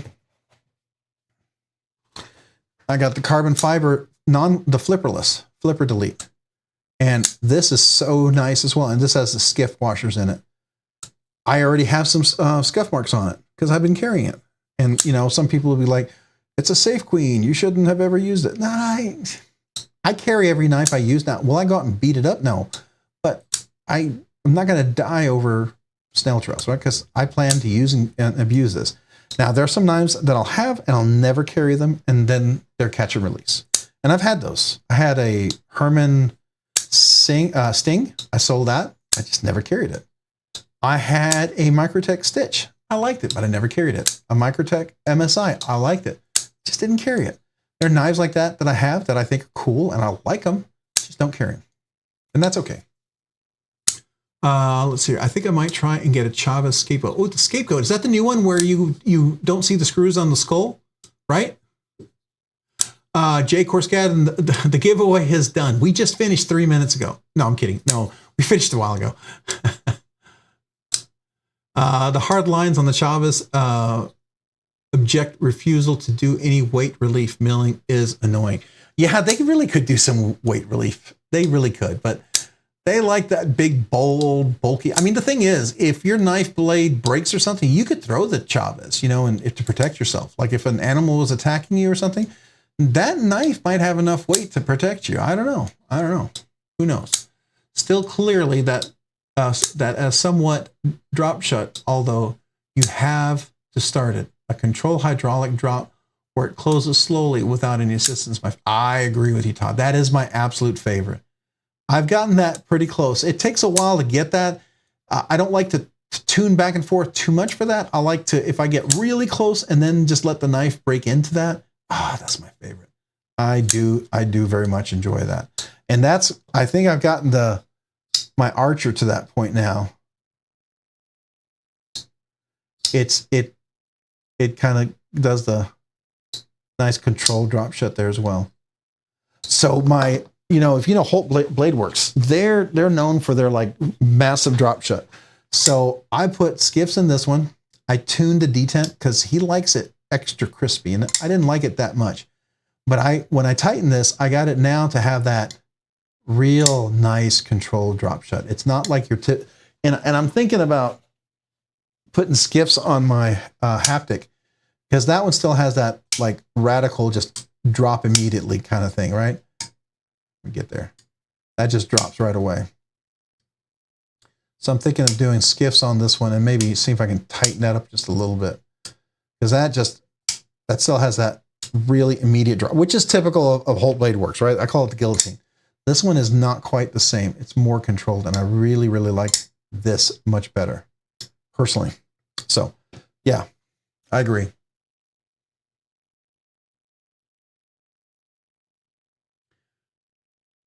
Hey, Arshir, appreciate you being here, man. Have a great rest of the week. Appreciate being on the live stream. Yeah. I've had 2 Kickstop Peñas, Apaches. Oh, I wanted to get one of the Apaches. I missed those. I hope he brings those back. I really, really wanted Apache, by the way. Still clarify as somewhat drop. Yeah, okay. Malcolm Holt, I really want to get the Sharp by Design. Love to hear your thoughts on which is the best. So I had the Mini Tempest. I liked it a lot. If you like flippers, front flippers, I would get the Mini Tempest. If you like really big front flippers, the Mini Tempest is not a mini. It's pretty big. The Mini Typhoon is really cool. You just got to make sure you got a good detent on one. I had one that wasn't great, but it's smaller, and some people like the size. The Evo Typhoon is my perfect size. This is my absolute favorite design he has out there. I love the look of this knife. It's everything that I've always wanted in a Sharp by Design. So I like this one, and let's see, can I do it? Yeah, I was doing it earlier. Here. Yeah, I can reverse flick it. It's a little challenging to get in there. I had it down to, well, not tonight. I did get the Apex recently. They had these on sale at DLT Trading. This is with the blue aluminum inlay, and this was the Damasteel. And when I saw the Damasteel, I just felt like, oh, that's beautiful. It was a crazy, crazy great price. Do I have something on the blade? I do. Sorry. And I thought, but that blue just doesn't look nice. And so I did something crazy. I sanded off all the blue coating on there, and then I polished it with a Dremel. It's not perfect. I still need to go back and finish polishing because I had to sand the inside, and so you can still see some blemishes on there. But I like the potential look of this way better than the blue. So I also fixed the sharp edge issue that they had here, which if they had fixed this would have made this knife so much better. I softened that out, and I put Skiffs on this one. I really like the fidget factor of the Apex. It is really a nice, fun, fidgety knife. I love his nub detent on this one, and I like the fact that I can really reverse flick it. That Apex is like it. The Void, I believe, is a small version of it. So the flipper, I love this one, the Evo Typhoon, one of my favorite. if you're big hands and you want a big giant top flipper, the Mini Tempest is great, but the Evo Typhoon, this is right at 8 inches. This is just a really nice EDC size for me. I like this one. So my two favorite are probably going to be the Evo Typhoon, which is number 1. And then after that, it's going to be the Apex. If you like the blue or the black and red, you'll be fine with it. But this Damasteel just, I feel like this is an homage to, or you know, my homage or my, you know, kind of a salute to Brian Nadeau. I mean, he would do this 1,000 times better than anything I tried here. I mean, he's in a whole different league, right? But I think he would approve of the idea of what I wanted to do. His would look far better. But I think this looks far better with the Damasteel, because even when you close it, with the Damasteel snuck through here between the aluminum scale like that, it kind of frames it, you know? It almost frames it in a, let me get up there. Come on, focus. It almost frames the Damasteel really nicely, I think. That's just my opinion. So that's my thoughts on it. I don't know. What's everybody else's thoughts? Hey, Arshir, you heading out? Did I ever say goodnight to you? If I didn't, have a great evening, man. What's the knife to the right of the burger? Trevor Burger. Oh, this one right here. Oh yeah, this is the Knife Nuts podcast. This is the Arcona Designs. Arcona Design. It's a Knife Nuts podcast edition. There was 60 of them. It has the purple titanium inlay, which at some point I might polish that off and just make it regular titanium. But this is the, the heck is the name? Somebody help me out. It's the, it starts with an M. Starts with an M. Hold on.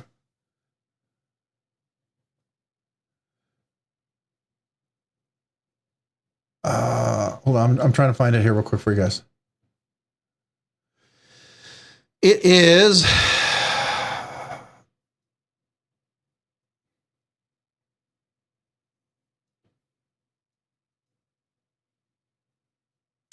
It is the Buran, Buran. I've done an unboxing. I haven't done a video on this yet. This is a Russian design. It's kind of like a Shergorov. I think I don't know who makes it. I don't know if it's Bestech or Riot, but it's really, really well done. It wasn't cheap, but it has this, it's kind of like a liner lock, but notice it's cut inside here.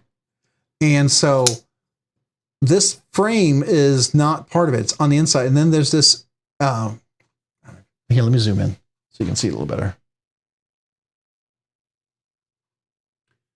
All right. So here's this liner lock. It's sort of a line. They call it a middle lock. I don't know. Somebody, one of you guys can absolutely explain it, but there's a special name for it.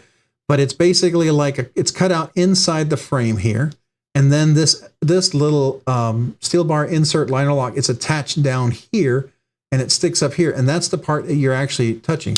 And that's not a completely new design, because if you know all of the Sharp By designs, their steel bar insert, that's the thing that you disengage, is the steel bar insert. Brian Nadeau does that on every one of his knives when he does the little nub detent. That right there is the steel bar insert right there as well. Come on, focus. So that's the steel bar insert right there as well. And that's what I use to disengage as well. So that's not a completely brand new foreign thing to do, but it's called the Buran. Really, action is ridiculous. And I did put skiffs on this. It made a difference. So, you know, people ask me, do you put skiffs and everything? Well, if I can, yeah, I do, because I can feel the difference. It's a subtle microscopic vibration that I can feel in there. Oh, sorry, I'm trying this. It's a big knife. This is also a bigger knife, just so you know. But the front flipper action on this bigger knife is ridiculous. It feels like a smaller knife, I gotta say.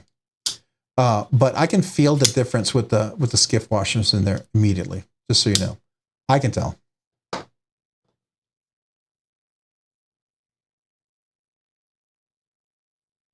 Oh, Javon's already ended?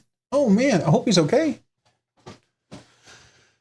Hopefully he's not too tired. So he's not doing Metal Mondays? I usually jump over there after this. What time? Oh, we're 11:21. Holy, I didn't know we're so late. That's what you get when you start an hour late. You add an hour to your time. I'm sorry.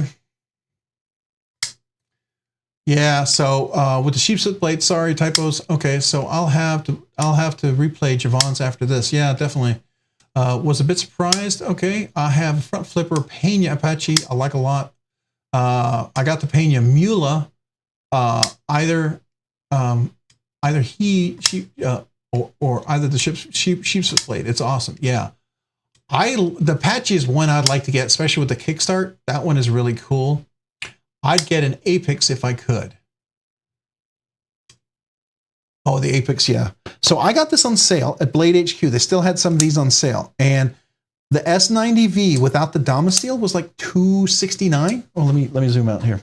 It was like $269. Let's see if it's still there and it's still on sale. It might be worth, just to show you whether, it may not be for you right now. Maybe it's not in the budget, but it's definitely worth taking a look at.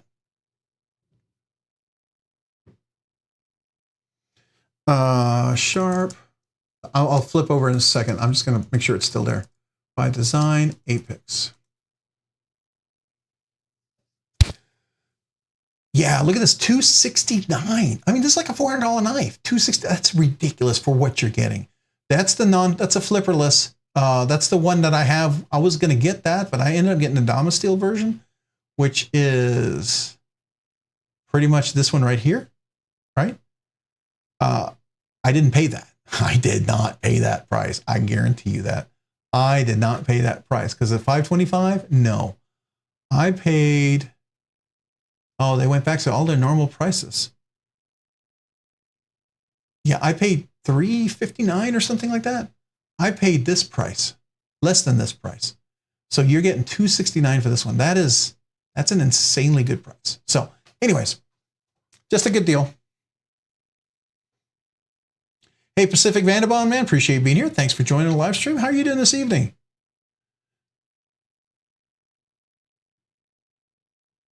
So the hole in the handle, I will tell you, the hole in the handle, I tested it with my fingers. I cannot get my hand in there anywhere close to the blade. It is small enough. I mean, unless you got super, super thin little fingers, it actually gives me a nice point of grip. Like when I'm doing when I'm doing the flick on the left-hand side, it actually gives me a nice little point of traction. I didn't think I would like it, but in this particular case, I really like how it frames the Damasteel. And of course, like I said, I stripped the blue off my aluminum scale. I wish more people had done some custom things for these. Todd Carr, I agree with you, but you have to understand, I didn't pay Damasteel price for this knife, right? I mean, the price I paid for this knife is less than the regular version. So, hey, El Cap Addict, good night, man. Appreciate you being here. Thanks for joining the live stream. Hope you have a great night and a great week. Get some good rest. And I agree with you, Todd. Sometimes the upcharge for some of the Damasteel is ridiculous, right? I agree.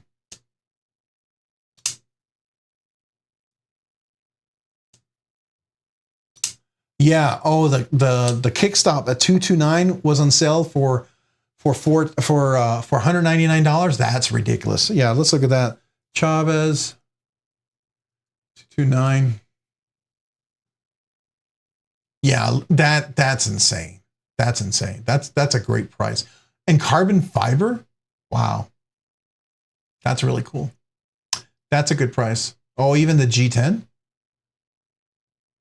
So I will tell you, I think they would have sold a whole lot more of these G10s and micartas if they weren't only $10 difference from the regular titanium one.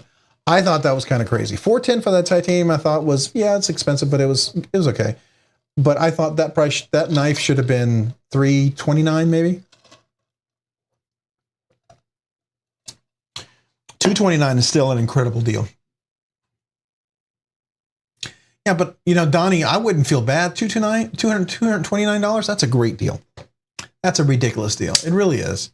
And you got it sooner than anybody else got it. It's one thing if you just bought it for $229, you go back to the website to check your order, and then it dropped to $199, and you hadn't even received it yet.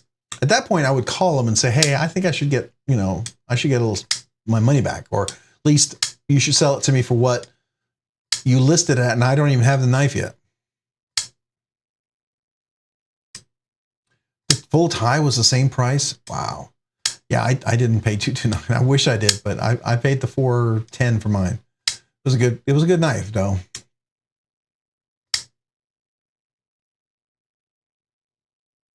Oh, El Cap Addict, yeah, have a great evening. They also had some other things on sale. Matter of fact, a lot of the giveaway stuff I got was on sale there.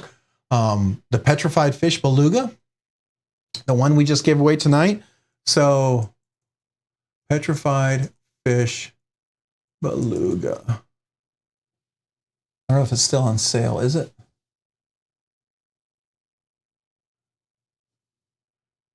No. It was pretty good. Oh, wait.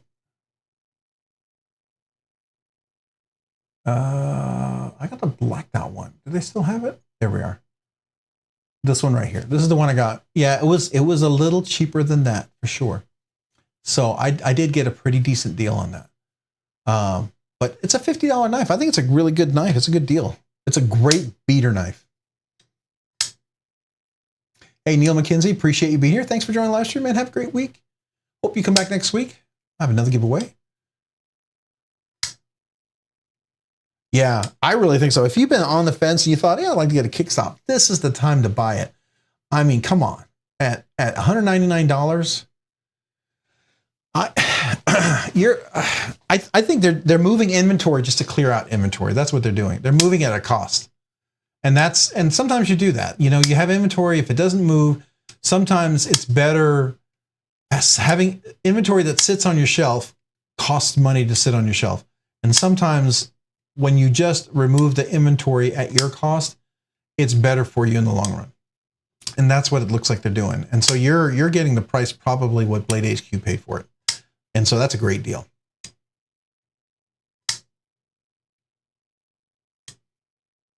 Oh, the Liberation, the Tonto. Well, that's pretty. That's the Liberation Tonto. Which is that one? Is that the one that's this one here? Oh, look at that. It's $350 for that one. $350. It's not on sale. So you got a great deal on that one. Dang. Is this the one with the no. Okay, I thought there was one that, oh, this is with the thumb studs. Okay, yeah. So it's not a kickstop. Hey, Autumn Wind, appreciate you being here this evening. Thank you so much for joining the live stream. Hope you come back next week. Have a great week. Page 2, it's $345. Really? Wow. Yeah, yeah. Oh, there's the $410 price that I probably paid. Good night, everyone. See you all when I see you. See you all when I see you. I'll keep listening until it's over, but just wanted to tell you, I love, appreciate y'all. Thanks again, Rob. Have a great night and a great week, everybody. And man, level on up. Appreciate you. Thank you so much for being here. Have a great week yourself. And yeah, get some good rest. Well, hopefully we'll see you next week and out throughout the week over the reviews and everything, right? So you got any EDC fixed blade recommendations? I do. I was gifted an amazing fixed blade from Rocky, Chef Rocky. And this cool knife was used on a TV show, and it's a pretty good knife. Let me see if I still have it. It's Strop. Yeah. So this one right here, the Strop 5 knife. This was a gifted knife from Chef Rocky, and I was just blown away by it because I actually needed to replace my Dread Eye. That is, I don't know what I'm gonna do with that. I think I'm done with it. So this right here was going to was one that I was gifted. That's a pretty cool little knife. Let's see here. Does it say how much this is? So yeah. So G10 219. It's a really good solid knife. It's a high carbon steel 1095. So it's a workhorse type of knife. You could Okay, so that's if you're okay with like a beater banger up kind of workhorse kind of knife. Now, if you want a really fancy fixed blade, my favorite one that I got recently is one I got from McNeese, and I really like that one. So let me put a couple knives away because I don't want anybody to get bumped around here. I got a lot of things sticking out. Let me just put this away and this away. Just gonna get this out of the way so at least I have a little room here. Okay. All right, so we'll go to the website here in a second, but this is the other one. This is the Ridge Rider. The Ridge Rider, this is McNeese first fixed blade. This is a USA made one. Obviously, it's a CPM 3V. It's 8 inches. I love the feel in my hand. It feels really solid. It's got some great jimping up there, good finger guard, finger control. The blade is crazy sharp, really handles it well. It clicks well into the Kydex holster. I like Kydex holsters personally. I'm not into the leather holsters. If you are, that's totally your cup of tea, right? I prefer Kydex because I usually, when I carry these, I want them to be secure and not worry about sweat and stuff like that. So this one, again, is a good belt carry, vertical for me with the tech lock here that you can just use. You can just pop on to your belt, right? Pops onto your belt, clips in, lock it in place. There you go. This is a really nice one. It's a little more expensive. It's not as inexpensive as this one. This is definitely more expensive, but if you're okay spending that price, it's a good one. I was going to recommend the Dreadeye. I can't, so I'll just leave it at that. There's a couple others that I've been looking at, kind of up in the air about. There's also Bluminati Ninja. You heading out tonight? What the heck am I still doing up here? I got sidetracked packing patches and ship out playing with the laser. Got to hit the sack. Got to go fight a robot tomorrow. Hey, take care of that robot. Make sure you win. Crush him. Have a great evening. Thank you so much for joining tonight, Bluminati Ninja. Appreciate you so much. Everybody, if you haven't had a chance, go check out Bluminati Ninja, his channel. Go subscribe. Watch a couple of his videos. Do recommend that if you haven't already. So the other one that I like, now, both of these, the first two I recommended, are all USA made blades, fixed blades. If you're okay doing international, there's two that I recommend. One is crazy, ridiculous good, and the other one is a great price. Well, there's probably two or three other. Okay, there's 4 other fixed blades that I could probably recommend that I'm very interested in. All right, so let's go to the website. The other one that I really like is, sorry, I got distracted here for a second. Yeah, Quiet Carry. They have the Mark. If you haven't seen it yet, what? Hold on. Did this just drop? Oh, okay. For a second, I got all excited. So this Mark blade, I got a sample of this from them and I reviewed it. MagnaCut 270. The ergonomics on this are ridiculous. It fits in your hand like a glove. It is so comfortable. MagnaCut's about 62 HRC. That's where they're getting at. Maybe 63, but 62 I'd say is a safe range. Full tang, solid blade, incredibly comfortable. The G10 has perfect comfort on there, and there's their Kydex holster. They were only doing leather holster at first. I was not a leather holster fan. I wanted the Kydex holster, and they finally came out with that. And I wonder, is this shipping comes with Kydex sheath or leather sheath? Snap clip, please choose the, okay, so now you can choose. I would recommend the Kydex personally. Okay. This is a ridiculously, the ergonomics on this, I probably still will get this blade at some point. Just wait until, right? But this is really good. I like this. If you're okay with buying something that's not USA, hey, thank you, Todd Carr, for sharing Bluminati Ninja. Let's go ahead and just click on that real quick. If you haven't already subscribed and watched this channel, please go check them out. I do. Oh, this is another one, the Axial. Yeah, he's reviewing. That's the other one that I wanted to tell you about. Absolutely another. It is by Axial Knives. It's a USA made MagnaCut one as well. And the reason why MagnaCut makes a lot of sense in fixed blades, because it's so corrosion resistant. It's almost up there with Vanek Super Clean, right? Not quite, but almost up there. But yes and no. You think it's overpriced, but it's yes and no. It is a well-made knife. This is a full-sized knife. I believe it's 9.2 inches. it's handling this knife. I got to tell you, it's not at $270. I feel like it's a very fair price. You made the same knife in the USA, this would be $470. The same USA blade would be $470. This is definitely, it's bigger, has more material, more ergonomics, more detail than I would say than my McNeese. I love the McNeese knife. It's the perfect in-between size, right? So if you're looking at like a dread eye, small, right? The dread eye is small. McNeese is in the middle, right? The Mark is definitely on the larger size, almost a 10-inch blade. So that's different.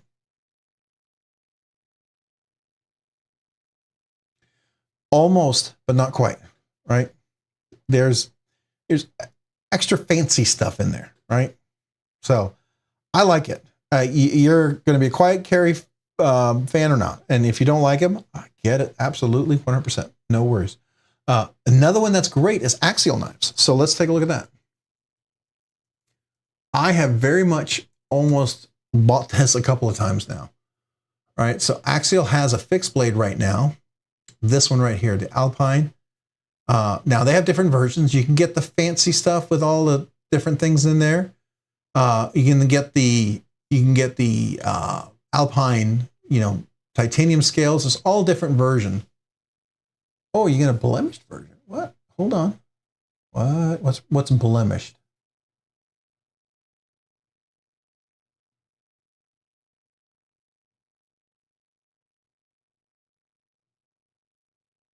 Sorry, I'm looking here.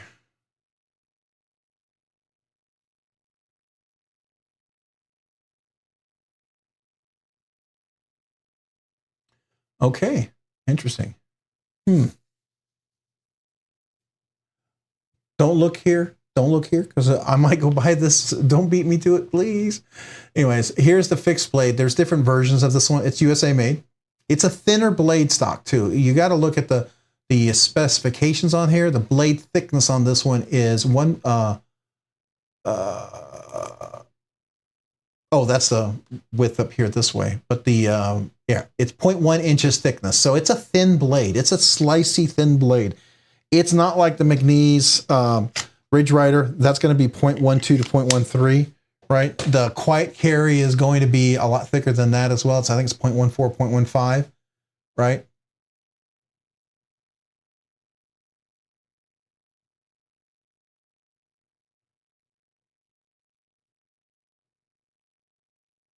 You don't mind titanium on the metal in the summer or folder, but definitely not on a fixed blade. Well, they have the G10. So I would definitely consider the G10 because that's the other one. So the black G10 is the one I would probably get because that one is $229. I wouldn't do the inlays. You can do all these fancy, crazy inlays. That's kind of a cool little thing. Yeah, I definitely get it. You can do different blades. There's the Tanto. I don't think I dig that one. That just doesn't, for a fixed blade, that just doesn't do it for me. For a fixed blade, that might do it for me, but still, there's a lot of pokiness that I don't get. I like that in a folding knife. Honestly, when I do a fixed blade, I like a drop point. To me, that just, I don't know, works more for me.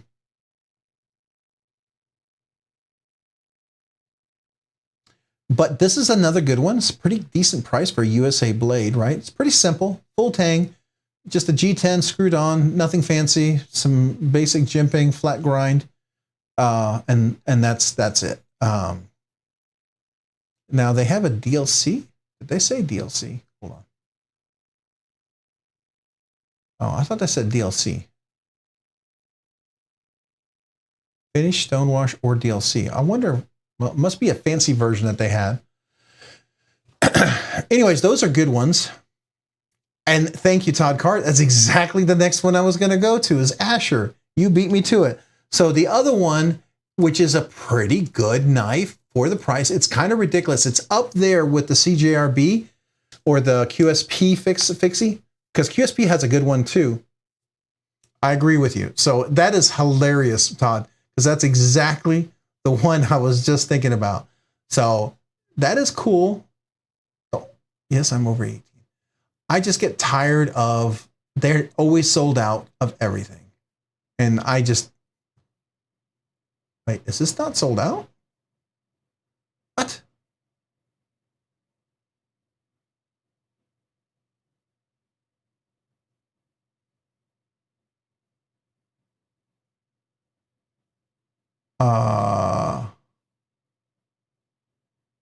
Okay, I didn't know they actually had something in stock. Sorry, got distracted. Squirrel. Come on, there we go. This one right here. This is a pretty stinking good little knife. So this is the one he was talking about. Yeah, the canary. Thank you, Todd. That's exactly what the next one I was going to go into. You're taking my thunder, Todd. The little buddy. This looks really interesting as well. It's a small one, 7.1, blade lengths 3. It does have a Kydex holster. It looks like it pops in and out pretty well. I like that. It zooms in really fast. The G-tint handle has some texture on there. I like that. It doesn't show you the tang. I'm assuming it's a full tang, right? It's got to be a full tang. That's my only worry. Black G10 is what I would probably go for.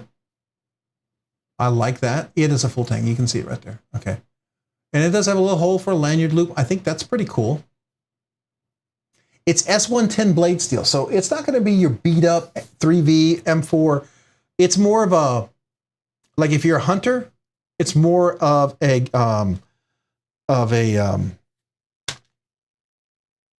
oh man, my brain just, it's getting late. My brain's like, it's more of after you killed a deer and you're about to process it, it's skinning. It's a skinning knife.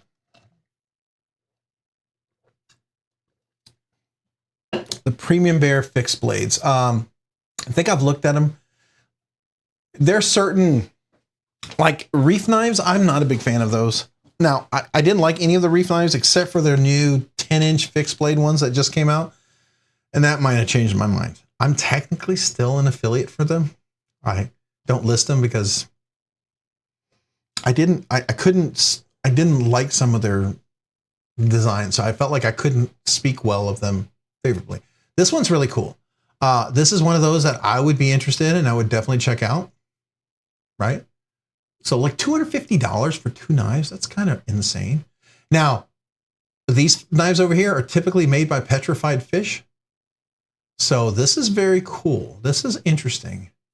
This one does have some uniqueness. Now it is, I wonder if it takes the traditional Spyderco one. The reason why I say that is because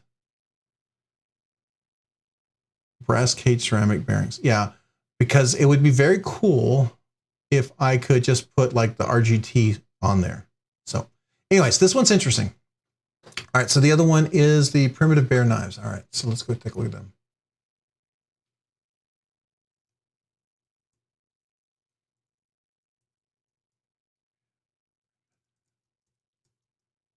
Primitive Bear knives, there we go. Primitive Bear knives, here we are. Oh, my wife would love that Bigfoot. That's awesome. She loves Bigfoot. I'll hold on to that. Okay, that's interesting. It's different. I'm not into wooden handles though. Any handle that I would do is I really want G10 or carbon fiber. It's my thing. G10 or carbon fiber for a fixed blade is what I would prefer. I'm not into like woods and stuff and horns and stuff like that. That's interesting. It's definitely a more traditional kind of like a traditional knife. Let's see what they have. Okay, wait a second. Now that one's interesting. Hold on. What do we got going on here? That's a big one. Okay. All right, that one's interesting too. I like the look of that. Now, what's the point of the fuller, or is it a blood groove? Really? I know that's what some people call it, but oh, it's glow in the dark. Well, I don't need a glow in the dark. I care less. All right, so that okay, I can dig. I like that. That's a look I like. Some of the other stuff I wasn't kind of keen on, but that's okay. I like, oh, okay. Interesting. Orange, especially if you're hunting, that's not a bad color, right? Interesting. Now, what's the steel on these guys again? 880 CRV2. Is that the typical steel that they use?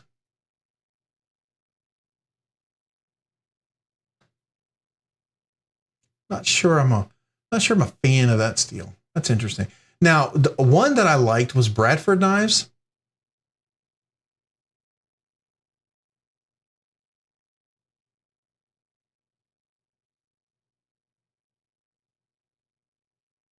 Oh, so when it's forged in, I got you. So when they forge the tang, okay. Oh, he uses different steels. Okay, that's cool. Another one that I thought was pretty cool. I like the look of them. I just would never get their. I would never get their MagnaCut. After talking to them at the Texas Blade Show, and I found out they heat treat at 59 to 60 for their MagnaCut. No, I can't do that. I would do their M390. I like the finger choil and the finger guard. The 3.5 guard or 3.2 Guardian, I think is pretty cool. It's a nice size and hand. I like their Kydex sheet. I don't want a leather sheet. Every leather sheet I've ever had, I've cut with a fixed blade. Either I'm an idiot or just whatever. I can't use that. And what is that? Is that a neck knife? That's some like little itty bitty neck knife. What's the size on that one? Yeah, it's like a little itty bitty little miniature fixie. It's interesting. Okay. Oh, where'd I go? Yeah. Oh, here we are.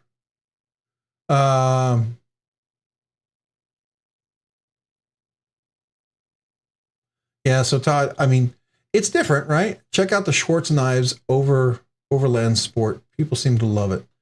Yeah, there's certain knives that people really gravitate toward. I don't know. I haven't heard that one.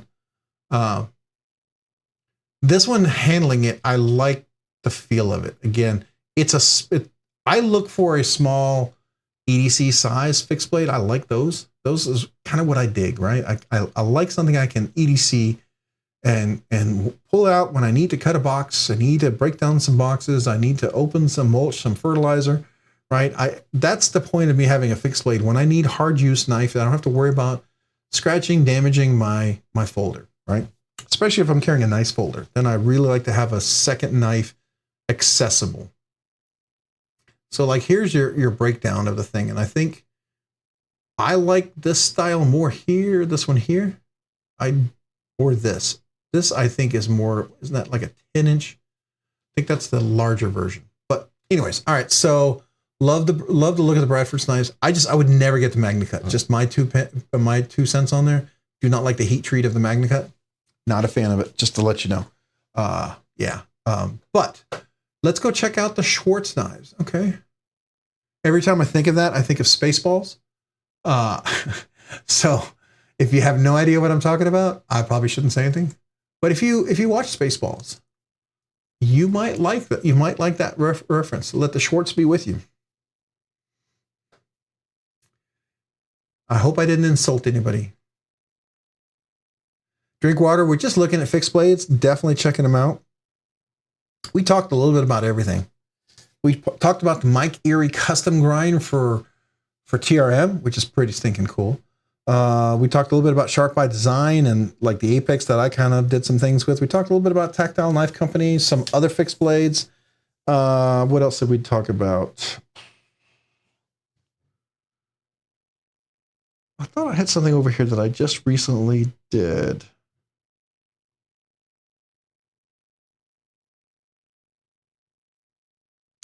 I can't remember. I will be getting my rain in from TW Price Designs. That should be shipping soon. I'm looking forward to that. I see your Schwartz is as big as mine. Thank you. Thank you, Donnie. Appreciate you me not being the only guy here who knows that reference. Yes, sir. Yes, sir. Good evening, everyone. You should check out the TKL Knives Fixed Blades, veteran owned, we were we looking at those? No, we were looking at the Strop knives. That's another veteran-owned company. Just like McNeese is veteran-owned. I like the veteran-owned companies. I definitely support them all. Veteran-owned and 100% made in America with American materials. Yes. Let's look at this. Oh, that's not bad. Is this USA? Coyote black, green black. Do they have just a black on black? I like black. Okay, let's see here. What's the steel we're talking about? We're talking about A2 tools. What is A2 tool steel? I don't recall ever. What is A2 tool steel? What is that equivalent to? Never heard of it.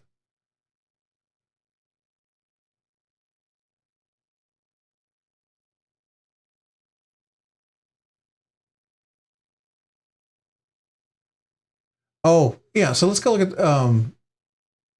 let me do that real quick. McNeese. I can tell you how thick it is real quick.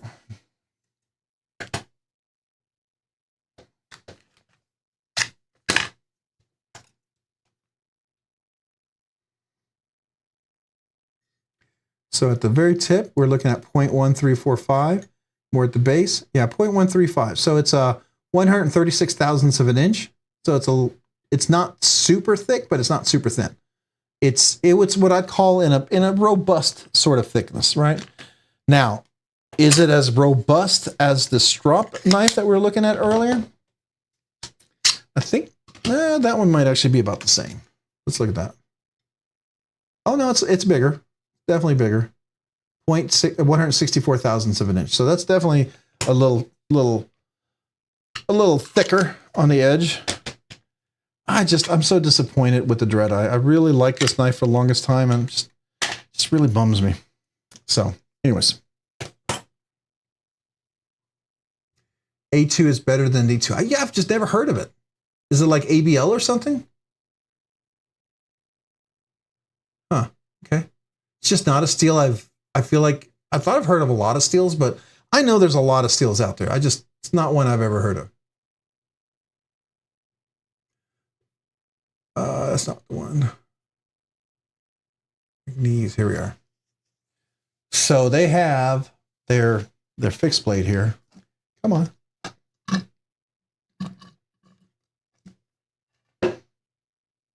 Oh, is anybody going to Blade Show Atlanta? I bought the tickets. My wife and I are going to be there in Blade Show Atlanta. We already booked our hotel. We will be there for the Friday and Saturday. We're not going to stay for Sunday. I can't justify a whole nother hotel cost for Sunday and taking an extra day off because we're going to travel back. We're driving out there. It's going to be 13 hours there, 13 hours back. So we're traveling out Thursday. We'll be coming back Sunday, and we'll be there all Friday, all Saturday. Plan to do some content recording, meet some people. It's a much bigger Blade show, and hopefully she won't be bored out of her mind.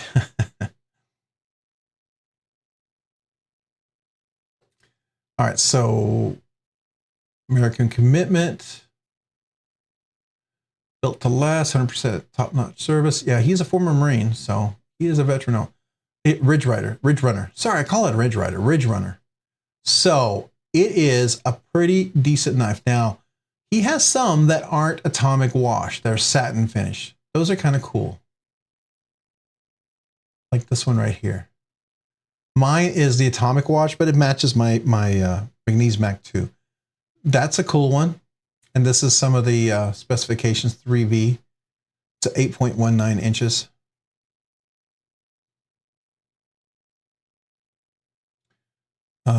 Recent McNeese purchase has been my most spendy so far. Picked up a Mac 2 for $3.5. Yeah. So if you got a Mac 2, if you got just a plain Mac 2, $3.5, you probably spent about $500, right? If you decided to get any of the, textured, different milling patterns on the scales, you got a hollow grind, you got a Tonto, it all adds up. So my Mac is a version 1. And here it is. So my Mac is a version 1, but I put I put the Rockscale backspacer. I know he's working on getting these out available for the version 2. And then I have the Lynch clip that there was a collaboration between McNeese and Lynch. They did that. So, and I put Skiff washers in mine. That already made this knife almost $680, almost $700 knife. You don't include tax and shipping, right? So, really, really, really great knife. And he doesn't do a steel bar insert. It's titanium on steel with this carbidized, and it works fine. And the action is just ridiculous, absolutely ridiculous. Yeah, I love this knife. Hey, Kyle, cool. I'm not sure if I'm pronouncing it correctly. I want to make sure I am. Kyle Coonley, welcome. Appreciate you being on the live stream, man. Thank you for being here. Drink water. I have a Jig Mac 2 Gen. It's fantastic. Yeah, the jigged one is really nice too. I wanted to get one of those. When they dropped this one and I got it, they had various variants of it, and I was gonna bid on some of those, but I figured it'd be just one of those and someone would beat me to it. And I was hoping the plain basic tie, the one I figured this is the one that's gonna be the most of, I might have a better chance at getting. And when I first bid, it wasn't available. Then I went back like 4 seconds later and I did it again and it showed up. And it makes me think that someone put it in their cart, placed a bid on it, it was transacting, and maybe somehow they didn't connect correctly, and I basically, you know, I stole it from their cart. So I don't know. That's what I'm thinking. Steven, is a self-defense knife. ADR2 is fine, tough steel, but has absolutely horrible edge retention, worse than 420 steel. Only reason companies use it is super tough and easy to heat treat. Yeah, I'm just, you know, my fixed blade, I don't have a whole lot of fixed blades, and I want it to be a steel that I'm going to use, right? It's a steel, if it's going to be a specialty one, that's why I was really excited to get this. I feel like I have a good solid fixed blade right here. I'm very happy about that. I thought I had a nice small fixed blade. I don't. And then I was gifted this. It's 1095 high carbon steel, but you know, this is like this is the Salt H2 series type of steel that Spyderco is doing. Still good steel. I mean, it's yeah, I have to sharpen it quite a bit. I understand that, but it's a knife I can use and abuse, right?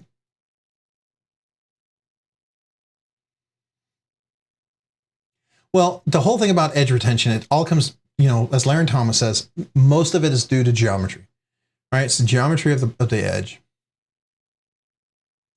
So anyways, I do recommend this one. I think that's a cool one. What's the other one? We've got there's some fancy ones out there you could definitely go for.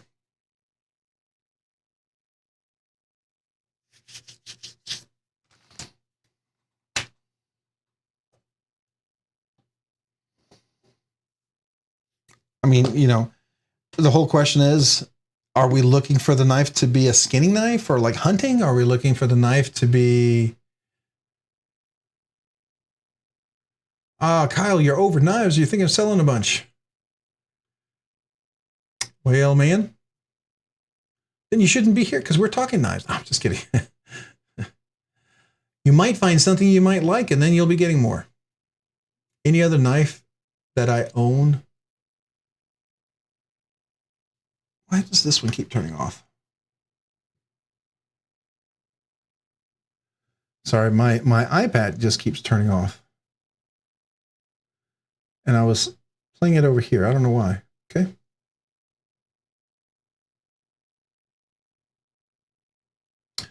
Let's see here. Let's see here. Steven is compared to Kyle. I'm over knives, thinking I might sell a bunch. Any other knife that I own? Steel Clayton. What are you? I just like them. Nothing excites me.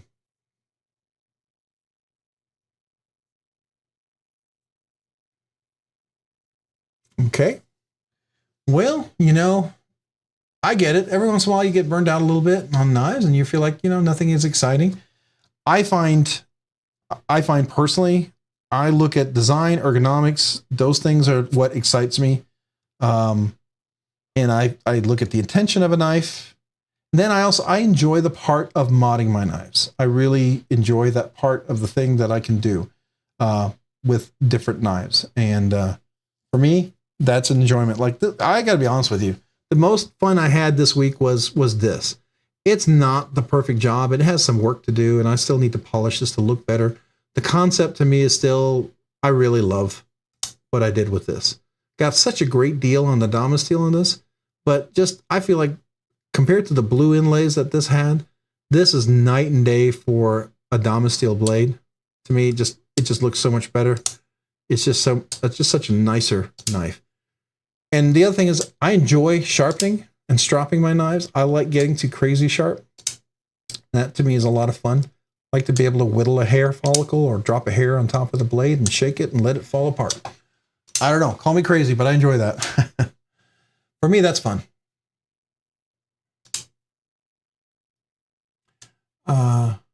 Kyle, you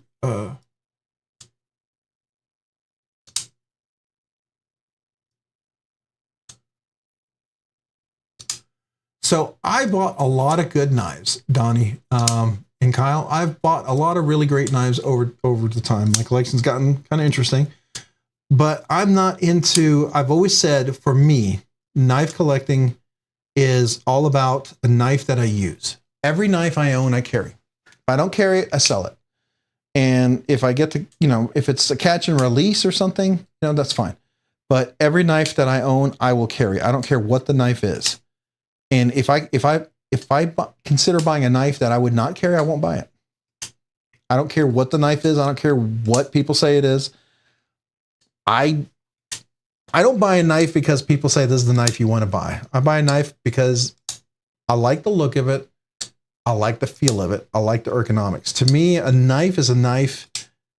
It has to do, for me personally, it has to do with the ergonomics, has to do with the comfort, has to do with the action, has to do with the design, has to do with the engineering that's involved. I enjoy the science and the engineering. I love to see the ingenuity and locks, design, different things that they do. To me, that to me excites me. And I enjoy that design aspect of a knife. I will tell you that I probably don't really care much about custom knives. There's a few custom knives that might be interesting, but I have no desire to buy a fully custom knife because I don't collect just to keep. So maybe my approach is a little different, and I'm still finding a lot of joy in a lot of the things that I'm finding. So, but then again, I like to carry every knife and I like to feel every knife. And if I can't feel and enjoy it, then it doesn't stay in my collection. And that's one of the reasons why this one will likely not stay in my collection at all. I don't care for that. So.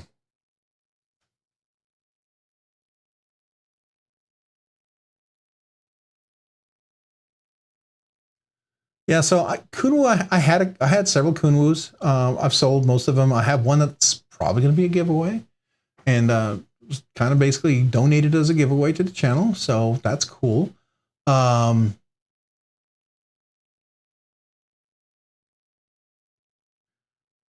is okay. I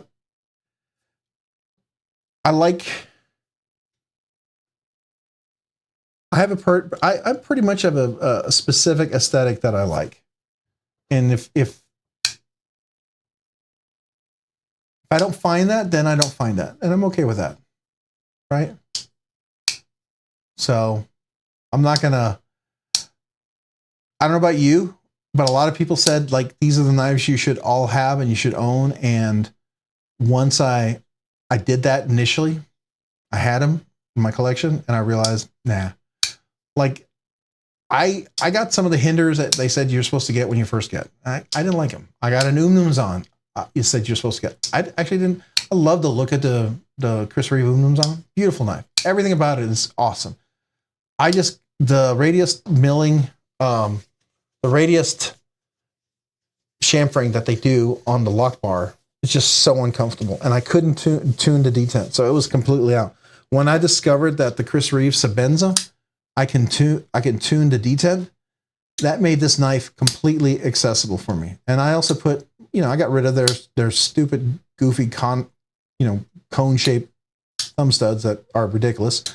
And, to me, it's like, this is a functional knife, and I enjoy that. I enjoy stuff like that.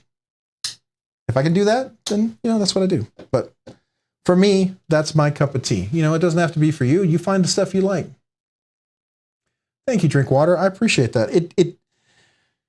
If you look at it close, you will see some scratch marks, and I'm the first one to admit it. And so someone who's a real purveyor of fine knives and will look at this and go, well, you scratched it. And I go, yeah, I know I did. I had to put, when I took the inlay out, I ran sandpaper on the inside and had to pull it at an angle. And that's what these scratch marks are. And when I polished it, I thought I polished it all, but it was late. It was dark in the living room and I was tired.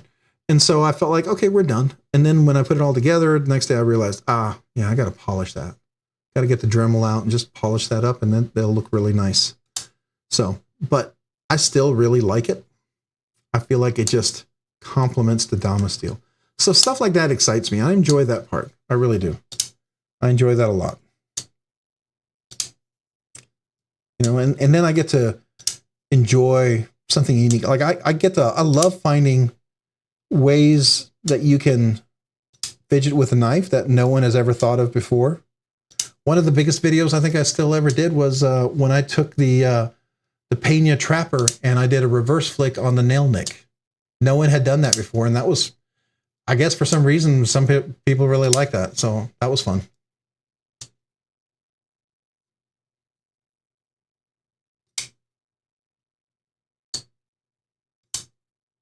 Yeah, and it's okay to be uber picky. Like I do a lot of budget knives checkout. I do a lot of that. And I do that because I want to see how those knives work. I want to feel them in my hand. And I want some of them I really like. There's some budget knives I really, really like. I think they're great budget knives. They're knives I would put in my car. I'd put in my toolbox. I'd have in the garage to use for hard use stuff. And I think they're great for that. The problem is having a channel and doing live streams. I can do giveaways. I end up giving every one of those away. So I bought like the Devo Knives Pony Stout. Great little knife. And I have the high-end version of it. They're a little premium version. Here's a Pony Stout. They had a budget version of this, 14C28N. I bought like 3 or 4 of them. Every one of them became a giveaway. I got this premium one. It's S90V, hollow grind. I put Skiff washers, titanium scales. This one's really, really, really nice. Works really great in hand. I like it a lot.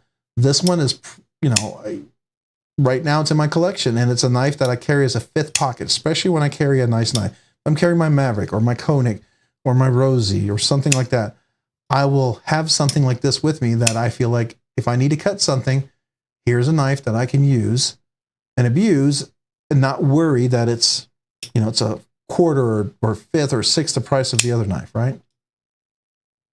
Still a nice knife that I feel very comfortable using and carrying, but it's just not quite as nice. So that's some of the things that I like to do. Oh yeah, the new Sharp Eye design. That's an interesting blade shape. I can tell you there's certain blade shapes I like, and there's certain blade shapes I'm not sure I'm a fan of. Okay, and that's just me. I don't know if I like that one yet. I really don't know. I almost feel like I got to get that one in hand to think about it. I don't know. I will tell you that I don't like every Sharp Eye Design knife that he's dropped. There's some that I don't like. I don't like at all, and I don't think I ever want in my collection. I don't even want to try, right? But then there's some that I really, really dig. But I also immediately find out what are the issues that people have with some of those. Like the Apex didn't do well. Quite frankly, as far as Sharp Eye Design, from what I understand, this was probably one of the least well-sold knife drops that he did. And so many people had this on sale. I mean, they still have many Evos out there. I don't know if that's because they had multiple drops on it, but the Apex didn't do as well. And I know all the issues that they had with it was a clip, which I fixed. Sometimes some of the detents, which I actually fixed on this as well, and I put Skiffs in there. And then I think the inlays, people were having issues. It was very elementary inlays, and the colors were just, can I say this without insulting anybody and people being mad at me? I felt like the black and red or the titanium and blue were kind of kitty colors for a knife that's supposed to be this nice. I felt like it didn't complement the design. The colors, I feel like, didn't complement the design. And they may have been very intentional, but I just feel like, I think the colors didn't execute to what I think Brian probably intended. That's just my opinion. And I could be completely wrong. But I think the sales seem to indicate something like that, right? When I change this, I feel like this is a knife. If they were selling the Damasteel with polished aluminum inlays like this, I have a feeling this knife would be completely sold out. Honestly, I really do. My first reaction to this was 1,000 times better, especially with this fixed and everything, than anything. And anytime I point this out to anybody, most people tend to go, that's interesting. I mean, if they look at the details, I'm not an expert. Brian could do this a million times better than me. And if he saw this, he would absolutely see that this is such rudimentary work compared to what he does. But the concept, I think he would appreciate. You know what I'm saying? So that's my perspective. So his new design is interesting. I don't know.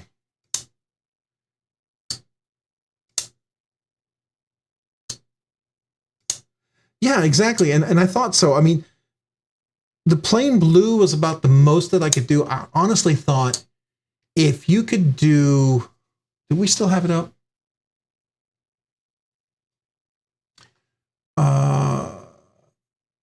Let's see here. Is it still up here? The Sharp Eye design, I was going to go to it. Yeah, here. So imagine a red inlay on here. That would look better, or just a black inlay here. A black inlay to me, that would look better. Over here, an all black would look better. Or all titanium would have looked better, right? This aluminum inlay, I don't know. I think he was probably going for something that was probably cheaper, and I get that. I really do. But, and I think the idea is nice, and I think a lot of people love that, but I think he would have done better with more options. You know what I mean? I'm just going to leave it at that. I love the design. I really do. I just think a little more options would have been, like some aftermarket inlays. Like sell me some basic plain titanium or aluminum aftermarket inlays that are just polished, maybe some all black after inlays, because they did the purple ones. Just do that. I think that would have really helped. The clip digs into here. It does not. So Roman, I modified my clip.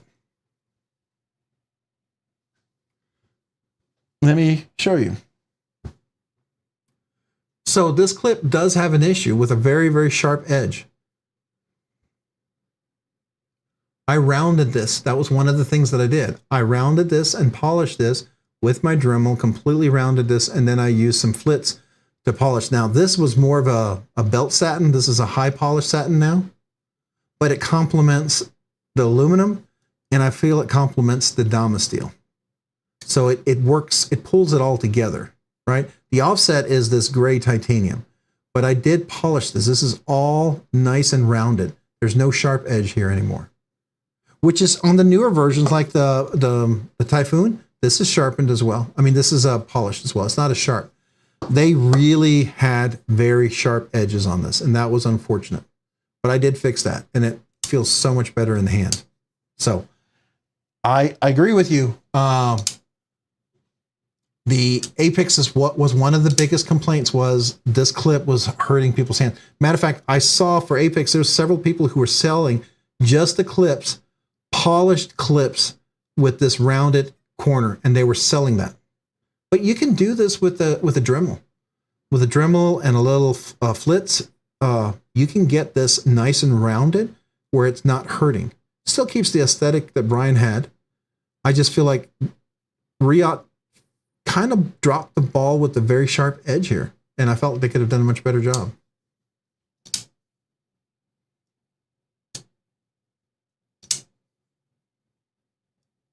I agree, Tom. Micarta, fat carbon, maybe some polished aluminum. If you're going to do aluminum, I don't know.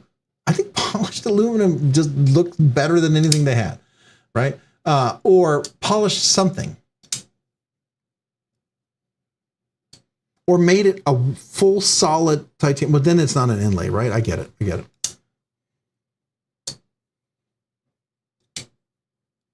Yeah, so I did that. So now it's in hand, Roman. It's very comfortable. No hot spots at all. It's really, really nice. This doesn't dig into my hand. Doesn't, because when I first got it, yeah, that was sharp. I knew that was sharp. I knew that was one of the big things. But I bought this knife. It was on Blade HQ. It was on clearance. So you can see that the Damasteel versions here are 525. Well, you're not seeing it because I'm not showing it. The Damasteel versions are 525. I did not pay that. I paid like $350 for it.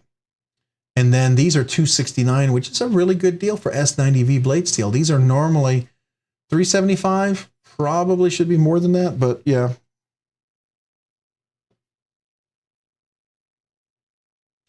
I did not. I asked him if I could check out the Golden Design caliber, and I don't think I'm high on his priority list, which is fine.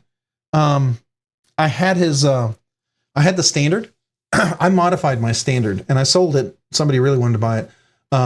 Because his, I know Metal Complex, one of his big complaints was the cutout for the lock bar was not adequate. It was very uncomfortable, and it got to a point where it would drop the blade on my nail.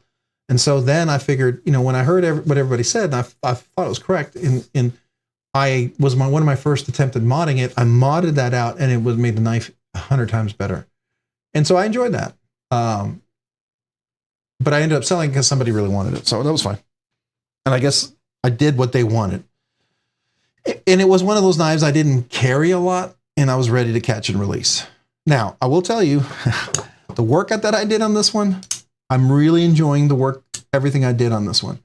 I don't think I'll be selling this one. Okay, this not only do I enjoy the action on my Apex a lot, I just you know, a real personal touch. If you're willing to do a little sanding, a little polishing, I think any one of these guys right here would look amazing. I think even polished on the black, I know it's a little weird. I think it would look better than the red, personally. I think blue on the black would look better. But I think polished on here would look better. Or micarta, like you said. Yeah, definitely.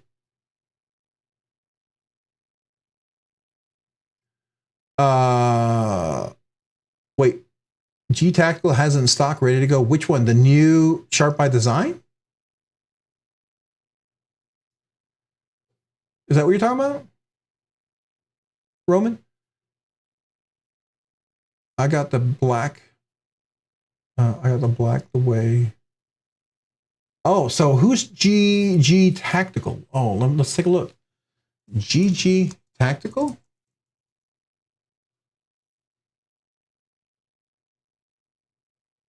Is this one right here?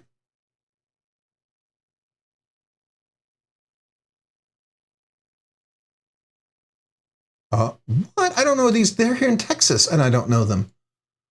Sharp by Design Mini Evo. Okay, so there's a Mini Evo. Yeah, we got a bunch of those are all sold out. Oh. Oh. It's a recurve too, isn't it? That's interesting. Is that DLC? No, it's PVD.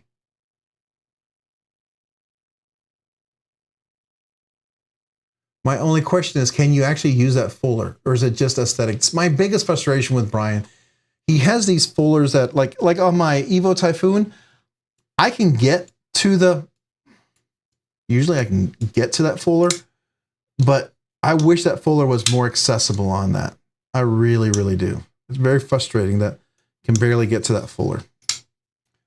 But I just wonder if that's the case. Well, that's interesting. I didn't know they dropped already.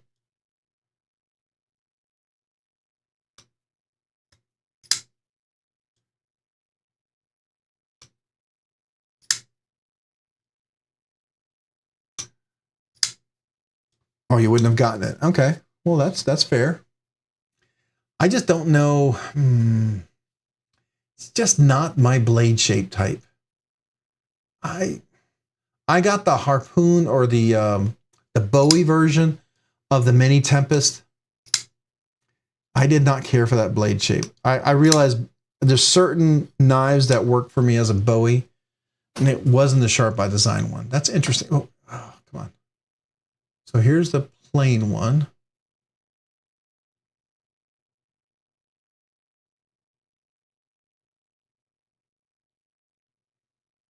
Okay, that's interesting. Is that a flipper? That's the flipper, right? Yeah. Okay. Interesting. Oh, it's M390. It's only 8 inches, so that's more reasonable. That'll bring a lot of people in. It's a hawkbill. Okay. That's interesting. I don't know.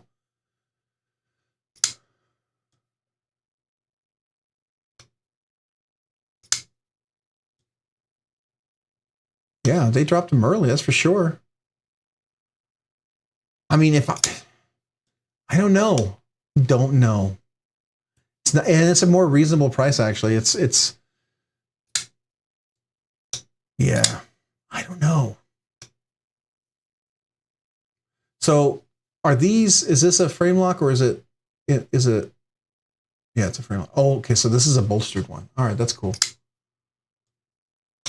All right, so let's look at the clip. Yeah, he did. See how they rounded this? That was one of their fixes that they needed to do.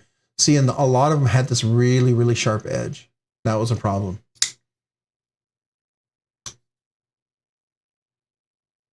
I don't know. What do you guys think? Is that something you guys are going to get? So One Moon, have you gotten yours in yet? Or did you just order it today?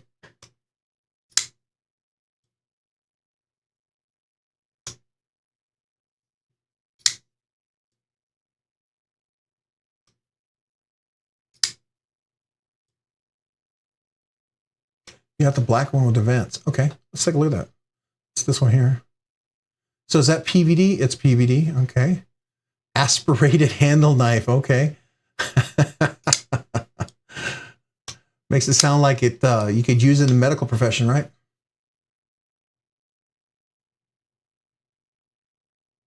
Pre-order. Okay.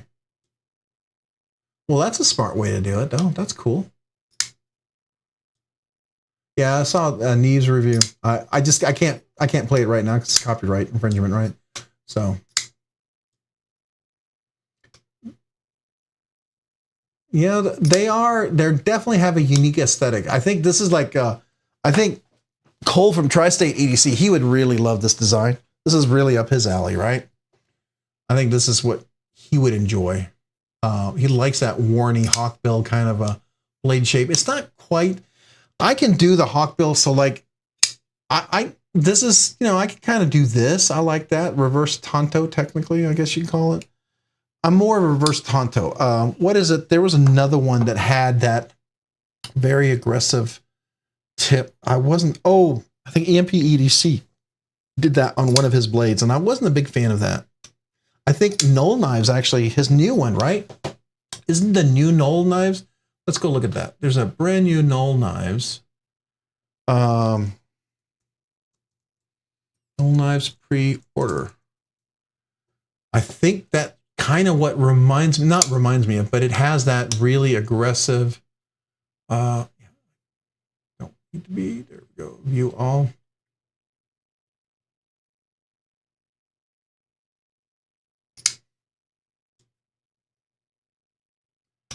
What I can get dark. I can get Timascus for my Reiku. What? Didn't know I could do that. Sorry, I got the squirrel. I got distracted there. Oh, of course they're sold out. Yep. I guess I could have. Oh well.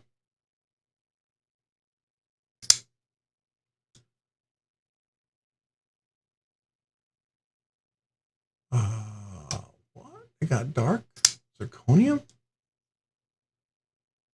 Yeah, it wouldn't look good. All right. The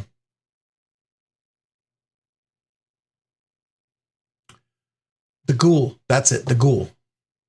No, that's not it. Because that's not bad. That's a Bowie. What is the new one? Oh, is it the new one by Arcane Design I'm thinking about? Is that one I'm thinking about, the Arcane Design one? I think so. Arcane Design has one. And that's a Brian Brown collab, right? Arcane Design, Brian Brown.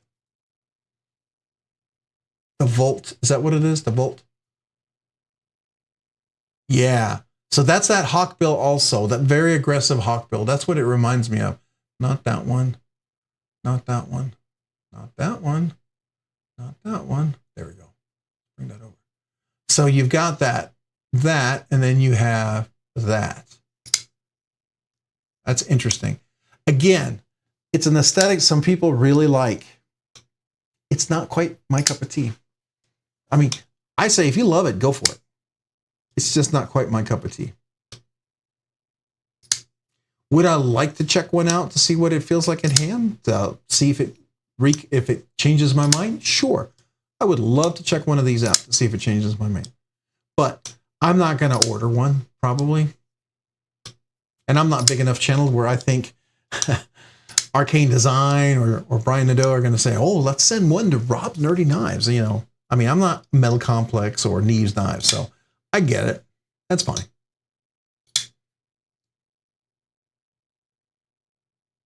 Oh, you got the Chavez scapegoat, his exclusive. Okay. Well, let's take a look at that. Chavez scapegoat.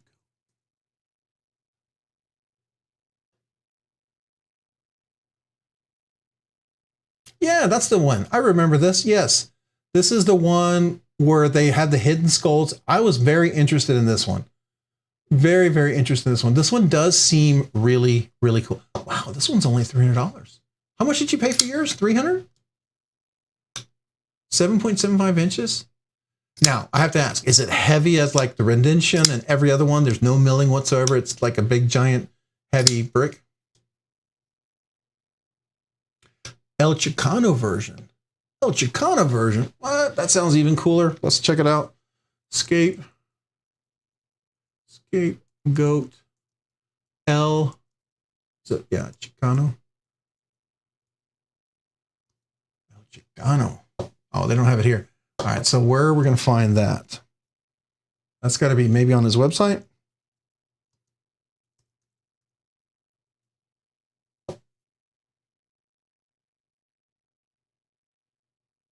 Oh, I don't want to see YouTube. No, don't take me to YouTube.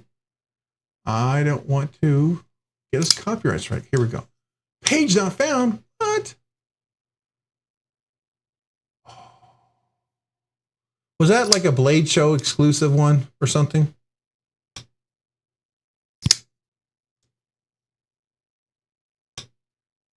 So I was here. Scapegoat. Here's El Chicano. No, I don't want that.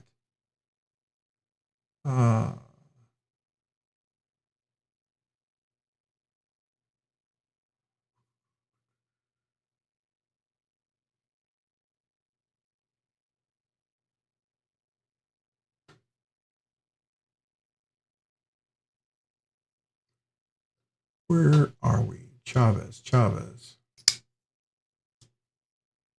Suit.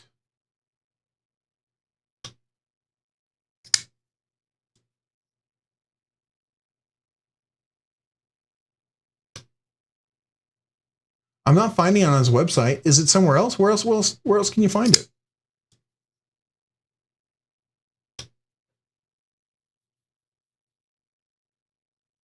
Wish I'd looked on the website before I purchased mine.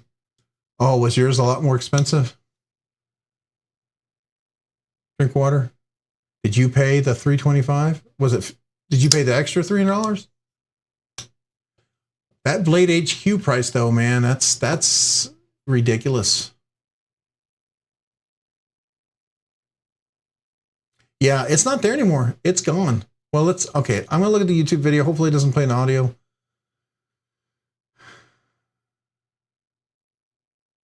Let's see. Come on, just Jump to it. Yes, the stickers are cool. Oh, it's got that nice box. Look at that. That's fancy. The magnetic. That, you know, that's an exclusive when they do that. Okay, hold on.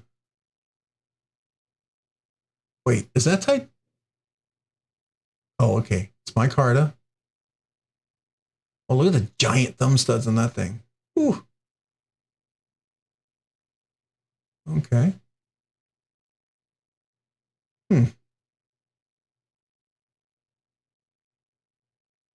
Oh, is that a full flat grind? Wait, is that half grind? Is that what do you call it? What's that grind where it's where you have the half of it's completely flat and the other one, that's a special grind. He does that. What the heck does he call that? That's the chisel grind. Yeah, the chisel grind. Yeah. That's interesting. Okay. Very cool. But I will tell you, that's pretty enticing right there. Now, the finger choil, is it big enough for a finger? Or is you got to have like a little nubby, bony finger? Can it take a meaty finger in there? Is that finger choil big enough?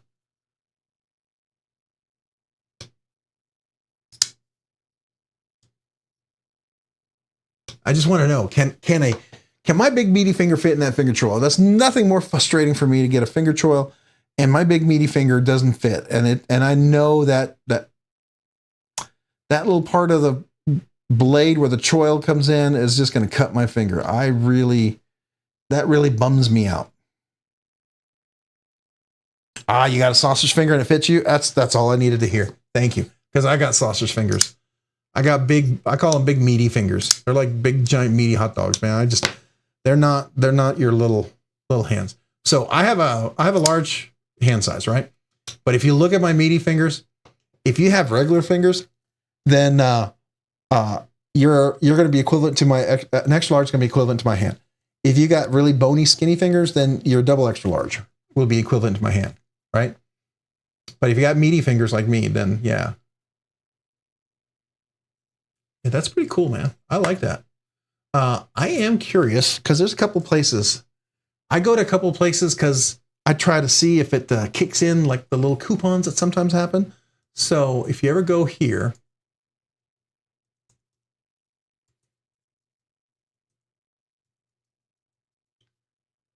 it all depends on how well they want to sell it.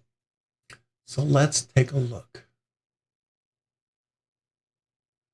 Come on.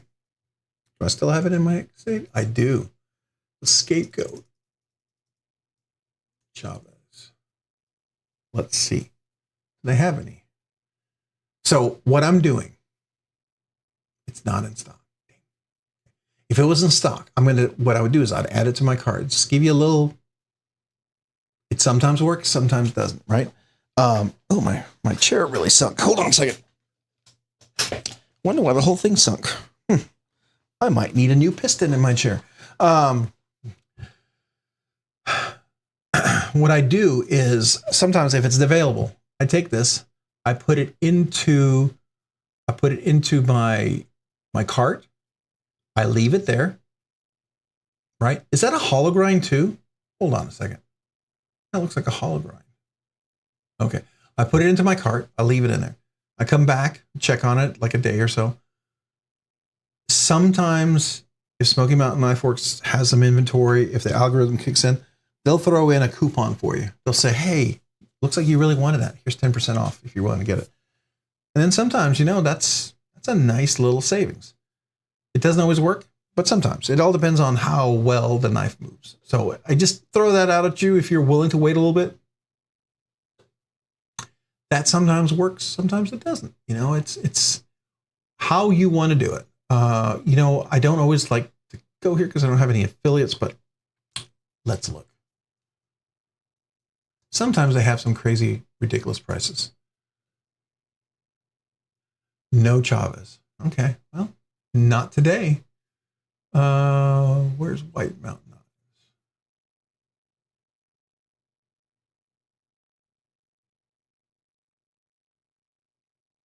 Nope. Didn't want to go there, but Blade Ops is a good place to go to. But Sometimes they have stuff like that. Not always.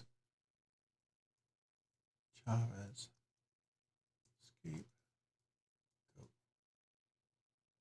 Oh, hold on. Hold on.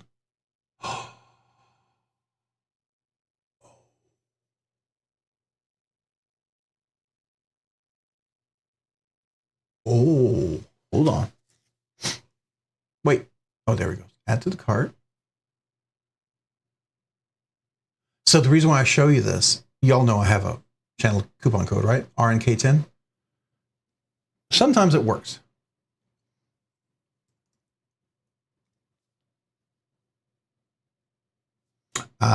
It's not applicable to this one. Oh wait, hold on. Did I put it in the right one? Oh, it is. So it doesn't apply to this one. So this has been excluded from the discount. So there you go. Oh well. Worth checking out. I guess it's too much in demand right now, so not going to get a discount on that.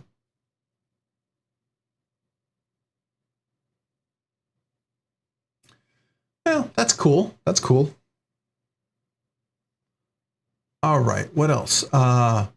So we looked at some fixed blades, we looked at some other things, and it's late. I just realized what time it is. Holy cow. This is going to be one of my longest late live streams in forever. So I don't mean to go this long, but you got me distracted with squirrel, knives. So yeah, this is cool. Thank you for sharing this. Definitely would go check this out. Blade shape like that and the arcane, they're just not quite my cup of tea, but they're cool. I would definitely check it out if they ever allow me to, like, you know, review it, but that's.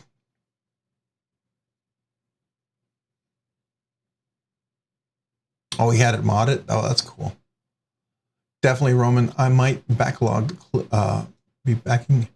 might be lacking the clip because I don't like the shiny clips and can't wait till it gets here. I've never owned any of his stuff. Oh, cool. Yeah. Every live stream needs to go this late. Oh man, just I don't know. I got to work the next day. I would have to plan for coming in late, right? This is a late live stream. I did start late, so I take the fault of that. I had my son's soccer banquet tonight, so that did run a little bit late, but appreciate you guys all being here this evening. Thank you so much, man. Thanks for being on the live stream. I hope you guys have an awesome week this week. I hope it's a great week. I do have a special unboxing that my wife's going to be taking part of. I'll let you know about that. You'll see it. It's kind of cool. What else? Oh, I did order. I did it. I did order. I should have told you guys this. Let's go look. I did order the, what is it called? The heck is the knife? Oh, here. Dang it. You know what it's the new one. Most popular, coming soon. Sale, newest, here we are. Oh, look at that. There's that new one, the Spinto you guys were talking about. Where is it? It's that one. It's the one made by Kubi that looks supposed to be the Chris Reeve killer. You know what I'm talking about? Oh, what is it? Dang it. Anyways, I ordered one of those, so we'll see. We'll see how it turns out. I'm kind of interested. So that's what's coming up this week. You guys have a great week. Appreciate you guys. Have a good night. Hopefully we'll see you next week. We'll do another giveaway. I don't know if we'll do the members giveaway next week. It might be next week or the week after. We'll see how it works out. That's kind of up in the air depending on time, if I can get the video together and stuff, but that is coming up, just so you know. All right. I like the ugly spider coat. Yeah, it is. That needs to be Tri-State's new little emoji. He needs to be writing one of these, right? So anyways, you guys have a great evening. Thank you. Thank you so much. And we'll see you guys next week. Thanks for being here. Bye, everyone.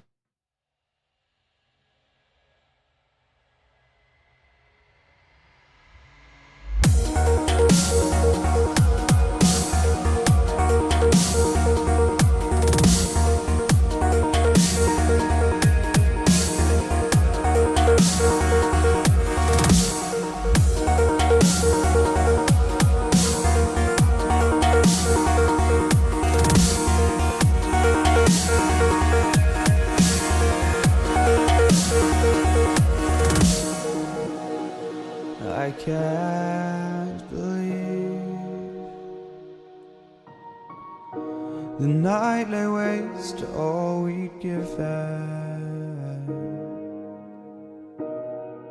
But honestly, you've gotta know that this ain't living. But we could run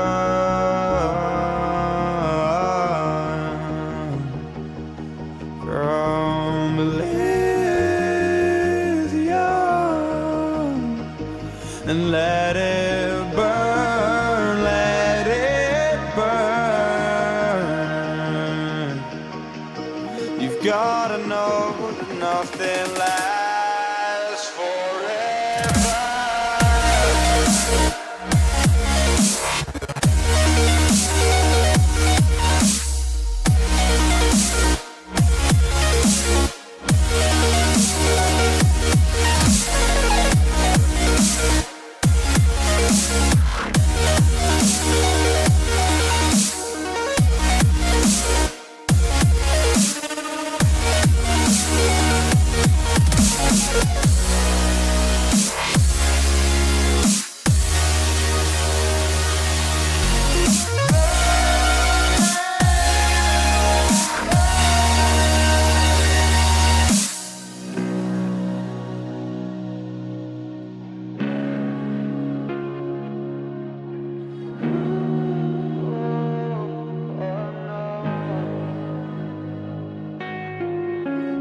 I can't believe myself. I never thought that this would be our end, but it's nothing new. And my lover's honesty, I can push it back down if I have to. If you want me to, 'cause we can run.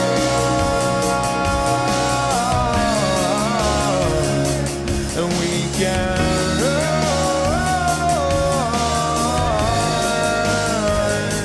The stars they fall all for you. So tell me now, what's left to